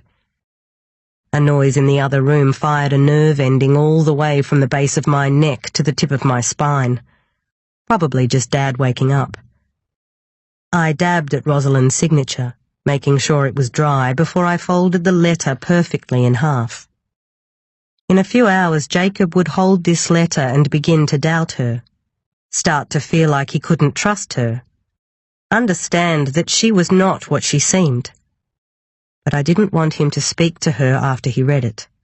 I wanted him to think that this letter was the end between them, to realize that he had made a mistake, to see what we had all along. I needed to keep them apart. I didn't want her to beg him for a second chance, deny that she sent it. I bit my lip, the final stage of my plan forming in my mind. Chapter 57. Saturday, the 26th of December, 4:09 p.m. I call Our Lady Private Hospital to talk to George Ryan, but I'm told he's not able to speak with me at the moment. Only family, the nurse snaps into the phone. Felix is nowhere to be found. I recall Jonesy dressing me down and rage pulses through me again in waves. I'm exhausted and desperate to take my mind off Felix's betrayal. Timothy and Bryce Ryan were released without charge following the incident at the house. Neither was willing to press charges, but clearly something has come between them. I wonder if it has to do with Rosalind. It's 1:15 p.m. in Shanghai when I call Lila Wilcox. I can hear the grime and colour of the exotic city pulsing down the line as she answers. It sounds a lot further than half a world away. Ms. Wilcox? Detective Woodstock. Oh, she falters. You have news? No, I'm sorry, I don't. We're still working through a lot of information. I see. Relief comes in the form of a long breath, and then, as if realizing that not knowing is worse, her breathing quickens again. Well, how can I help? Lila, I want to ask some questions about when you were married to George Ryan. Of course. I arranged the photos of the Ryans on my monitor as I talked to her. Was George ever violent? No. Arrogant, dominant perhaps, and moody sometimes, but not violent. He never hit you, never lashed out at the boys? Not that I ever saw. He was very strict with them, too strict, I thought, but not inappropriate. He never touched me. What about Rosalind? She hesitates. Ms. Wilcox, I say, this is important. I don't want to have to bring you back here. It's a long flight. No, look, it's nothing. He never touched her either. I wouldn't have stood for it. But there was something off with the way he was with her. Off? She speaks quickly. Nothing like that, really. More like he was nervous around her. Don't get me wrong, he spoiled her, gave her things, loved her. But he seemed uncomfortable with her. Maybe at that age he felt it wasn't right to be too close. Maybe. I never understood it. It was almost like he was scared of her. Lila laughs. It's a nice sound. Silly, really. I tried to discuss it with him, but he said I was imagining things. I don't know. Perhaps I was. She didn't mind. She was so self-sufficient. What about the boys? Did they ever touch her? Were they ever violent? No, not that I saw. I look at my screen again. I'm deep down rabbit holes, but the rabbits are everywhere except where I'm looking. A horn blares. She's crossing a road. There was something, she says hesitantly. Yes. I'm not sure if it's anything really. After all, they were just children. What happened? I say. Okay, well, I could tell something was going on. This would have been around 2 years before I left. Rosalind was perhaps 12. And what was going on? Well, it started with some silly, inappropriate comments, sneaking around, normal kid stuff. Then what happened? They were taking pictures. Of what? Of Rose. What kind of pictures? You know, those kind of pictures. There was a vent in the ceiling of her room, and Tim and Bryce set up one of George's cameras in it. They took photos of her in her room, undressing and whatever. Not Marcus? He knew about the photos, but I don't think he was really involved. He was close to Rose. Tim and Bryce were always the leaders, even though they were younger. Marcus was a sweet boy. He never wanted to cause trouble. Did you tell your husband? No, I didn't think it was worth it. I reasoned they weren't pornographic, more opportunistic. I went crazy at them and made them destroy all the photos, grounded them. They claimed she knew all about the photos, that it had been her idea in the first place. I told George they'd been talking back to me. He was away on business anyway. Did Rosalind know about this? No, I don't think so. I didn't want her to know. Like I said, I think it was just kid stuff. Not good, obviously, but probably just pushing boundaries. They were always hard to manage, and I didn't think it was worth making it into a bigger deal. They were just messing around. Oh, God. Miss Wilcox? Lila? I say when she doesn't answer. Her voice shakes now. They were just kids. You don't think that the boys are involved in what happened to her? God. Tapping my pen against my teeth, I try to imagine it. I really don't know, I say. Chapter 58. Sunday, the 27th of December, 3:02 p.m. It feels weird being here. Melanie Cousins shifts her gaze furtively to the left, then to the right, the small piercing high in her ear sparkling in the sun. Because of Ms. Ryan? Tara Boffin shades her eyes from the glare and notices Melanie's piercing, wishing her mother would let her get one like it. Yeah, replies Melanie. Mum's still beside herself about it. Same. Mine's obsessed. She's shushing everyone when the news comes on. Tara hasn't minded, though. She's been devouring the news on Ms. Ryan's murder, searching for information online long after everyone has gone to bed. Some of the comments she read at the end of one report were probably the worst things she has ever read. Do you think the guy's still out there? I guess so. They haven't caught him yet. The girls walk along the rocks to the left of the playground. The sun has shrunk the often watery pools to nothing. Tara concentrates to keep her balance. She's larger than Melanie and less steady on her feet. The slighter girl scrambles over the rocks easily. Want one? Melanie holds out a cigarette. Sure. Tara tries to hide her huffing. They sit companionably together in silence, smoking. Do you think it hurt? Melanie asks. When she died? Yeah. I reckon. I read she was raped before he killed her. Tara shudders. I heard it was after, like when she was already dead. It's so gross, says Tara. Yeah. A woman who has been walking her dog near the playground stops in the middle of the path and lifts her hand to shield her eyes, and then waves at them enthusiastically. Who's that? Says Melanie, stubbing out her cigarette.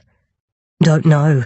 Maybe our next-door neighbour, says Tara, also killing her cigarette and managing to burn the tip of her thumb at the same time. Quick, let's get away from here where she can't see. Tara follows Melanie, who weaves expertly through the bracken down to the water's edge. In here, says Melanie. Tara looks at the gaping entrance to the concrete tunnel and stops short. Come on! The walls give Melanie's voice a masculine edge. I don't know, Mel. Melanie's voice starts to fade away, disappearing into the dark void. Okay, wait, I'm coming. Tara steps tentatively into the nothingness, the slosh of shallow water underneath her shoes. There's a flicking sound and then a yellow glow. Melanie is illuminated by the flame as she leans in to light a cigarette. For you? She offers the lighter to Tara, who obliges by shifting forward and letting her catch the end of the cigarette with a flame. What is this place? An old drain pipe or something. I don't think it's used for anything. Matt and I come down here sometimes to, you know. Melanie raises her eyebrows. Tara pictures Matt pinning her friend against the dark concrete wall, kissing her, and the two of them having sex in this dirty place, and thinks that as much as she'd like to have a boyfriend, she wouldn't like him to bring her here, especially not since Ms. Ryan was murdered a few meters away. Wow, this is cool, says Melanie. What? This, look. Tara makes her way over to where Melanie is standing next to the wall, using the lighter like a torch. I think we should get out of here. What if the water comes on or something? It won't. Jeez, relax. And look at these. I've never noticed them before. Some of them are really good. Tara takes in the artwork on the curved wall. Melanie's right. Some of the pictures are impressive.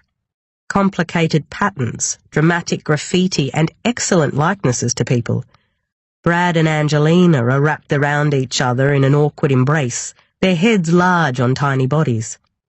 There is a cartoon of the mayor that makes her giggle, his recognizable features twisted into a squinty pig-like creature. I like that one. Melanie moves the lighter to where Tara is pointing, illuminating a picture of a large glowing gem. Somehow it looks lit up. The artist has used white shading and silver paint to give the gem its own light. It's abstract, but beautiful. Tara's never seen anything quite like it before. Yeah, that's really cool. Melanie takes out her phone to snap a picture of it. Tara drops her cigarette in the water while Melanie's not looking. She is queasy from the smoke and feels a mild flutter of panic as she turns back towards the small circle of daylight, but her eyes keep being drawn to the glittering gemstone, as if it's a rare archaeological find, noting the tiny words JM plus gem, always, at the very sharpest point of the jewel. Chapter 59. Monday, the 28th of December, 10:06 a.m. From the tea room I see Felix pulling into the car park and I bolt out the front before he has the chance to get out of the car. Kenny sniggers as I rush past. Felix wasn't in yesterday and had been mysteriously in Paxton on Saturday looking into things related to the case. He has been ignoring my calls, and seeing him now has tipped my simmering over to a fully fledged boil. "Why are you ignoring me?" I hiss. He looks up at me, squinting. "What?" He takes his time gathering his bag, putting his keys in his pocket. "You're ignoring me," I say, though the sight of him has numbed me somewhat. "I had a day off, Gemma," he replies, putting sunglasses on. "I needed a break." Anger bubbles up inside me again. "Why did you tell Jonesy about the flowers?" "Gemma, it's a criminal investigation." I can tell by the way he's talking to me that Maisie hasn't said anything about seeing him, seeing us. He'd be different, frazzled. Instead, he's looking at me with calm pity. I wonder whether she just hasn't realized what she saw or whether she has decided to keep a secret from her father. "I fucking know that. Don't be an asshole." He looks at me evenly. "Gemma." White-hot anger burns through my body. I can't even speak. "Your son was taken. You're not thinking straight. I think we all need to have all of the information. You can't do this on your own." I kick at the ground and his mouth twitches into a brief smile. "Fuck you." He hardens. "Gemma, come on, I'm trying to help." "I'm not trying to do this on my own." "Okay, good." "What the fuck is your problem?" I cry. "Gemma, now is not the time." "For what?" "For a discussion about this." Two junior uniforms push out of the main entrance and glance apologetically our way before scuttling to their patrol car. "About what?" He sighs as if I am a toddler throwing a tantrum. "About our relationship." "Oh, is that what this is? I thought we were going to discuss the case." I whirl around and stalk back towards the office, yelling over my shoulder, "I'm going to talk to the Ryans. Timothy and Bryce have some explaining to do." Timothy had flown back to Sydney on Saturday night for a 40th, and Bryce said he had gastro, so I wasn't able to speak to them again yesterday. Neither of them was thrilled when I arranged for two fresh-faced uniforms to pick them up from George Ryan's house bright and early this morning. Then I deliberately kept them waiting for over an hour, scowling as they sat opposite each other on the uncomfortable chairs in the front room, before I suddenly separate them to begin the interviews. They both maintain that their argument on Boxing Day was a silly misunderstanding. They hadn't slept well and it led to a fight over cooking breakfast. Timothy misinterpreted something Bryce said and he snapped. They've been under a lot of pressure. They want to go home. They have their lawyers on speed dial, you know. Their father is very ill. They need to be with him. "You weren't with him yesterday," I point out. "I was sick myself," says Bryce. "It was my best mate's birthday," says Timothy. "Let's talk about your sister," I say. They both pause. "Tragic, obviously," says Bryce. "Just a nightmare," says Timothy. "Okay, let's go over a few things again. Where were you on Friday, the 11th of December? "The school play," says Timothy cockily. "Romeo and Juliet. It was great. Much better than I thought it would be." "But you didn't speak with your sister?" I ask. "Nah, she was busy. Everyone wanted to talk to her." "What about you, Bryce?" "Yep, like I said, I got takeaway from the chicken shop, went home and watched a movie. I already told you all this." "And you heard your brother come home?" I say. "Yeah, like I said, I think so. Around 11. I was on the phone to my girlfriend. She had a migraine, that's why I stayed home that night. I heard the door open, so I knew Timothy was home." Was Bryce's door closed when he got home? How did you know he was home? I could hear him talking. I assumed he was on the phone. Okay, back to Rosalind. Did you always get along? I asked Timothy. She was our only sister. We spoiled her. And what about when you were younger? Did you get along? Of course, says Bryce. Very well. She was very easygoing, says Timothy. So easygoing that you took photos of her getting undressed? I press. Indignant splutters are followed by the clearing of throats, which turn to narrowed eyes filled with suspicion. I don't really remember anything like that, says Bryce. We were just kids mucking around. That was all her idea, says Timothy. She wanted us to take photos of her. She was always asking us to do stuff like that. So you're saying she instigated the photos being taken? I ask. She definitely wanted us to take them, says Bryce. I really don't see the point in going over any of this, but yes, she knew. She always loved being the centre of attention, says Timothy. She was manipulative. Do you think your sister was manipulative? I ask Bryce. He shrugs. She got what she wanted most of the time? Is that the same thing? I want to go home, says Timothy. Are you charging us with anything?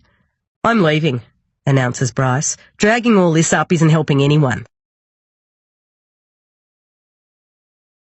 Chapter 60. Tuesday, the 29th of December, 6:55 a.m. The Sunny Lake car park is empty. For the first time in days, it's cool and the clouds are swollen with rain. I sit for a moment inside the quiet of the car and look out across the lake. The water is still, as if someone hit pause. I let my eyes drop a little, and it could almost be an ice rink. In the early light, the water is silver. I know Rosalind was already dead by the time she went into the water, but I still imagine her thrashing about, gulping for air as water fills her mouth, her dark eyes wide with fear. In my vision, she is terrified, knowing she is about to die. A motorbike revs loudly on the highway. I grab my thermos of instant coffee and walk down towards the lake. Dew shimmers on the grass. Small birds twitter and jump frenetically around the low shrubs that line the path. My limbs feel loose and long, finally free from the heat, though the smoke-choked sun is staging a comeback, peeking out from the edge of the earth like a hazy fireball. I sip at the tepid coffee and some spills down my chin. Damn it! My anger flares, but it's Felix I'm thinking about. How fucking dare he? Wiping away the coffee, I walk past the silent playground away from the tower and over to where the lake curls out sharply from the path. The trees, mainly gums, hang low here, dipping sporadically into the water. There is only a clumsy rail to prevent people from stepping off the path and tumbling into the water. At night it would be easy to slip and become tangled in the greenery and be eaten by the earth. We used to come down here and covertly smoke cigarettes during lunch, planting ourselves in the gazebo at the end of the pier so that we could spot the teachers coming. A strange flutter of desire for a cigarette bubbles inside me, and I almost laugh, wondering whether the craving will ever fully leave me. I make do with another sip of coffee instead. I keep walking. I know I'm going to where she was found in the water, but I take my time. A rumble of thunder rolls across the sky, and I look up to see I'm being watched by several sets of solemn glass eyes. The dark windows of the houses built high along the ledge that runs the length of the parkland look down at me. If only someone had seen something that night. No one in this town can keep to themselves, so it seems ironic that not one of the lakeside dwellers stepped out onto their balcony and saw Rosalind with her attacker. Only bleary-eyed Moira Foss with her screaming baby and rows of spit towels blocking her view heard something, but her observations hardly provided clarity. A pretty jumble of rocks leads into the water where Connor Marsh first saw Rosalind floating just over a fortnight ago. Bouquets of flowers are arranged in a sloppy pyramid a few metres from the rocks. Damp teddy bears and soggy envelopes poke out between the heads of flowers. I squat next to the makeshift shrine. Such an insignificant spot before this. Not a place that anyone would have thought to stop at, not even to pause and look out over the lake. There are far better vantage points. Another blast of thunder shudders, and I relish the cool air lapping my face. The storm is getting closer. I wish I could summon the rain to turn me inside out and wash over me, clean my soul. I finish the coffee and grimace, screwing the lid on tight. I absently pass the thermos back and forth between my hands, trying to think. What would have made Rosalind come to the lake that night? Could someone have forced her to go with them? But how? Blackmail? Maybe someone had found out something that was damaging to her reputation. No one saw or heard anything that would indicate she was abducted. Was she lured to the lake with the promise of something? Money? Drugs? It doesn't fit. Of course, despite my doubts, it could have been a random stranger. But that still wouldn't explain why she was at the lake in the first place. Plus, it just feels personal. Both Felix and I sensed that from the start. Nothing about Rosalind has ever seemed random anyway. Maybe it was attempted rape that turned to murder. I've worked cases where the killer is frustrated that he can't perform and turns lethally violent as a result. Or did the killer get spooked while he was assaulting her? I shiver lightly, thinking about someone abusing her still, warm, dead body. I wonder about her brothers. Could Timothy have been obsessed with her? Followed her here?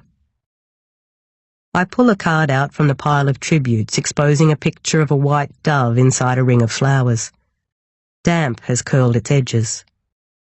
Sharp edits of Rosalind's possible final moments form a steady stream of film through my mind, but nothing seems right.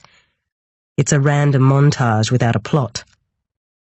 A stray droplet hits me square in the eye and I blink, trying to clear the wetness. A scraping sound behind me on the path causes me to whirl around, hairs on end, still blinking through the water. Rodney Mason swings his leg over his bike so that both feet are on the same side, slowing it to a stop. Hey. He looks past me to the shrine, swallowing heavily. Rodney, what are you doing here? He props his bike next to a tree. Dunno. I guess I just wanted to come here. You know, to where it happened. Pay my respects. I watch as he steps forward, balancing carefully on the rocks, and looks out towards the gazebo. His eyes are closed as he says, I never really come here, you know. 'Cause of Jake. Mum doesn't like it. His shoes are worn and the cuffs of his jacket have holes in them. I can't tell if it's fashion or reflective of his financial circumstances. The Masons never had much money. Have you been here before now? He turns and looks at me. Is that a trick question? No. Okay. He comes closer to me and I quickly stand and step back onto the path. I came here last week with some of the others from school. He shrugs, blinking quickly as he takes in all the flowers and toys. Some of the girls said it would help. Did it help? Dunno. I'm not really sure what it's supposed to help with. It's not like she can come back. Another rumble breaks around us. Rodney looks heavenwards. It's weird without the heat today. I'd got so used to it. I was just thinking the same thing. I can't pull my eyes away from him. The face so like Jacob's. The colour of their eyes an exact match. Do you still think about him? He asks me. Lightning sparks in the sky and is immediately followed by a release of large droplets that turn into sheets of rain. We stand rooted to the spot, looking at each other for a moment, and then I say, Quick, this way, and he follows me up the path, the dust turning to mud. Water pours down my face and I run into it. It feels good. My legs pump steadily underneath me, strong. I can feel Rodney just behind me, our feet pounding in unison. I beep the car open and gesture for him to get in the passenger side. We heave ourselves in, breathless and soaked. There are still no other cars in the car park. Probably no one will come here now with the rain like this. Inside the car, noise drops away as if we're inside a drum. Rodney is wiping water from his eyes with the bottom of his t-shirt, revealing his taut abdomen. Sparse dark hairs disappear into his waistband. He sees me looking. "Let's get the air on, eh?" I fiddle with the keys, turning the car on and feeling relieved when the wind moves through the car, creating space between us. I feel like my body has reversed through time. I am 18, in love with Jacob, with the world in front of me. It's hard to breathe and there is a faint ringing in my ears. "Geez, it's really coming down out there." Rodney stares out the window. Lightning flashes in the sky and the trees are rag dolls waving for help. "I still think about him all the time," I say. He turns towards me, leaning his head back on the headrest and sighs deeply. "Yeah, I do and I don't. Less often, but deeply. Like now, I really feel it when I think about him. Do you know what I mean?" "Yes, I'm sort of the same." "You must see some pretty bad shit in your job, though. I guess you get tough from all that." I lean my head back like his and turn to him. Sort of. It's hard to compare, really. I don't know what I'd be like if I didn't do this. This is just how I am now. He nods and twists his hands in his lap, and I remember that he did this the other day too. "Are you working right now? Is that why you're here?" he asks. Once you have a case, everything you do is work. It's on your mind the whole time, you can't stop. He seems to think about this for a while. Oh, I guess that makes sense. "Why wouldn't your mum let you come here?" "I don't know. It's like she thought what Jake had done might be catching or something. She just didn't want me anywhere near where it happened. I don't know why we didn't move away. No money, I guess." A lump forms in my throat. I'd all but forgotten Rodney back then. Flashes of a skinny little boy in hand-me-downs flicker in front of me. At the memorial, he sat with his mother, owl-eyed and lost, surrounded by sobbing teenagers. "I used to like it when you came to our house." I smile. "Yeah, I liked it too. That was a long time ago. I was your age then. You have a kid now, right? I've seen you with him." My heart clicks into a higher gear. "You have?" "Sure, just around, you know." His mouth twists into a strange smile. "Don't worry, I haven't been following you or anything." The rain is coming down so hard I can't even see the lake. Water zigzags across the windscreen. Must be nice to have a kid to look after. His hands fidget in his lap, but he doesn't seem nervous. His voice is steady. His dark hair curls slightly from the rain, and his lashes clump together like he's wearing mascara. I nod, pushing the fan onto a higher speed. Yes, I can barely remember what it was like before, without him. Jake used to look after me a lot, because he was so much older. The lump in my throat is growing bigger, and I take a deep breath around it. "I'm sorry, Rodney. You must have been so scared. I think I forgot how young you were. I wasn't thinking straight then." "It's okay. Before he died, he told me you broke up. I was sad about that. I reckon that's probably why he did it." I think back to writing that note, the letters curling beautifully into Rosalind's prose. Yes, well, I don't know. You never really know what's in someone's head when they do something like that. And it was a long time ago. "I talked to her about him, he says. I glance sideways at him, wondering if this whole thing is about to be resolved right here in my car. "What did you talk about?" I say, trying to keep my voice even. The air in the car thins and the wet has started to seep through my clothes. I wish I was home in bed asleep, preferably drugged into a deep, prolonged unconsciousness. On the highway, blurry headlights bob through the trees. It feels like Rodney and I are completely alone, hidden from the rest of the world, which may or may not be real anyway. "Everything, really," says Rodney quietly. "She loved talking to me, she said that." Ms. Ryan said she loved talking to you, I confirm. Yeah. So tell me what you talked about, I ask. He shrugs, seeming young again. Everything. Jake, her family, me finishing school. Was it important for you to finish school? She really wanted me to do well. She thought I had a real future in drama. Were you going to move to Queensland too? I say. His head whirls my way. What? Queensland, I repeat calmly. Were you going to move there in the new year? What? No. His eyes won't meet mine, but I can't tell if he's lying. Ms. Ryan was planning to move there in the new year, and I wondered whether you were going with her. A faint flush dusts his cheeks. No. I don't know anything about that. I've enrolled in uni. I'm going to do it by correspondence. Online. Doesn't that mean you can do it from anywhere? He gives me a somewhat defeated look. Yeah, I guess. I want to keep working at the newsagent, save some money. So you can get out of here? Isn't that what every teenager in Smithson wants to do? Get out of here? Well, yeah, eventually. It's hard with Mum. Her health is up and down. She needs you. He shrugs. I guess. Rain smatters on the bonnet, slowing.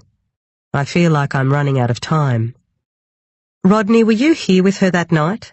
Arranged to meet, but it went bad? Did you fight? No. He shakes his head furiously. You need to tell us. I know you were seeing her. Someone saw you together. I want to help you, Rodney. I've thrown in Izzy's alleged sighting, hoping it will prompt him to speak. I think about getting a confession and the look on Felix's face when he finds out. I feel sick. Rodney grabs my hand and pulls it towards his chest, wrapping his other hand around it. Rodney! Sparks shoot up my arm and burn into my chest.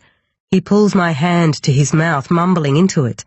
His breath tickles my skin and I don't want him to stop. I cared about her, a lot, I really did, but we didn't do anything. I never saw her outside of school. She wouldn't. I would never have hurt her, I swear. He releases the grip on my hand slightly. Now I'm just kind of half asleep, I don't really know what to do with all the time. It's like... He wipes at his eyes. There seems to be a lot more time now. I miss talking to her. He looks so helpless. An inky-eyed puppy. I want to bundle him up and hold him like I hold Ben when he first wakes up in the morning. Then Rodney grips my hand again with an urgency that feels dangerous. He laces his fingers around it. I know I should pull away, tell him it's wrong, and a wave of confusion slides through me. An odd shiver of desire. I see a flash of white. A car is turning into the car park, and I yank my hand from Rodney's grip. The rain has stopped and the world looks vibrant and sated.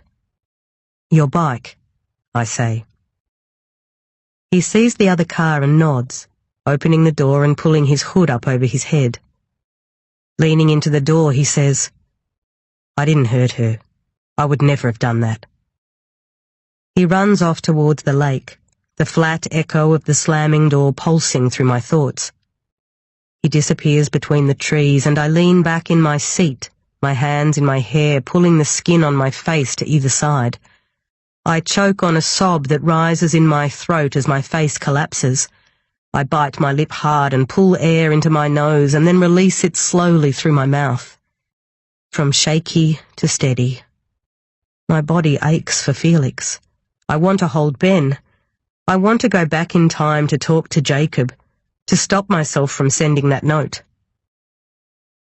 A man in his 60s has got out of his car and is attaching a leash to his dog's collar.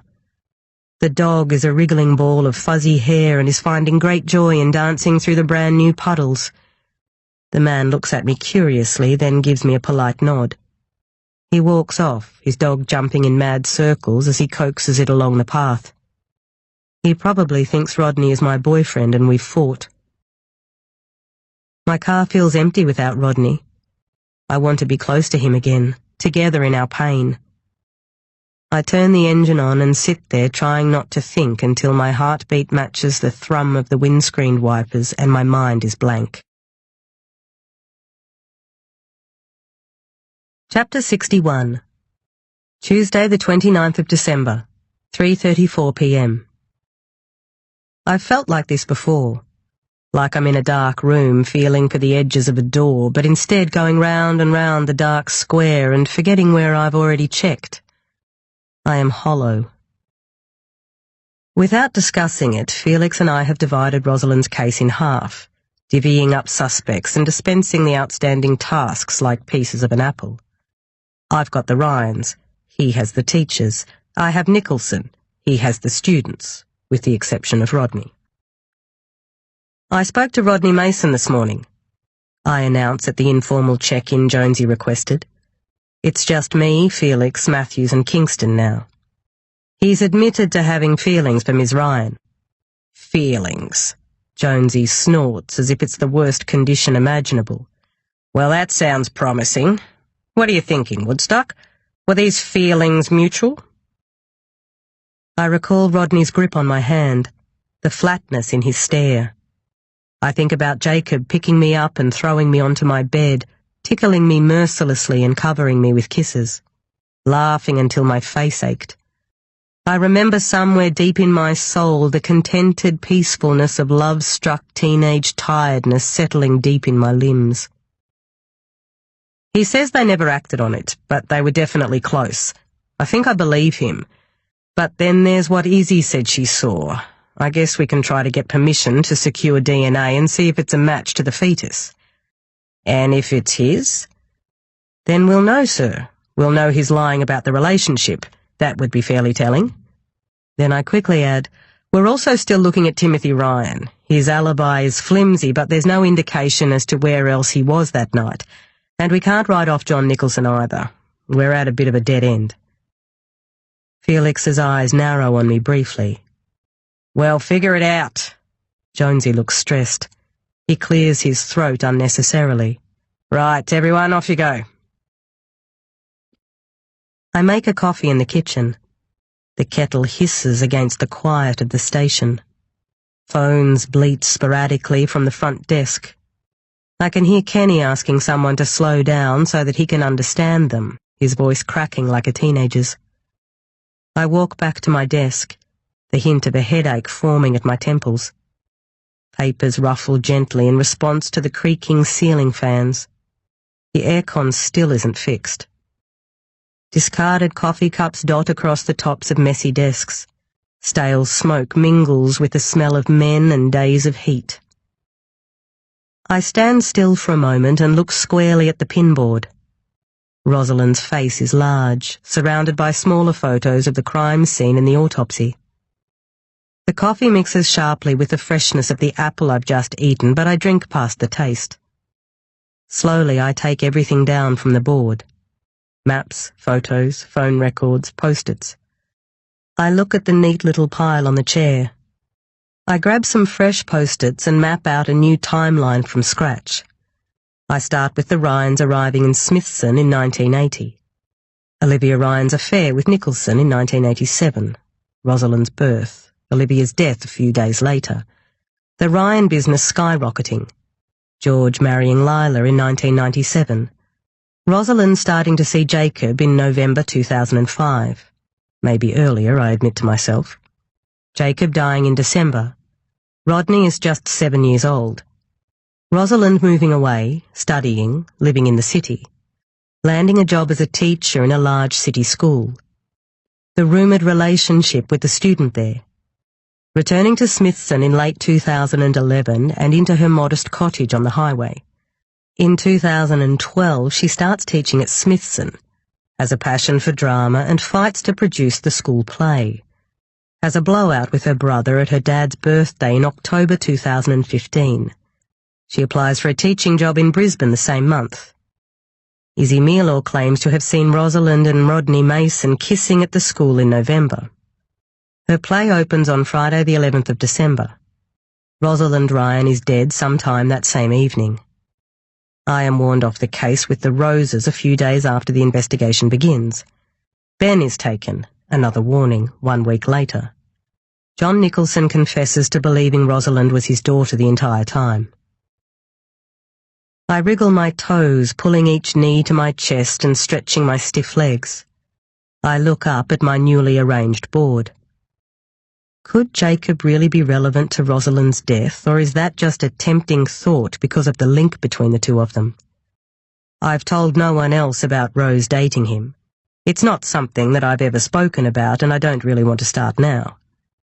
I imagine coming clean about what happened all those years ago and feel panic surge through me. Who benefited financially from Rosalind's death? Only her brothers directly. But for others, killing Rosalind might have been a way to stop secrets from spilling out. Maybe the father of her baby hadn't wanted her to keep it, hadn't wanted her telling everyone that he was the father. Was killing her a way of getting rid of the baby and keeping her quiet? Or was she involved in something bigger, something we haven't even thought of yet? The pieces dangle in front of me, not quite fitting together. I squint, trying to force the notes and pictures to make sense, until the only thing I can see clearly is Rosalind's face trapped in the middle, completely unfazed by the surrounding chaos. Chapter 62. Wednesday, the 30th of December, 11:17 a.m. I need to talk to you. I try to place the voice. Rodney? Is that you? Yeah, can we meet? Hang on. Felix eyes me from his desk. His hair looks different today. He's forgotten to put gel in it. I get up and walk the length of the station. Okay. I duck into an empty interview room. What's going on, Rodney? Rodney sounds like he's crying, or has been. I just want to talk to you. Can you meet me? Sure. Do you want me to come and pick you up?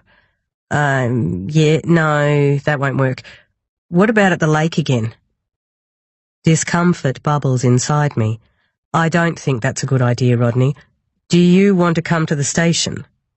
I picture parading him along the beige corridor and instantly hope that he rejects my suggestion. No. He says the word like a bullet. What about the pizza place by the little park near my house? It's always empty during the day. You know it? Yeah, I know it.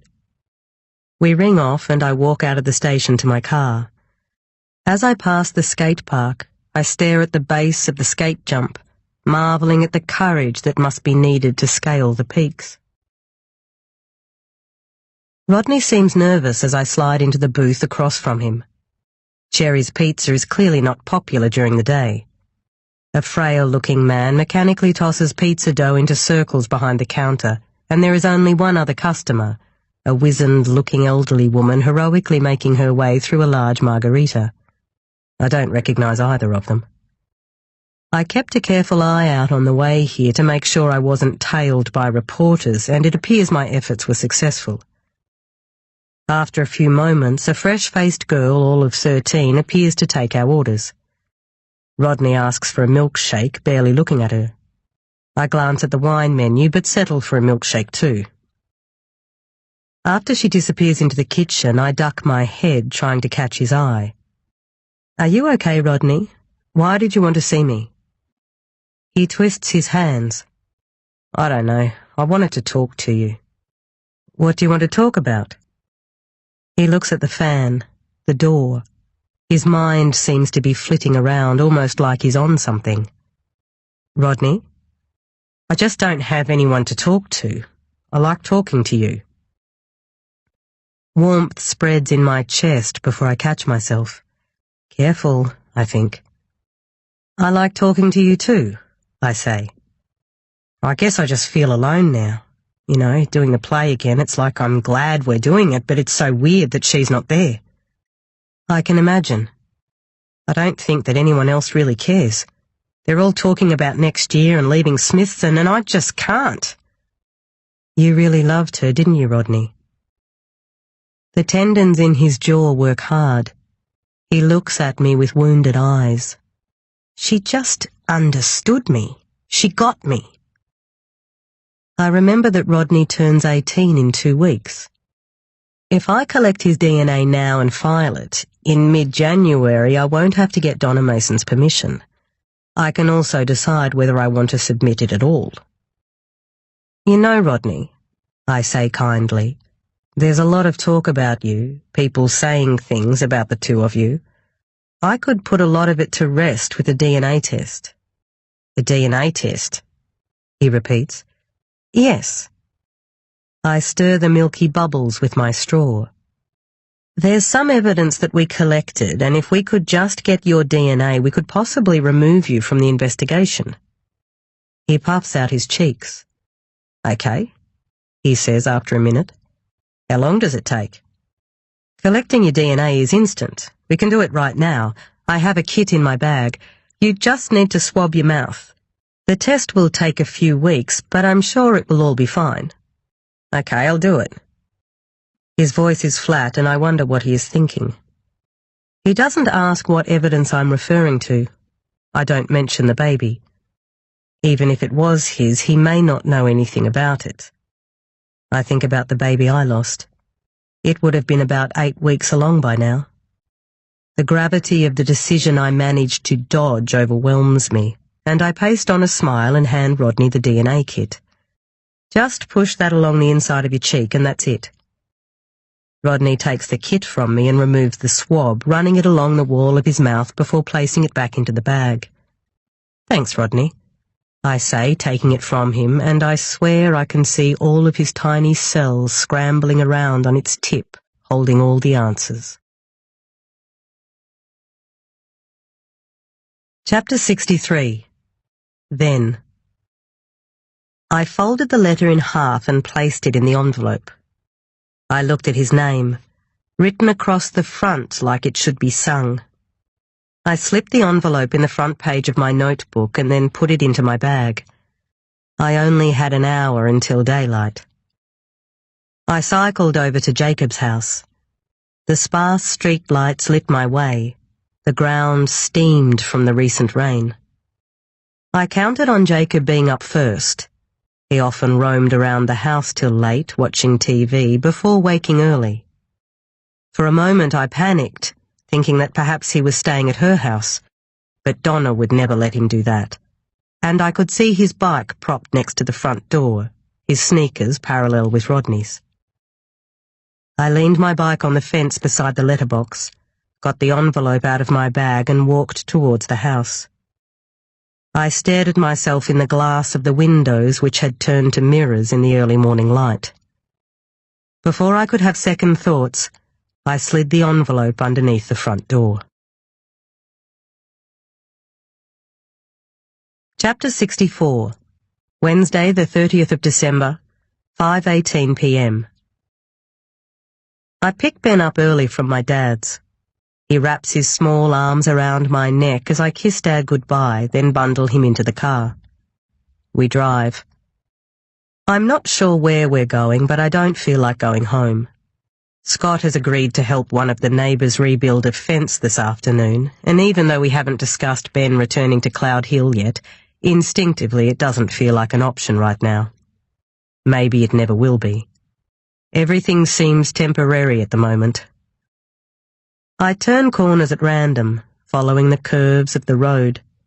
The idea of stopping, of having to do anything beyond aimless driving, seems impossible. Ben kicks the back of my seat. Hey, sweetheart, stop that, come on. Want toast? You can't have toast, baby. I can't cook toast in the car. Ben replies with a swift kick to the door. Ben, please. Look, we'll stop and get some fruit. I know a place just up ahead. We whip past patchwork paddocks. The sun has dipped towards the earth, shooting sideways like a laser beam. Melancholy cows watch us, their mournful stares providing a distraction for Ben, who mercifully stops kicking the seat.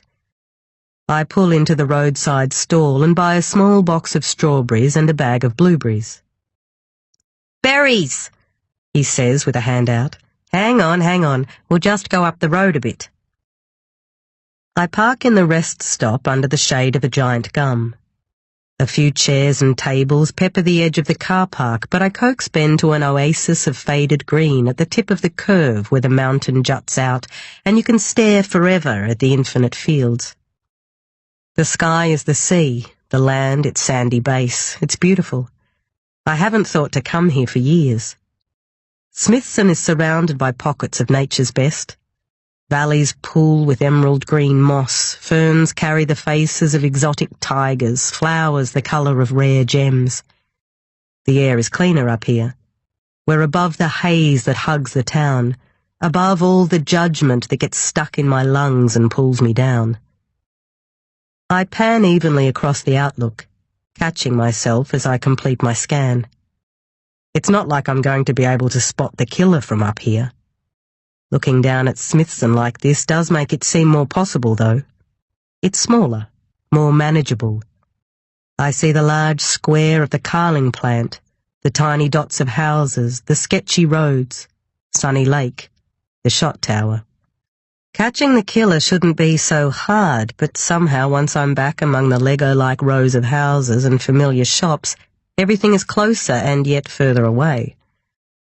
Rodney's down there somewhere, I think. I wonder what he's doing. Rehearsing for the play?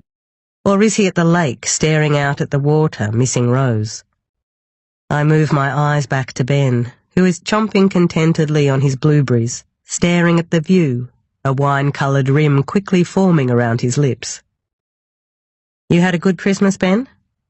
He nods, still eating. That's good. I shift over next to him in the shade and kick off my shoes and socks.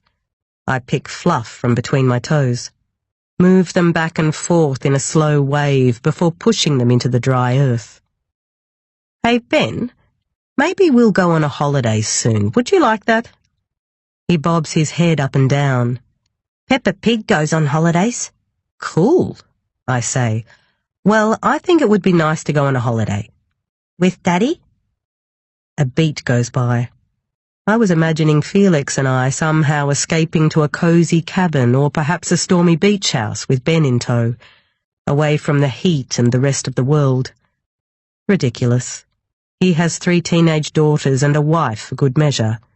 Plus, he's not even talking to me right now. Our life together is a fantasy, one that I need to put a lid on. Sure, Daddy will come. I like holidays. Good.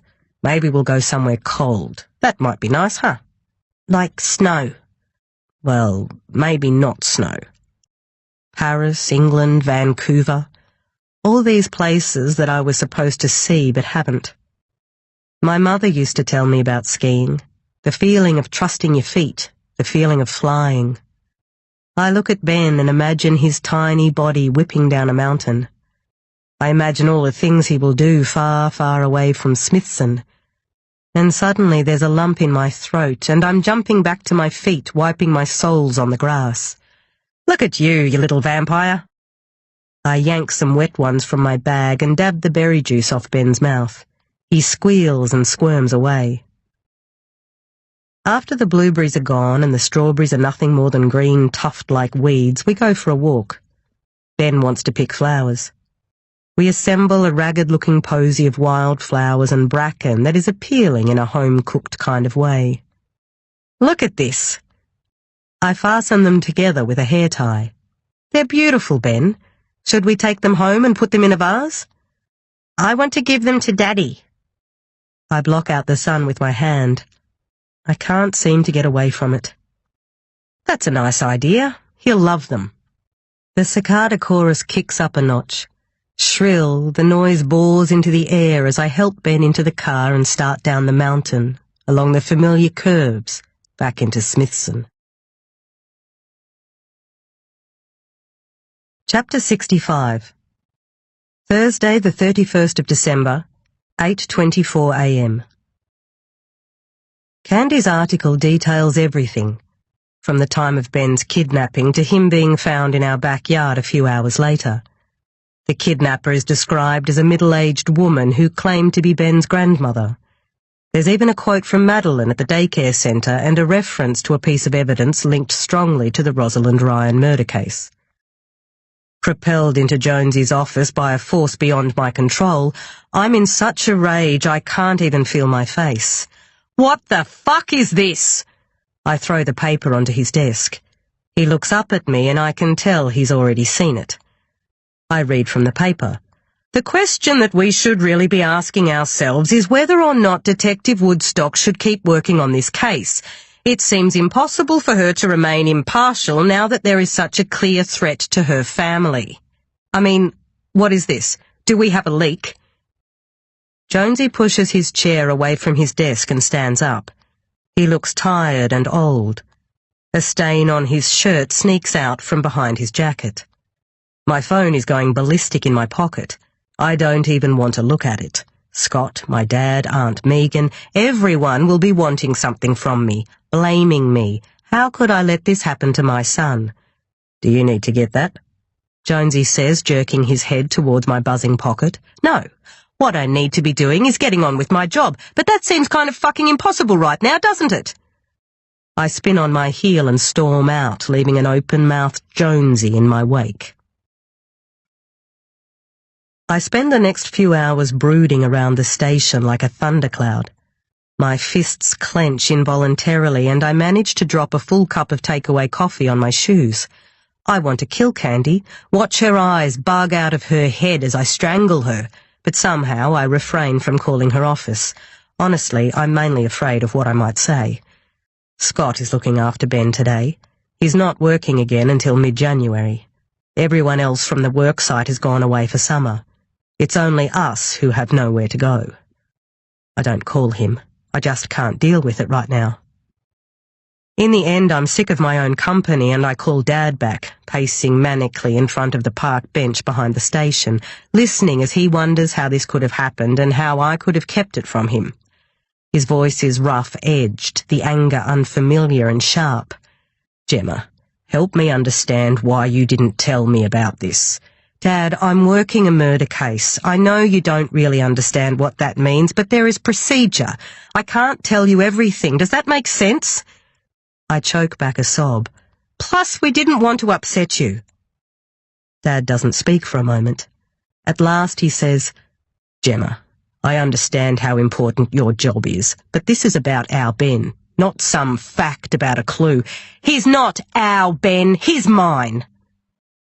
I click the phone off and shove it in my pocket, which is nowhere near as satisfying as throwing it on the ground like I want to do.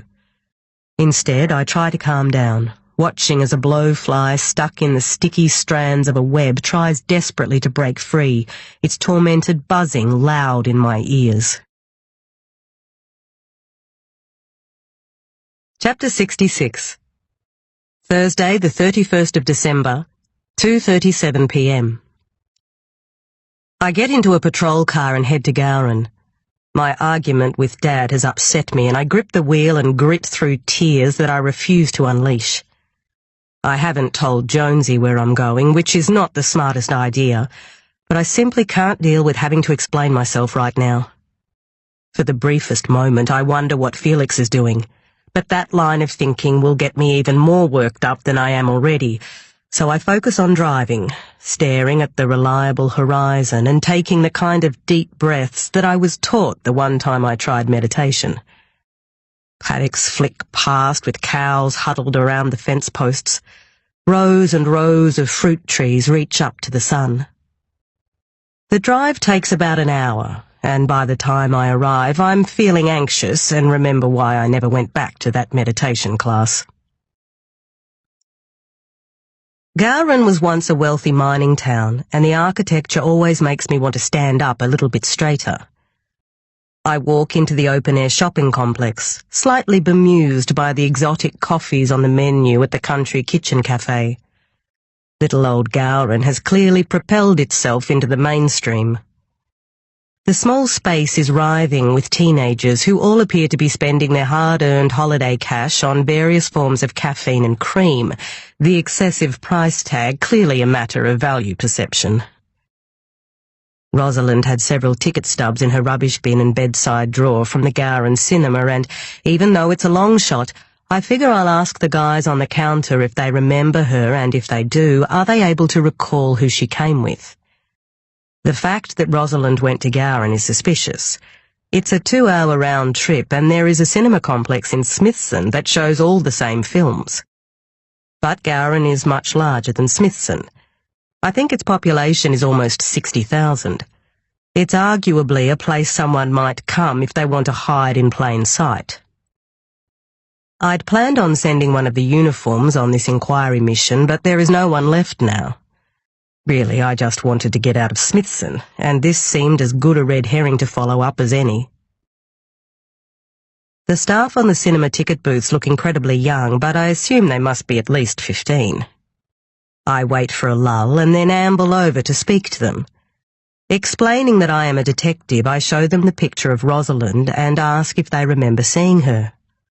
"Oh, yeah," says a particularly angelic-looking boy with ringlets pulled into a ponytail. "The dead girl, she used to come here all the time." A girl with a pixie cut and a square jaw smacks her gum and manages to serve a customer while talking to me. "Yes, she did, almost every Friday or Saturday." "She come alone?" I ask them. "Sometimes." Another kid leans in front of me from behind and I whip round, holding my arms out in defense. "Whoa!" A girl with matching braids stands back, her arms up. She giggles. "That was kind of cool, but I was just trying to look at the picture." Leaning across me again, she pushes some stray hairs behind her ears. "Oh, yeah, her. Always here. The boys used to go crazy trying to serve her and shit." "Is there a manager on today?" I say. Braids girl smiles at me. "I am the manager." "Oh, right." I swallow my surprise. "Do you remember whether she came with anyone?" "She was alone, I think." "Nah, she was with a guy a bunch of times," says the boy with the ringlets. I spin back around to face him. "What did he look like?" "Dunno, really," he says. "I just remember sometimes she bought 2 tickets and I saw her at the candy bar with a guy." "Young? Old?" Young, I think, like your age." "I reckon I saw her with her dad, some old guy," the pixie-faced girl chimes in helpfully. I turn back to the manager, who is putting change in the tills. "You have cameras here?" "I think so." We both glance up to see a clapped-out camera that looks like it was made before electricity was invented. "I'm going to need your camera footage from the past few months. I want to see anything you have with this woman in it." I hold Rosalind's photo up again and she stares out at us serenely. "Roger that." The girl with the braids waves in a clumsy salute. "Don't know how to do it, but I know it can be done. I'm on it." "Great, thank you. Here's my card. Contact me directly if you find anything. My guys will go through anything you've got." "Will do." A slow electronic ticker broadcasts a loop of pixels across the top of the candy bar menu, advertising the movies on show. I imagine what it would be like to head back to the boy with the ringlets, buy a ticket to some shoot-'em-up gangster flick, grab some popcorn and disappear into the darkness for a couple of hours. I can see Rosalind here. The faux European walkways are a homage to the world of art that made so much sense to her. Shaking my head, I wave at the ticket crew, who return it cheerily, and head back to my car. The aircon takes a while to get going, so I stand outside, letting it do its thing for a few minutes. Checking my phone, there's nothing from Felix, but there's a text from Dad apologising, and an angry voicemail from Jonesy apologising for the candy article, but also demanding to know where the fuck I am. As I get into the car, my eyes stinging with the transition from hot to cold, I notice a couple in a parked car about 20 metres away. The woman's bright red hair catches my eye. I shrink down in my seat and watch John Nicholson and Izzy Mealor, heads bent close together. Izzy smiles at him before tilting her face so that he can kiss her on the lips. Chapter 67. Thursday, the 31st of December, 5:42 p.m. I go to the lake. It suddenly seems to have a magnetic pull drawing me close. I walk a lap briskly and then another more slowly. I look out at the shimmering bed of glass, wishing it would part and show me the way. Footsteps tap behind me and blurry shapes form in the water, but no one else is here. It's just me and the whispering lake. Really, all I want is to speak to Felix. My body aches for him. I'm barely eating and I drift in between wakefulness and sleep with alarming ease. I should tell him about Nicholson and Izzy, but at the same time there is a delicious addiction to the pain of weaning myself off him. Plus, I know if I contact him and say I need to talk about the case, he'll think I just want to see him. My anger at this likely assumption makes my blood boil. In the end, I do call him, but it goes to voicemail, so I leave him a message saying we need to speak about Nicholson. I head back to the station. Everyone is out preparing for the inevitable dangers that come with 1 year transitioning to the next. The silence needles my brain. I run comprehensive searches on Izzy Mealaw but turn up nothing. I can't help thinking that her claim about witnessing Rosalind with a student is fueled by jealousy. Perhaps she thought that Nicholson had a crush on Rose and she wants to posthumously cast her in a bad light. Or is she planting a red herring to put us off course? Whatever the case, Nicholson told us that he doesn't endorse staff relationships, and Izzy certainly wasn't forthcoming about her romance with him. Perhaps they're somehow in on this together. Nicholson might have gone to the school that night and somehow lured Rosalind to the lake. I want something to break, something to happen. This case is so still, taunting me. I need to eat. Rustling through my drawer, I find a crumpled instant soup packet and mix it into some boiling water in the kitchen. My face prickles with sweat as I drink the hot liquid, and I push my lank hair behind my ears. Restless and out of breath, I can't seem to sit. I'm staring at the pin board when I feel a tap on my shoulder. Jesus! I reel around. Felix looks equally startled and steps away from me. Sorry, I saw you standing there. I called you back, but you weren't picking up. I grope at my pockets for my phone, but it's not there. Oh, must have left it in the car, or maybe it's on my desk. I'm lightheaded, his presence unsteadying me. He seems more solid than normal, somehow anchored to the ground as I struggle to stay upright. So you have something new on Nicholson? His voice is all business.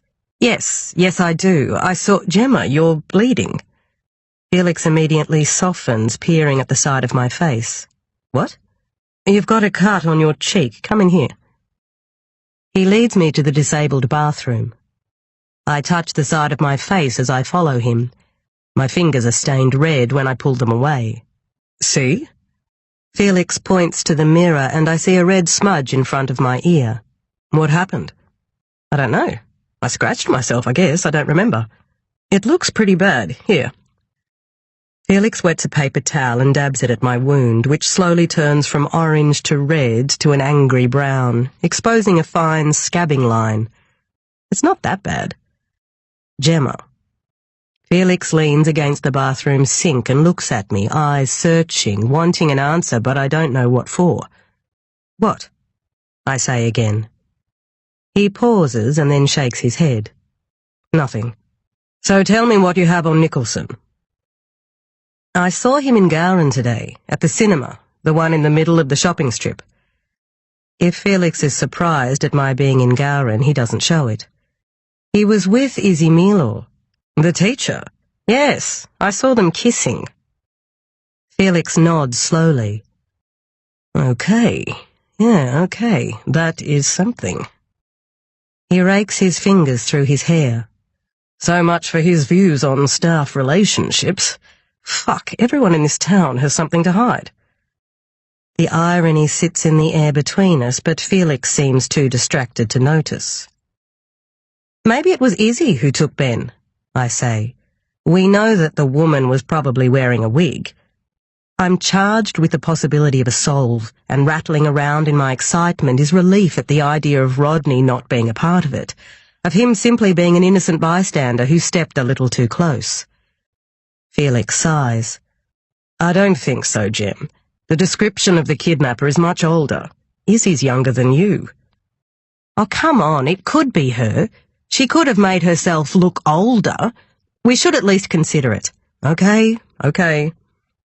He holds out his hands and I realize I am in fight stance, legs apart, ready to strike. We'll look into it. Good. It's cooler in the bathroom, and for the first time in days I feel like I can find a way around my thoughts.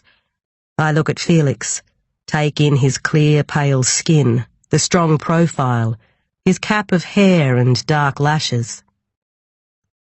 "What's going on?" I say at the exact moment he says, "Gemma, I'm worried about you." "Why?" I step away from him. "I think—" He pauses, seemingly gathering his thoughts. "I think this case has messed with you, perhaps more than you realize." "Really?" "Yes, come on, Gemma, you're all over the place, not thinking straight. Now, I'm not saying you're not doing your job, but it's not healthy." He pushes a hand through his hair, his tired eyes on me. "I don't think this thing with us is helping." "Oh, right. So you're doing me a favour, is that it? Poor little Gemma." White heat flashes in front of me as I draw myself as tall as I can. "I don't think so. I think that you've had enough of me. Simple as that. It all got a bit too real when you met my son, saw my house, saw Scott." My voice breaks, but I keep going, vaguely aware of the other Gemma in the mirror.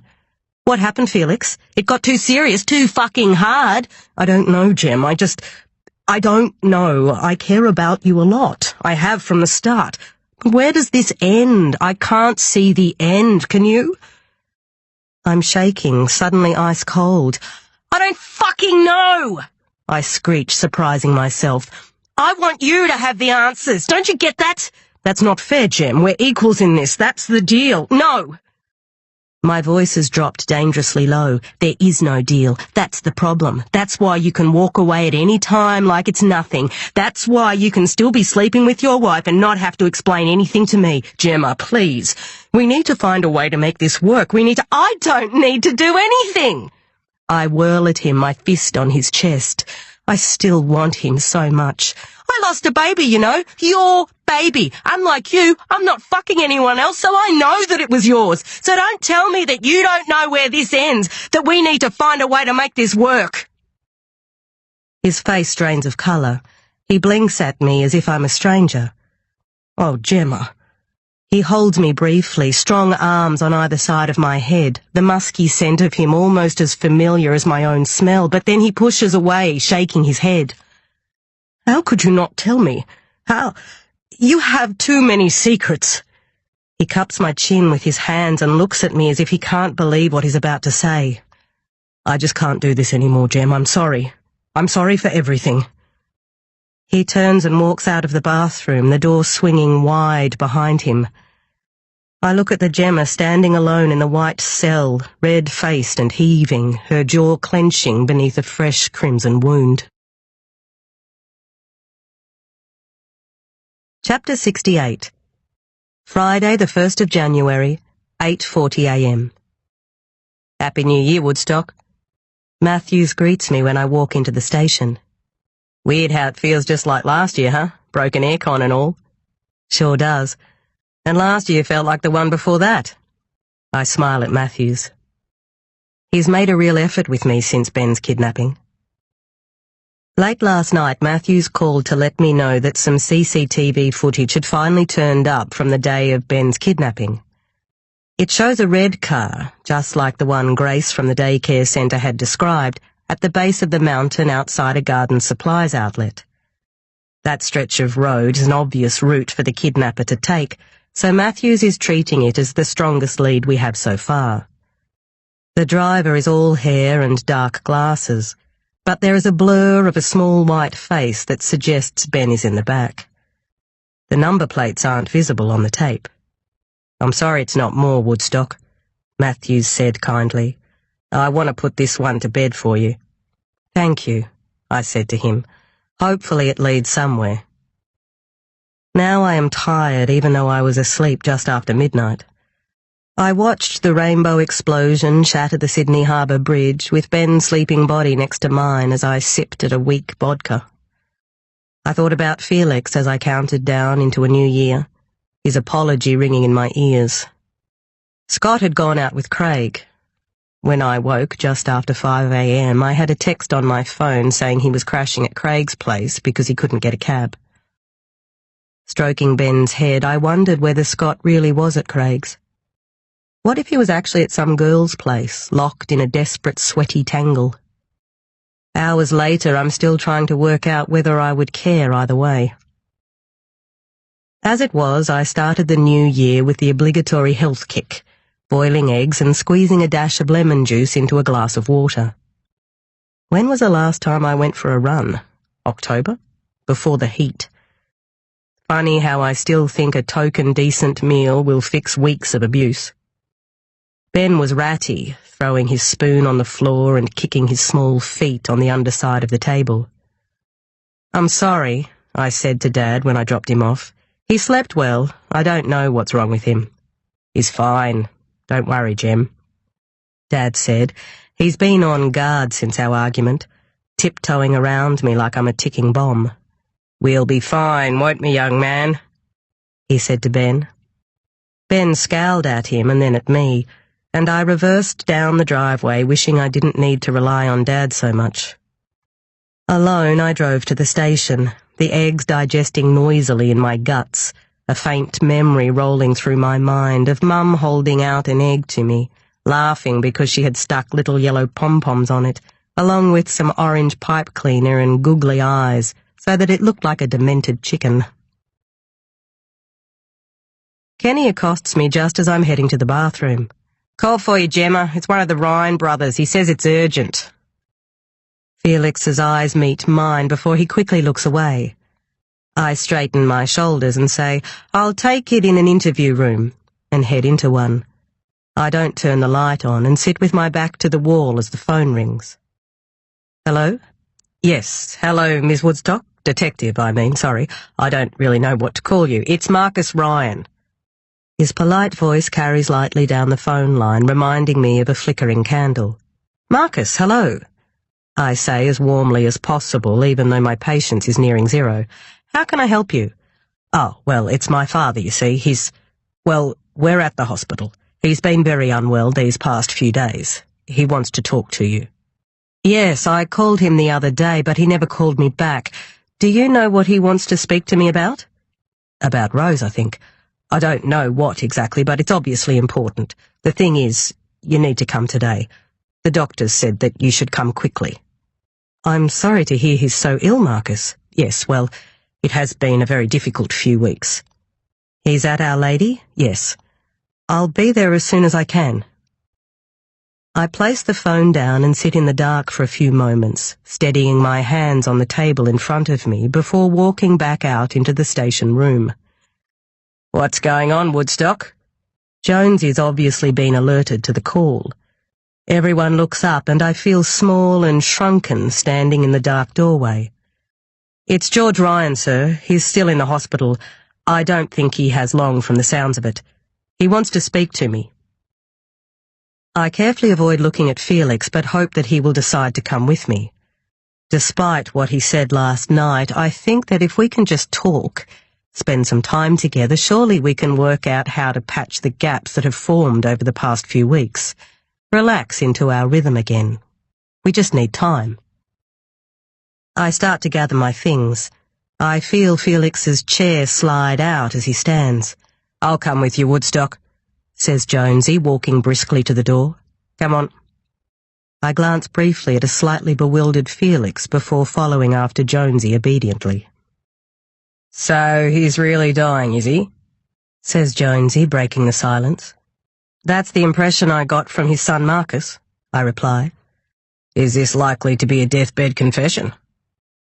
Jonesy is driving and I'm having trouble keeping my hands still. I'd be very surprised if that was the case. George has the tightest alibi of everyone. McKinnon and I toyed with the possibility that he arranged to have her killed. He certainly has the money, but that never went anywhere. But he obviously wants to get something off his chest. Maybe he knows something. "Well, it's a good thing that he trusts you. Good job there." "Thank you." Jonesy grunts and takes a corner too wide. "Sir," I begin. He talks over me. "How are you holding up?" He keeps his eyes resolutely glued to the road, and I realize that this is what this impromptu joint venture is all about. A chat. Sunlight cuts across us like blades as we fly past a wall of overhanging gums. "I'm fine." "A pretty rough few weeks." "Yeah." "You've got a good little boy in Ben." I know, and your man seems solid, decent. My mate Dan knows him. He's in construction, says he's a good bloke. I shift in my seat, willing the conversation away. I guess. Suppose what I'm saying is that it can be hard to see the wood from the trees, or whatever they say. You see what I mean? Yes, sir. You got a lot going on in your head, Woodstock. Kid, husband, this crazy shit. He flings his hand away from the steering wheel as if to point out the madness all around us. Scott's not my husband. Same thing these days. Our Lady Private Hospital rises out of the landscape as we exit the corridor of trees. Look, I'm not sure you and McKinnon are a good pair. What? I'm splitting you up. I want you with Matthews and McKinnon with Kingston. My throat constricts. I'm terrified I will cry. But, sir, it's decided, Woodstock. My job is to see over the mountains, above things, and that's what this is about. It's good to mix things up. You and Matthews will make a good match. He laughs. He'll learn a ton from you. I swallow furiously. But McKinnon and I can finish the Ryan case? Yes, Woodstock. Jonesy turns into the hospital car park. He doesn't move his body, only his arms. Right now, all I want is for you and McKinnon to finish the bloody Ryan case. Chapter 69. Friday the 1st of January, 9:47 a.m. George Ryan is channeling a daytime TV patriarch. Dressed in navy satin pajamas, he is propped somewhat dramatically on a cloud of cushions. I half expect him to reveal an evil twin or a secret affair with the house cleaner. Instead, he waves us in, managing to retain his regal stature despite being horizontal. The decor is much nicer than Smithson Central Hospital. Large framed oil paintings hang on the far wall, and light spills in through a giant window. It's more like a hotel than a hospital room. George's hands are riddled with sunspots that look dark against his pale skin. He's thinned in the past week, his eyes sitting deep in his face. Detective Chief Superintendent Ken Jones, Mr. Ryan? Jonesy says as we enter the room. George leans forward and fixes his eyes on Jonesy as if confirming that this is his real name. "Hello, Mr. Ryan," I say. He nods at us in turn and rolls his eyes towards the chairs. We sit. He jabs at a button on the side of the bed and a mechanism whirs into action, lifting him up. "I'm dying." The slow beep of the machine counts down the seconds of silence. "Your cancer," I venture, wanting to say something. "Yes, apparently I've got days if I'm lucky." "I thought the operation was successful." "Apparently not. Or it was, but now something else is wrong." "I'm very sorry to hear that, sir." "Yes, well, I had hoped to know what happened to my daughter first." "We're making good progress on your daughter's case, but we are still working through several scenarios," Jonesy says evenly. George shifts uncomfortably and fixes his gaze on me. "Mr. Ryan, you wanted to tell us something?" I ask. "Yes, I did." He sighs heavily. "My daughter Rose. She wasn't like other people. I know every parent thinks their child is special, but I really think she was unique." I try to block out the fact that Rose probably wasn't his biological daughter and just listen. "We had a good relationship, but I did feel differently about her than my sons. Maybe because she was a girl, or maybe it was her personality. I'm afraid she took after my wife, Olivia. She could be quite manipulative. It was hard to connect with her sometimes, especially when she was a teenager." "I think that's very common." George looks at Jonesy. "Yes, I know, but Rose was different. It was like she had a fire burning inside her. I can't really explain it. There was always some kind of trouble. That boyfriend from school, some issue with the teacher at university, then that business with the student at the school she taught at in Sydney. And even with her brothers, there was always lying and odd behaviour. inappropriate things. She wanted their attention, and I wasn't comfortable with it. I bought her that place because I thought it was best that she lived away from them, especially the two younger ones who were still at home. And then she ended up changing her mind and leaving Smithson almost straight after school anyway. He laughs as if dismissing the strangeness of the world and shifts in his bed before giving up on finding a new position. The veins on his temple pulse softly. Anyway, I guess it doesn't matter now. How did your sons feel about Rosalind? I don't know, but they didn't really stay in touch with her after she left. Only Marcus did. He was always very good, calling Rose and making sure we saw her at Christmas. I kept in touch with her as well, but it was hard.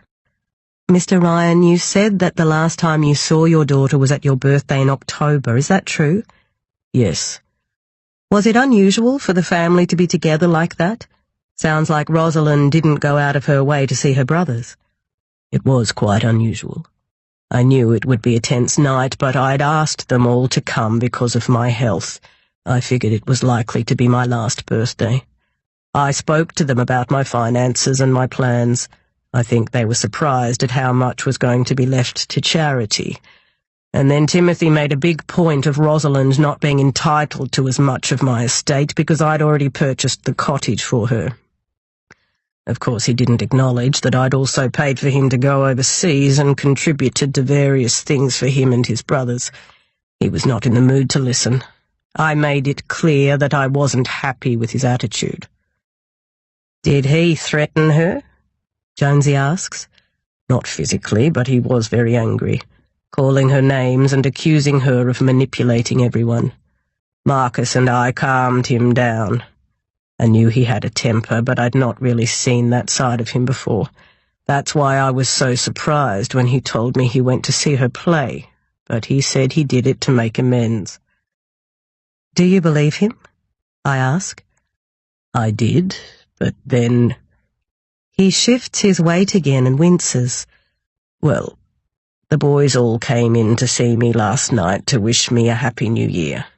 Amelia, Bryce's girlfriend, came too. We had some food here in the room and then I dozed off. I've been sleeping a lot since I've been in here from the drugs. I woke up at about 8:30. The door to my room was open, but the lights were off.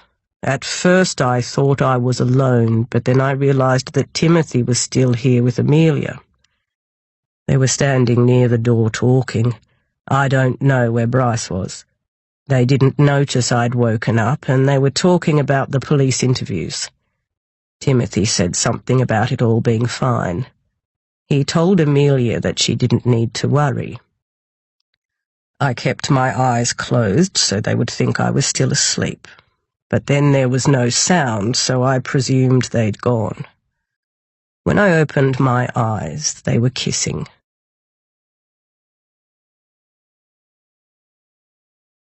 Chapter 70.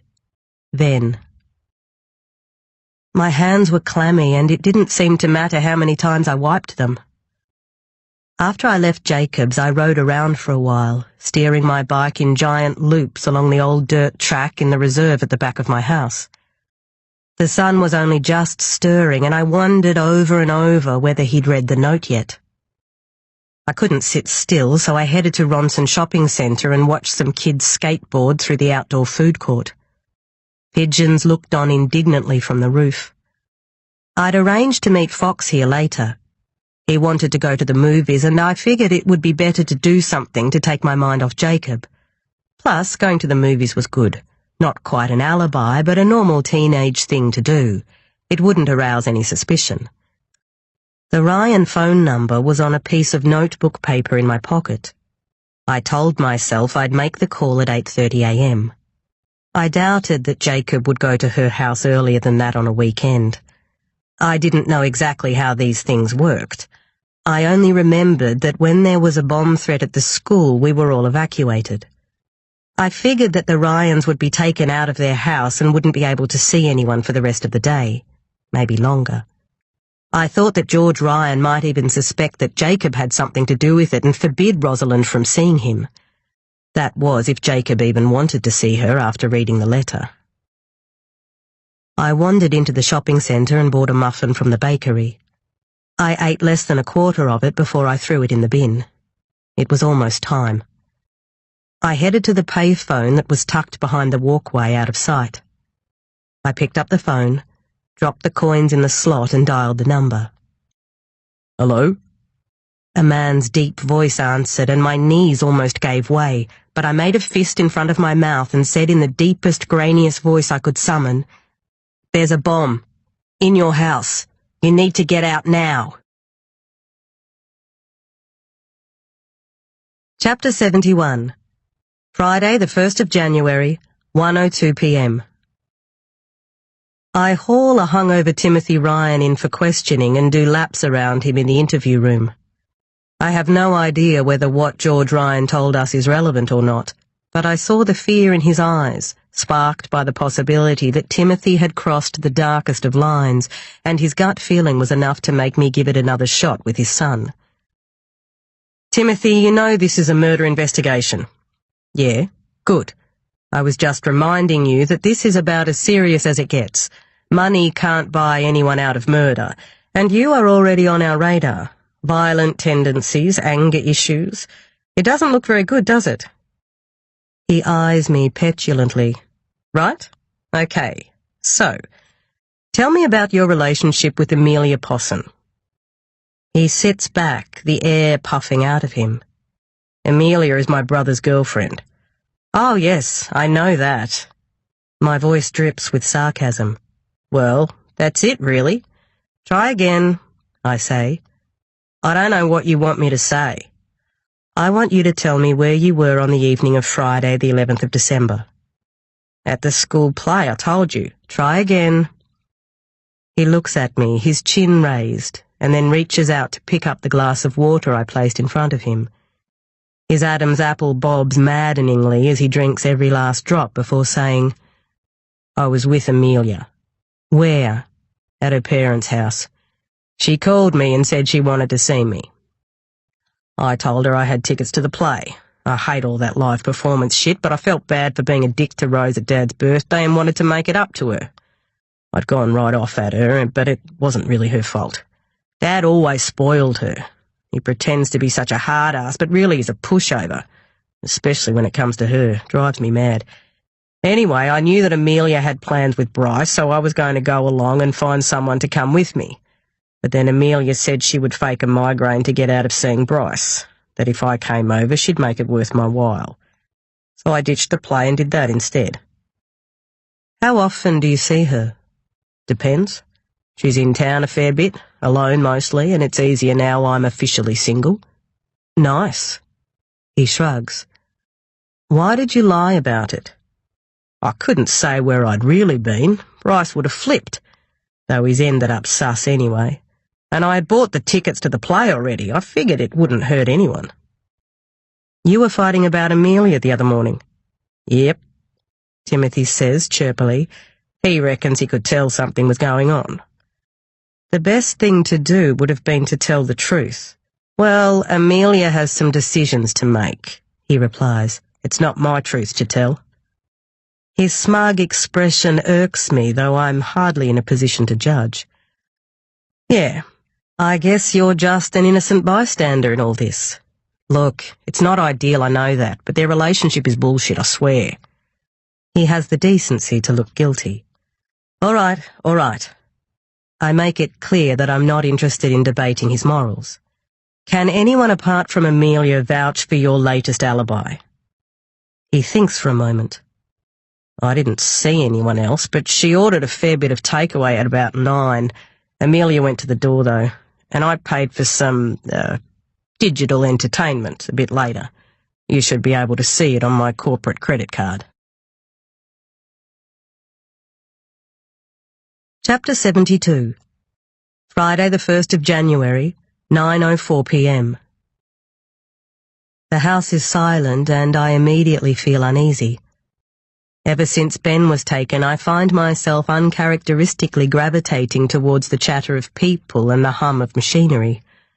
Silence equals danger. I walk into the spotless kitchen. Ben's toys are stacked neatly in the corner. Our bedroom is cleaned too, and the globe above my dresser that blew in October is finally fixed. I race into Ben's room and find him sleeping soundly, his lips making a soft whistling sound. I find Scott on the back patio, sitting on the end of the sun lounge, drinking a beer and looking out past the back fence. "Hey," I say. The night air feels harsh between us, and a haze of self-consciousness wraps around me as if we have an audience. I will say the wrong thing. I already know this. "Hey." It's as if he should be smoking. His simmering anger would suit the tangibility of a cigarette. "You're late again," he says flatly. "Scott, I'm working a murder investigation." "Yes, I know. Annoying that people keep dying, huh? What the fuck is that supposed to mean? You think I like this?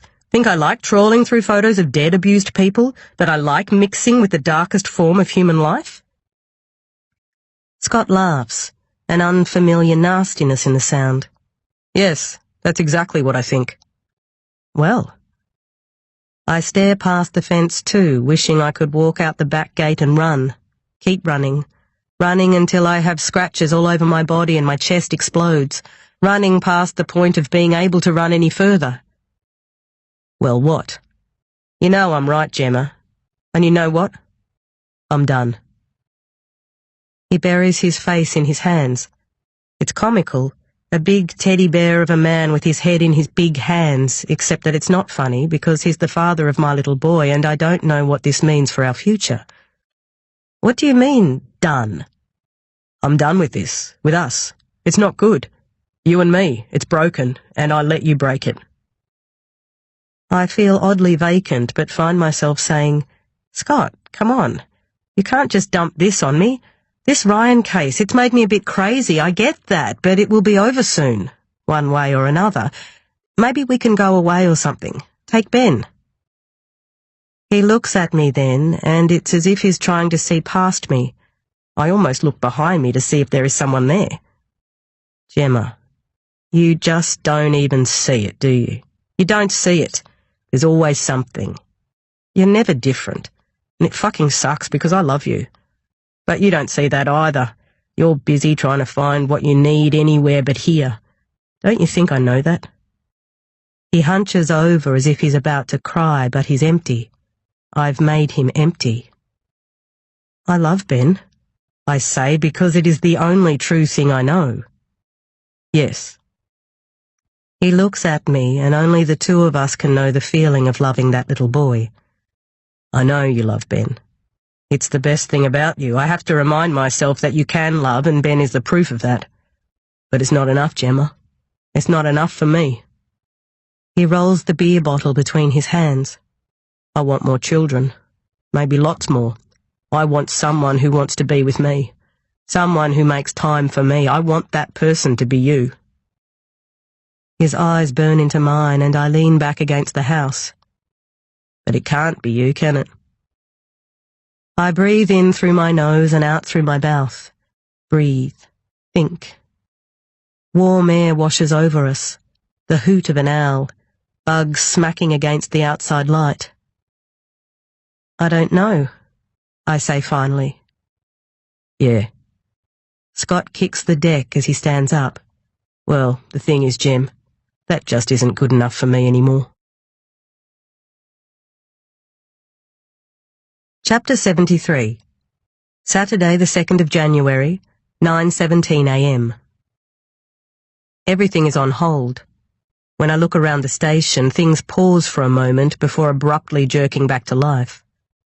I barely slept last night, tossing and turning for hours, until in the end I took myself into the lounge room and shuffled through Rosalind's case files again, as if they were cards in a deck. I feel inexplicably anxious about seeing Rosalind's play tonight. I'm almost convinced that she will deliver me a message from beyond the grave. Wired, I push my hair behind my ears and return to my pile of paperwork, trying to focus. The thought of waking up tomorrow and the answers still being on the loose is maddening. Jonesy has briefed Matthews and me on our first job together, a cold case that has a fresh lead. Matthews and I are polite, careful, and I get the feeling that he will do his best to make this thing work between us. However, the gaping hole that was Felix is so big that I'm constantly worried I'm going to slip into it and won't be able to climb out. At our late informal check-in, Felix tells our dwindling group about confronting Nicholson regarding his relationship with Izzy. He's admitted he's seeing her, said it was a recent thing. Said he would have told us, but that he didn't think she wanted anyone to know yet. He added that it's too new to be a big deal.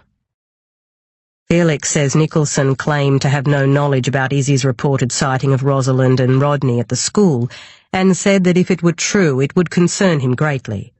He'd told her nothing about his suspected paternity. So this thing between them is legitimate. They seem a pretty unlikely pair, don't they? Jonesy can't seem to fathom how a looker like Izzy would be attracted to Nicholson. Possibly he simply wants to know his secret. I think I've caused some trouble in paradise, but I believe they are genuinely a budding couple. Felix laughs, and I keep my eyes on my hands. I think the only reason Izzy didn't mention what she thought she saw to Nicholson is that she didn't want to upset him. Plus, she wasn't certain it was Rodney. She probably figures that Nicholson would have been obliged to follow it up, and she knows how fond he was of Rosalind. She just doesn't know why. Well, it was a great lead anyway, Woodstock, says Jonesy generously. I really thought we might be onto something with those two. I'd still keep an eye on her, he says to Felix, seeing as she's the only one who ties Ms. Ryan and the boy together. What else? Nothing new, sir, I say. We're going to the play tonight in case something turns up. We have nothing solid on Timothy Ryan. Amelia Posson has confirmed he was at her place until around 10:45 that night, and he still claims he went straight home. As far as we can work out, he's telling the truth. The home security camera shows him arriving at 10 to 11. Takeaway for 2 ordered and porn downloaded onto Amelia's Wi-Fi, purchased with Timothy's corporate credit card. It's not directly linked to him, so we never ran it through the system. His blissfully ignorant brother is still claiming he thinks he heard him come in at about 11 while he was on the phone to Amelia, who did call him just after Timothy claims to have left her place. I think he's a shitty person, but probably not a murderer. It's like days of our bloody lives. Okay, well, I guess we play the waiting game. I know I don't need to tell you that we've got one more week on this thing before I'm going to need to downgrade it again. Woodstock, you're already briefed on the cold case, and McKinnon, I need you across something else from tomorrow as well. Yes, sir. Right. And you're both going tonight? We nod again. Meet me there just before 8? Felix asks, trying to catch my eye. Sure, I reply without looking at him. Chapter 74. Then. No one is home at Gemma's. Ned's car isn't in the driveway and no one answers the doorbell, so Jacob cuts through the bushland at the back of the house and opens the gate to look into the yard. Gemma sits out here sometimes, but it's empty. He feels desperate. He just wants to find her, talk to her, touch her. Nothing has ever felt so important. After ending things with Rosalind last night, Jacob woke up with a strange sense of clarity. The fog that had wrapped itself around his head for the past few months has lifted a little, but it's threatening to drop again. A brutal headache pounds through his skull as the seconds tick by. He needs to find Gemma, needs to try to explain to her why he pushed her away. He's made such a mess. He doesn't know what is wrong with him. He can't fit all the thoughts in his head. His pulse races constantly. He is so tired. The emptiness is closing in again. He slept in this morning, which almost never happens. His mother was already in the kitchen cleaning even though Rodney was still sitting at the table eating cereal. She's always cleaning, always scrubbing, the skin on her hands worn and grey. She asked him what he was doing today. She always wants to know what he's doing. He hasn't even told her about breaking up with Gemma, never told her about Rosalind. He can't imagine trying to explain it all. His head is all over the place. Even as he's doing things, they don't make sense. But Gemma makes sense. He goes to the school, to the park, to the shopping centre. She's not working at the burger shack, not in the food court, she's nowhere. He lights a cigarette and sits against a phone booth, backpack between his legs. The smoke enters and exits his lungs, mixing with the air and disappearing into nothing. He thinks about what he wants to say to her, but he needs to hurry, the darkness is coming back. And then he sees her.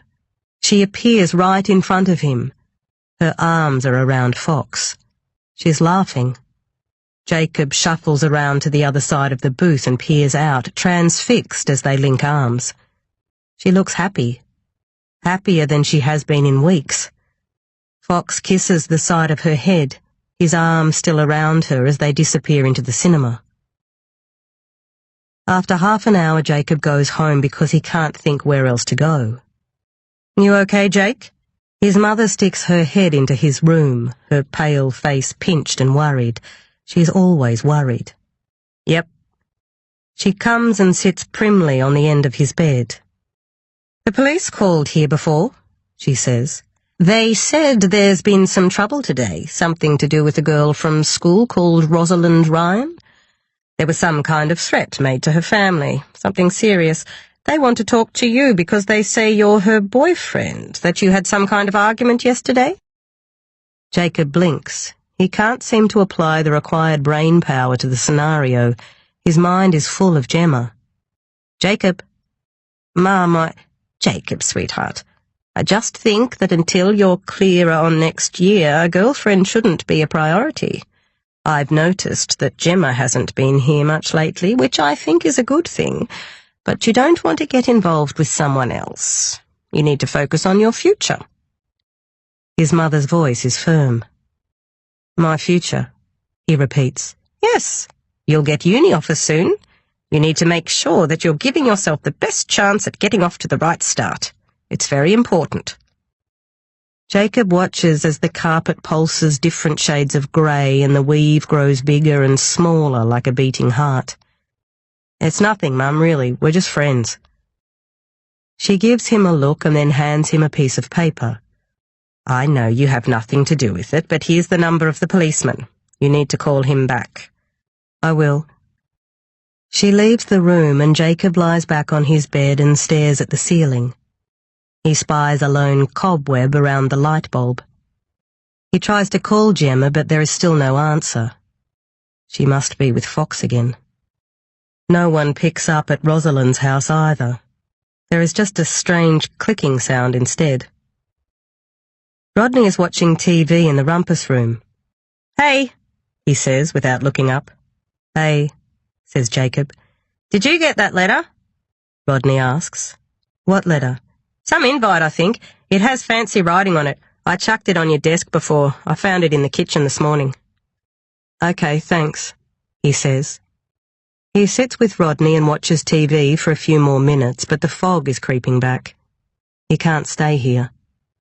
He gathers some things together. "I'm going out, Mum," he yells from the back door. Donna is hanging out washing and squints into the sun towards the house. "Okay, sweetheart. Did you make that call?" "Yes," he tells her. "It was nothing." "Good boy," she says to him. Halfway to the lake, he realizes he didn't get the letter that Rodney put on his desk, but he can't go back now. He heads to the tunnel. He feels safe there. His paints are in his backpack, along with the gin he took from home. He feels like painting something for Gemma. He paints and drinks for almost 3 hours.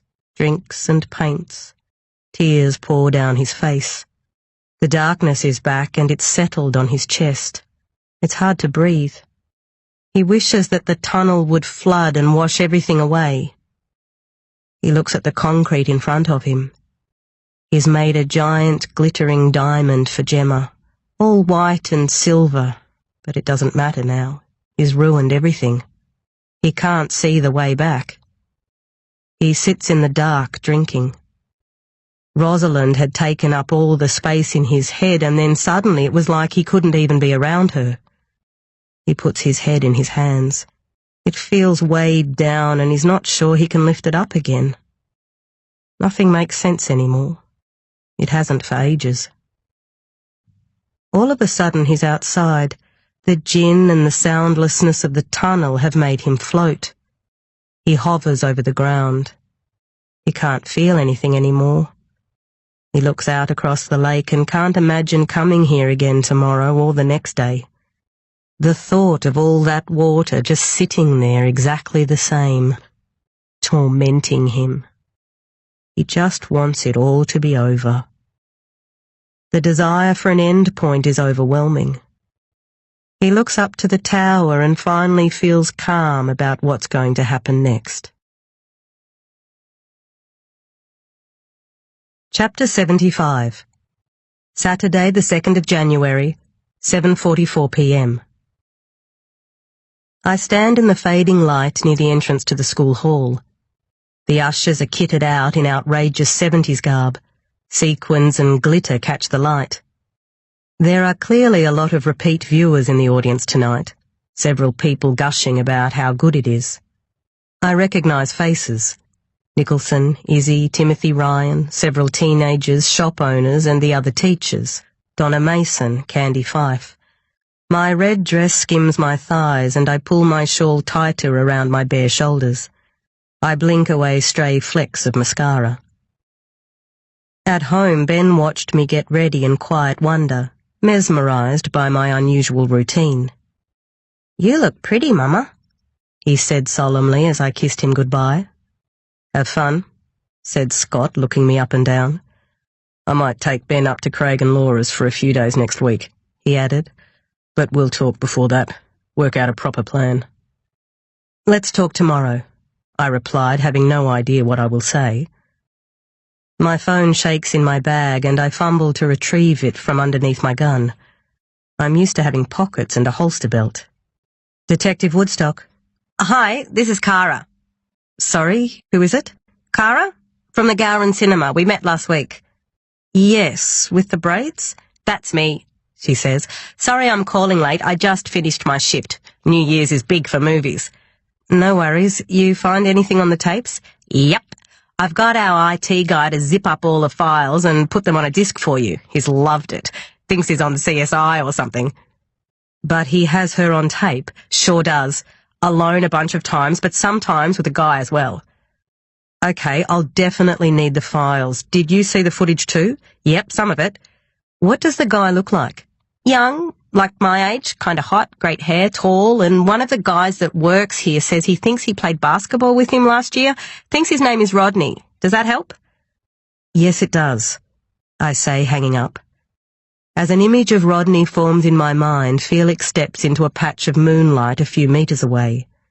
Beaming ushers start ringing little bells and waving everyone towards the entrance. I step into line. A text comes through from Jonesy informing me that George Ryan has just died. Felix's elbow brushes mine as he shifts in his seat. He's wriggling like a child on a long car trip. I am consumed by the likelihood that Rodney was Rosalind's movie date, but there's nothing I can do until the play is over. I placate myself with the fact that he will be on stage right in front of me the entire time. He can't escape. I tug at my dress and push my waved hair back to stop it getting caught in my lipstick. Felix watches me. I can tell he is fascinated by my transformation too, but we are oil and water. Our rhythm is gone. "George Ryan died," I say. "Just now. A few hours ago." "Guess the brothers won't be here then." Our conversation is curt, formal, and it takes all of my self-control to stop from grabbing his face and kissing him. "I saw Timothy out the front, but maybe he doesn't know yet, or doesn't care. I don't think he and Bryce will be too upset by their father's death." "Strange family," Felix offers. The music peaks and the lights drop as the curtains lift. "Aren't they all?" I say.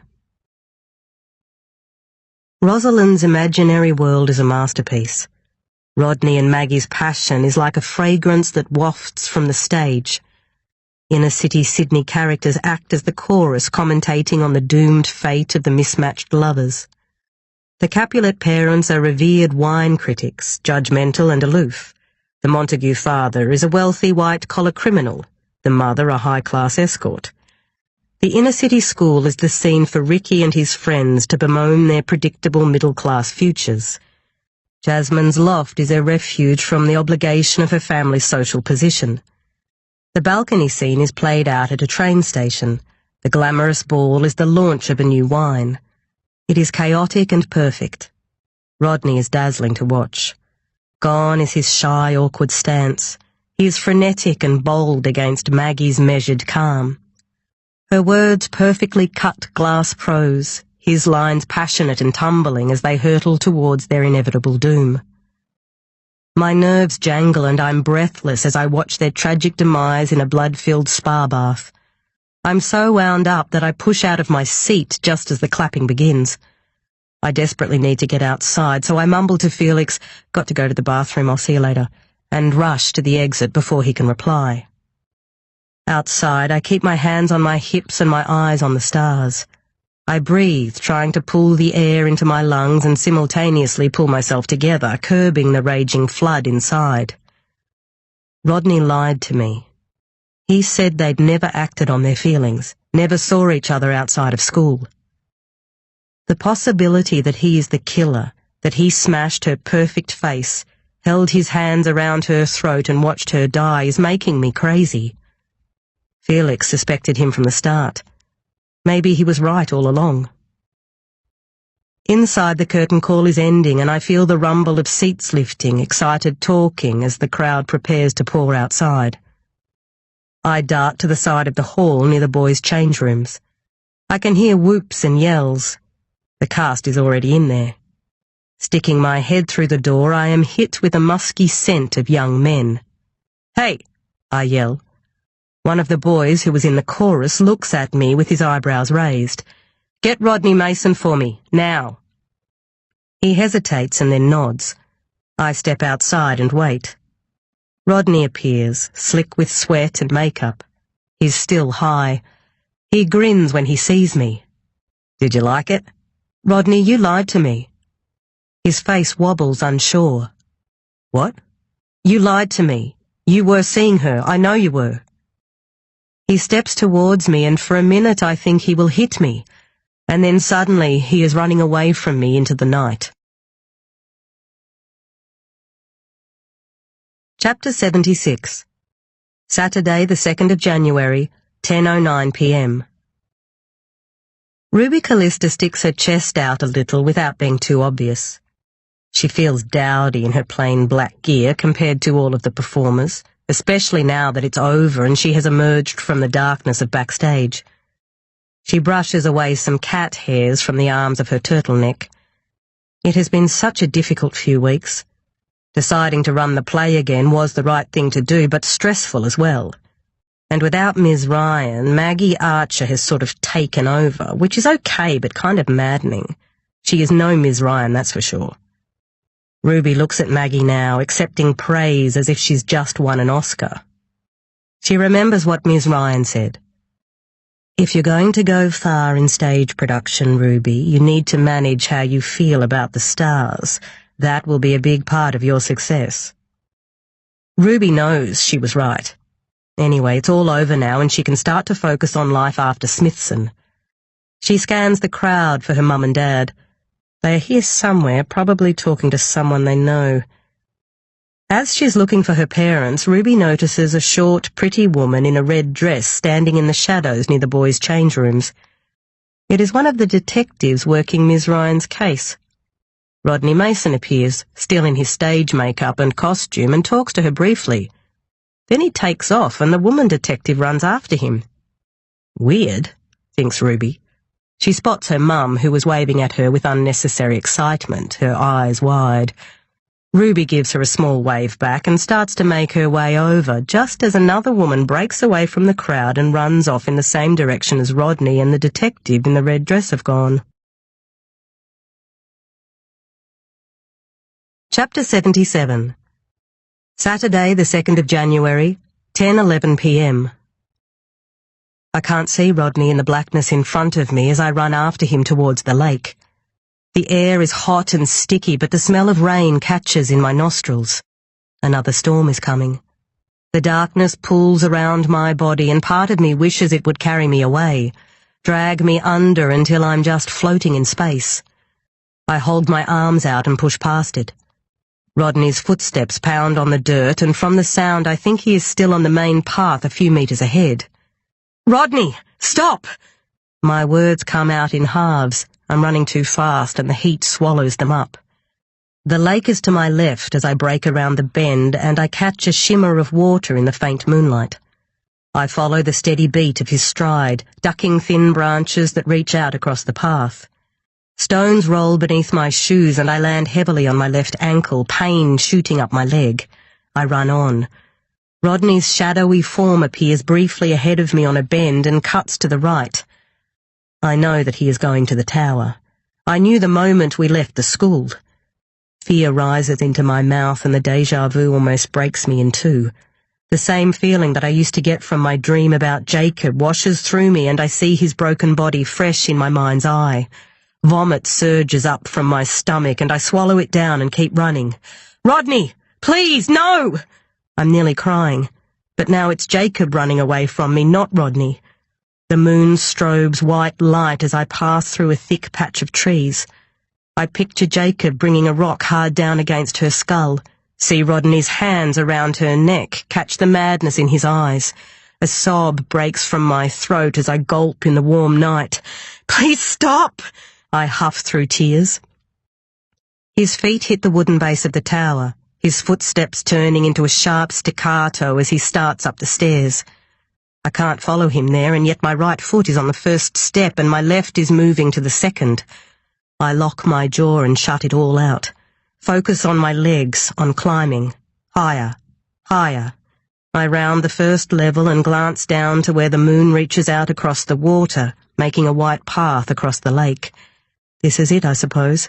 Of course it all ends here. I slow as I come to the top level.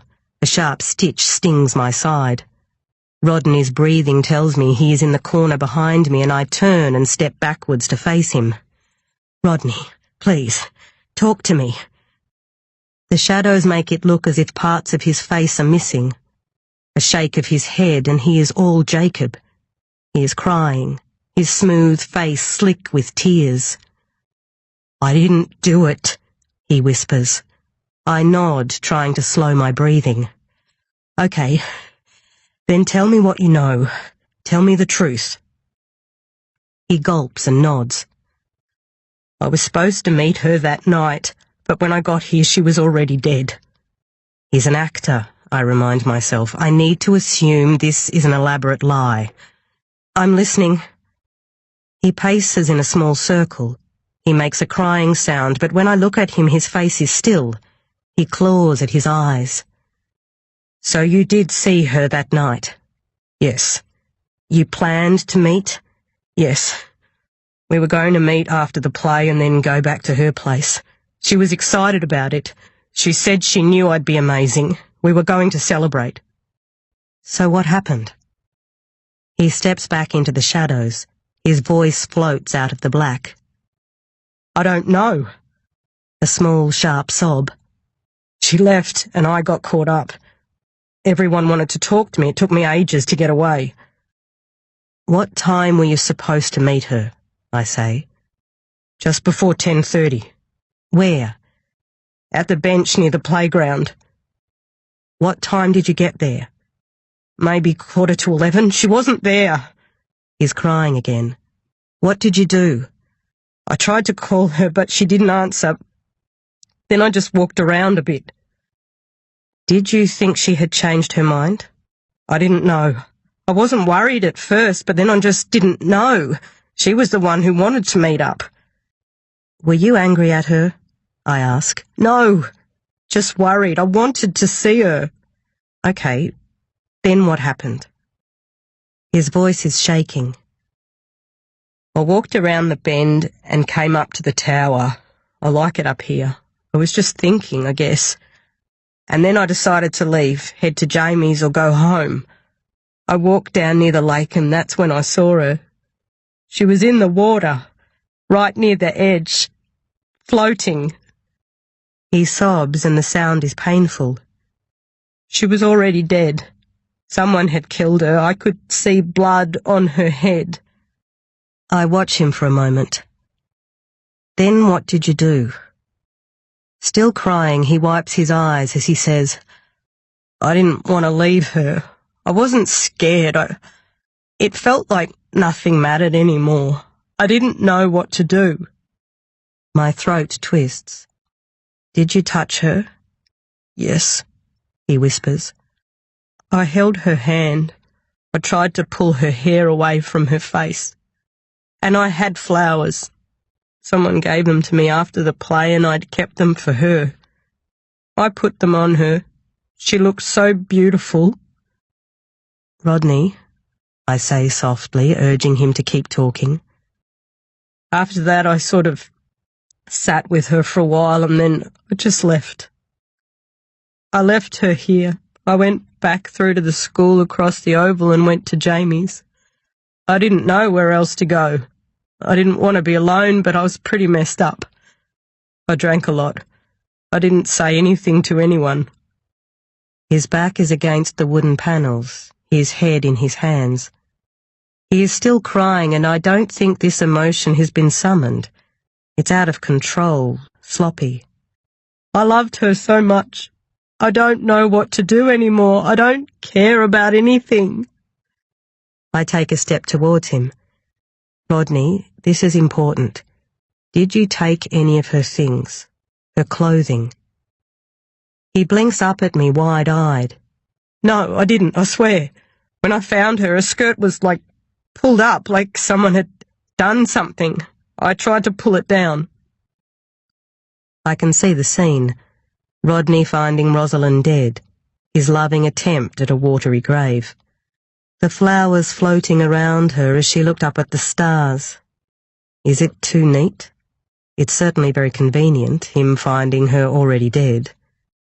I remember the little boy giggling into a pillow as Jacob kissed me on the couch. But then I think about the moment in the car the other morning, him stroking my hand, the sudden roughness. I don't know him at all. Why didn't you tell anyone, Rodney? If she was already dead when you found her, you could have called the police. I knew that I would have to explain everything about us being together. She didn't want that. She didn't want anyone knowing. I didn't want to have to explain why I was here. I am suddenly so incredibly tired, I'm worried my legs will give way. Rodney, I need you to come with me. It's important that you tell me all this again at the station. We need to figure this all out properly. Go through everything. Do you think you can do that? Will I be in trouble? I avoid his question. Come on, Rodney, let's go. You know we have to do this. I step towards him. There is a sound behind me, a scraping sound. An animal? The moonlight flickers as the gums wave in the breeze. Footsteps. I swing around. Or is it Rodney? I'm dizzy, sick. Something about this place is poisoning me.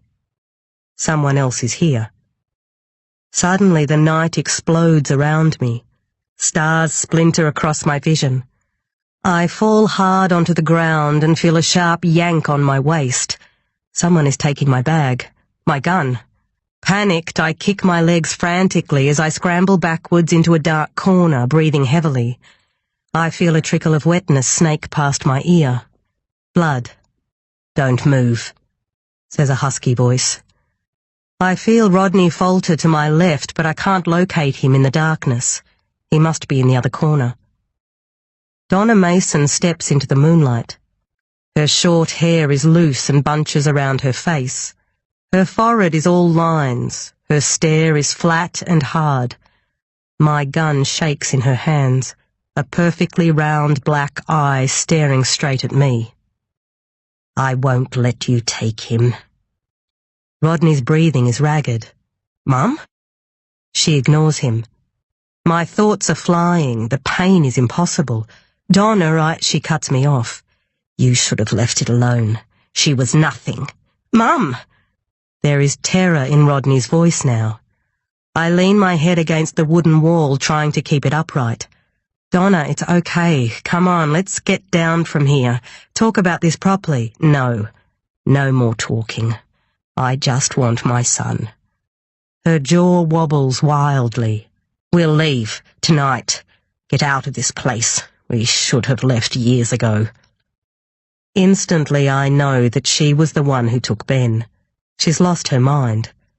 Donna, what happened? Tell me. She shakes her head and I see a flurry of muscles contracting all over her face. She was trying to take my son away from me. Again. Mum! What did you do? Rodney sounds like a scared little boy. Be quiet, Rodney. Donna, what happened? I press, feeling the life flow out of me. I'm trying to work out what to do, but I can barely retain a single thought. She wouldn't leave us alone. First my Jacob, then my baby. She was pure evil. The wind picks up. Moonlight turns to confetti, scattering everywhere. You found out about her and Rodney, I say. Donna stamps her foot and I feel the thud underneath us. She tricked him into wanting to run away with her. She was trying to take him away from me. Okay, just tell me what happened. I know you went to the play. Afterwards, I saw her looking at her phone and I knew she was waiting for him to call her. My son. I couldn't bear it anymore. I saw her go to leave and I followed her around the side of the library and said I needed to talk to her. Told her to come with me or I would tell everyone everything. I said that Rodney had a diary, that I would show the police, that I would destroy her. That terrified her. She knew what she was doing was wrong. She was so worried about her precious reputation. We came to the lake right near where my Jacob died. She wouldn't listen to me. The stupid bitch wouldn't hear a word about what she did to Jacob and said she didn't know anything about sending him a letter. But I saw it with my own eyes. I read it. She broke my son's heart with that note and it made him crazy. He was fine before he got messed up with her, but she kept saying she didn't know anything about it. She said what happened wasn't her fault and that he'd broken her heart. Donna's mouth twists into an awful sneer. Broken her heart. How dare she? My own heart thumps alarmingly. I look back at the gun and consider leaping at her to grab it, but I'm too far away, too weak. Rodney watches his mother as if in a trance. Then what happened? I whisper. The wind lifts the trees and specks of moonlight dance on her face. She said she loved Rodney, that it was real, that he wanted to be with her, that he loved her, that they wanted to have a new life away from Smithson, that once he was 18 they could do what they liked. She was so smug, so sure of herself. I couldn't stand it. Donna, did you hit her? Donna's left hand clenches into a fist and the resolve on her face crumbles. She tried to step around me to leave. I pushed her backwards and she laughed at me and said she was going to meet Rodney and that there was nothing I could do about it, that he was almost an adult and I had to accept it. Her, lecturing me on my son. She pushed past me and I just bent down and grabbed a rock and I... Donna's voice cracks roughly. I didn't mean to hurt her, but I knew Rodney was coming and she was screaming and I hit her again and sort of grabbed her throat. I just wanted her to be quiet, to stop screaming, to go away. Donna keeps the gun trained on me as thick lines of tears glint on her hollow cheeks. She was going to take away everything I have. I just wanted her gone. My eyes are starting to close. I shift a little, trying to jolt myself awake. I don't have much time. Donna, did you touch her after she was on the ground? Her jaw is clenching continuously and her arms holding the gun are shaking. I didn't know what to do. I wanted to make it look like someone had attacked her, so I ripped her skirt, pulled up her clothes and took her underwear. It wasn't real. She starts to cry again. It didn't matter to her anymore. I just wanted it all to go away.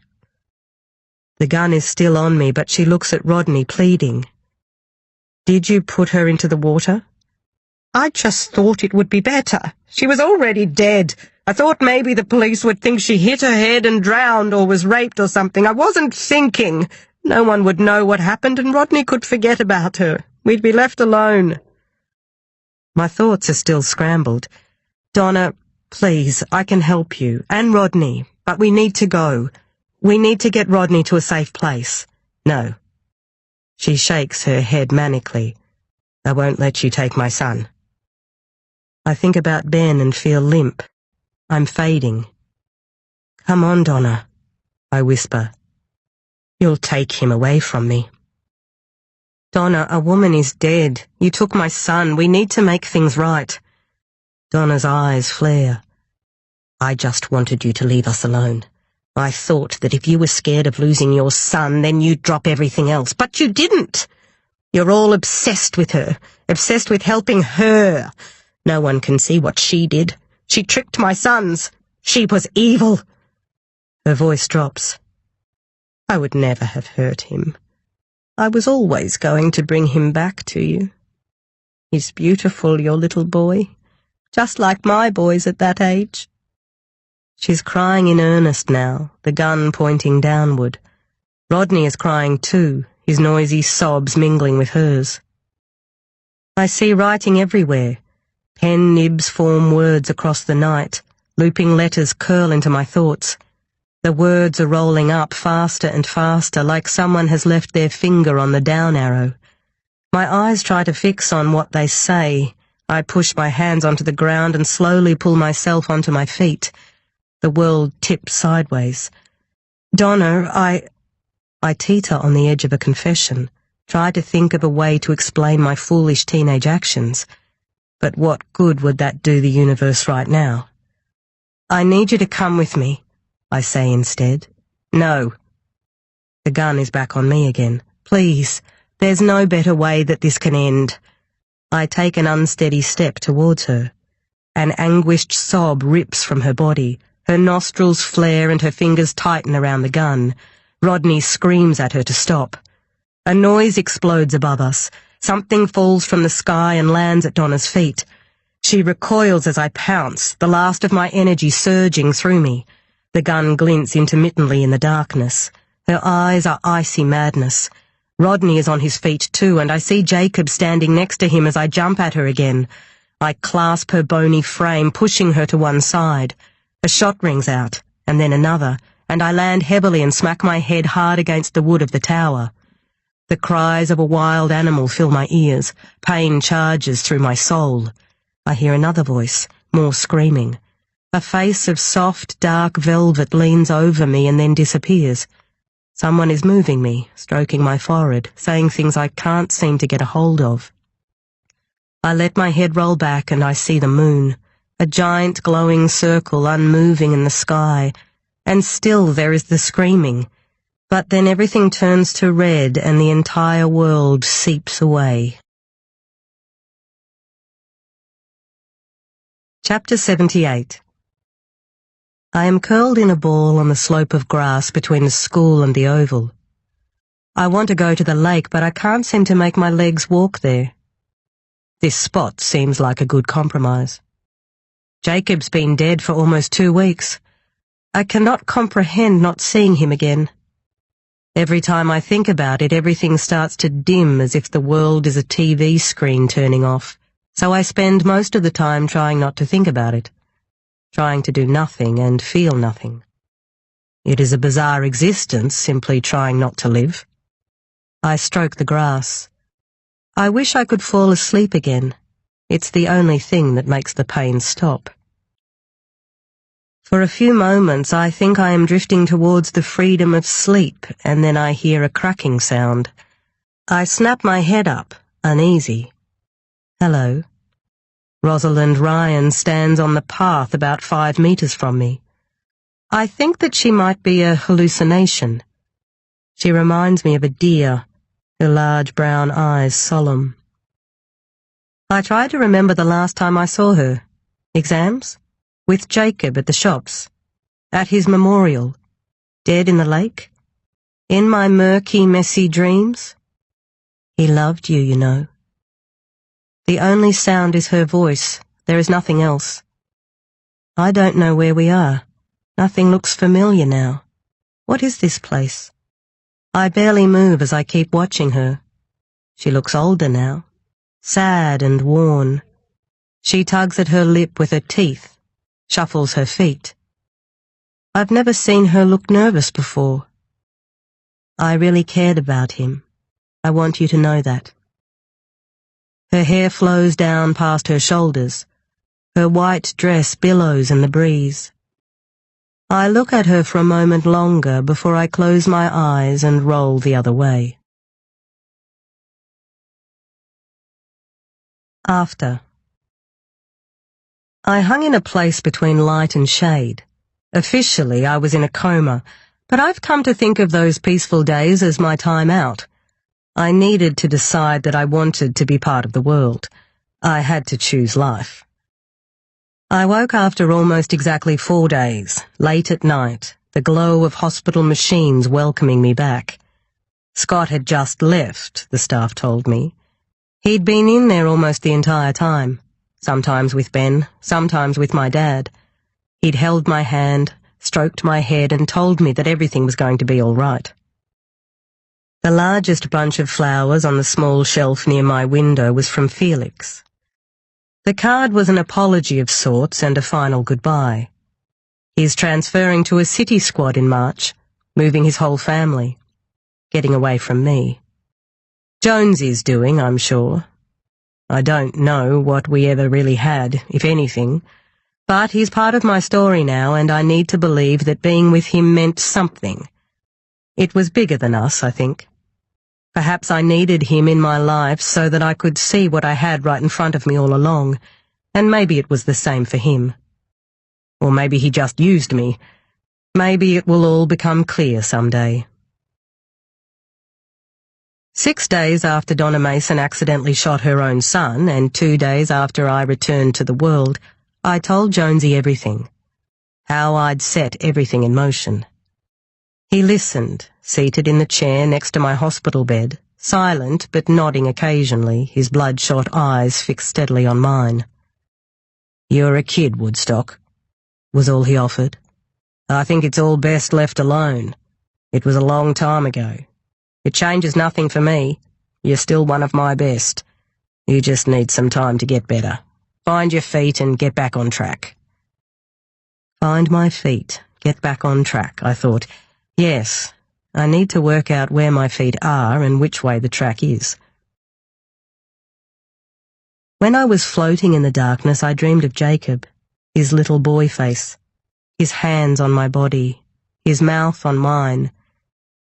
He is embroidered into my being, woven into my core and pulses through my veins. Frozen between child and man, he is trapped in a place that protects him from shortcomings and the passage of time. Blocking him out has served me no purpose. I need to let him breathe into my life, swirl around from time to time, and trust that he'll know his place. John Nicholson was Rosalind's father, and Rosalind's baby had been Rodney's. If Donna Mason is telling the truth, then she killed her own grandchild as well as Rosalind Ryan that night. I will never forget the sound she made on the tower when she thought she'd killed Rodney. It will ring in my consciousness for eternity. Rodney is here in the hospital too. Donna shot him in the stomach, but he will live. Smithson is divided in two. Half believe that Donna is covering for Rodney, the real killer, and the other half lean over steaming coffees, eyes huge, claiming that Donna killed Rosalind to protect her only son. I have not seen Donna or Rodney Mason since the shooting. I can't. They can't be part of the world that I'm trying to live in now. But I also can't seem to summon any anger for what Donna did. Her existence is devoid of light now. Rodney may never forgive her, and that seems punishment enough. "You and I are the only ones that heard her that night," says Candy, her bright red lips moving so fast I feel dizzy. "And Rodney, of course." She acknowledges his presence with a flip of her hand. She paces at the end of my hospital bed like a puma, her dark skin offset by a tight white dress. She was out of her mind at the thought of losing him. There is no doubt in my mind that she did it. Candy saw me leave the school and chase Rodney, then saw Donna follow us and trailed her to the tower, watching as she picked up a rock and crouched on the stairs. Candy heard Donna attack me and take my gun. She texted for help and flicked on her audio recorder to capture everything. She threw her shoe at the critical moment and cradled my broken body afterwards, holding her lightweight jacket hard against my wound to stop the bleeding as Donna howled at the moon, clinging to her bleeding son. "I thought you were a goner," Candy tells me sunnily, but I know she was terrified. One way or another, I probably owe my life to her. "I was scared, I have to admit." She leans closer. "And you are never allowed to tell anyone that my recorder didn't work. Worst moment of my career, I swear." I can only laugh. "Same," I tell her. We are tentative friends now, bound by the tragedy we witnessed. I admit I look forward to her visits. She still makes me roll my eyes, but she also makes me laugh, and that can only be a good thing. I have an impressive scar that will be with me until the day I die. The bullet entered my flesh just below my collarbone and exited clean out the other side. I lost a lot of blood, but thanks to Candy I will be fine. I trace along the bandage with my fingers as I fall asleep, staring at the mountain of flowers I've been sent. So many roses. Rosalind remains a mystery to me. So many contradictions. Alive now only in my memories. Anna is sure that she was as close to a psychopath as we will ever see in Smithson. "A manipulative bitch," she says cheerily, bringing me yet more flowers to look at from my hospital bed. I suppose Anna is probably right. I can see how dangerous Rosalind was. She used people, chewed them up and spat them out, looking for something but never finding it. She continues to float in front of me just beyond reach. My eyes, which always sought her out at school, now roam around the corners of my brain, still fixed on her, remembering things, turning them over. Of course, if I'm honest with myself, I used her too. The thought of us being more alike than different scares me most of all. 3 weeks after the night on the tower, I go home and relearn how to do my life. I let the basic things make me strong again. I cook dinner. I read in the sun. I play with Ben. I can't get enough of him. His tiny body, his heart-shaped face, his endless questions. Scott and I talk, cautiously at first, and then with more confidence, making plans. I will return to work. It's part of who I am. But it will be different this time. We will try to do it together. I vow to keep no secrets from him. I tell him about Jacob, about Rosalind, all of it. Felix hovers between us, but I push him aside, my final secret. Only time will tell if I can keep him buried in my past. 5 weeks after the shooting, I visit Jacob's grave. The sweet smell of a dying summer rolls across the hill. Bees fly low around the headstones, flitting over the recently turned earth before settling on their chosen flowers. Rosalind is buried in the Ryan plot on the other side of the hill near the rose garden, right next to the grave of George Ryan. I try not to think about her. I need to row my boat towards calm waters. I pull tails of weeds from the concrete cracks on Jacob's headstone and smooth my fingers over the chiselled letters, laying my carefully picked bunch of wildflowers across the top. I breathe in the fresh air and read his name over and over. I gently run my fingers across my scar as I remember him, remember how much he loved me. I sit down on the soft grass next to his grave and stretch my legs out in the sun. 2 little sparrows near my feet weave around each other, playing an elaborate game of chase, before jumping into the air and flying into the sky.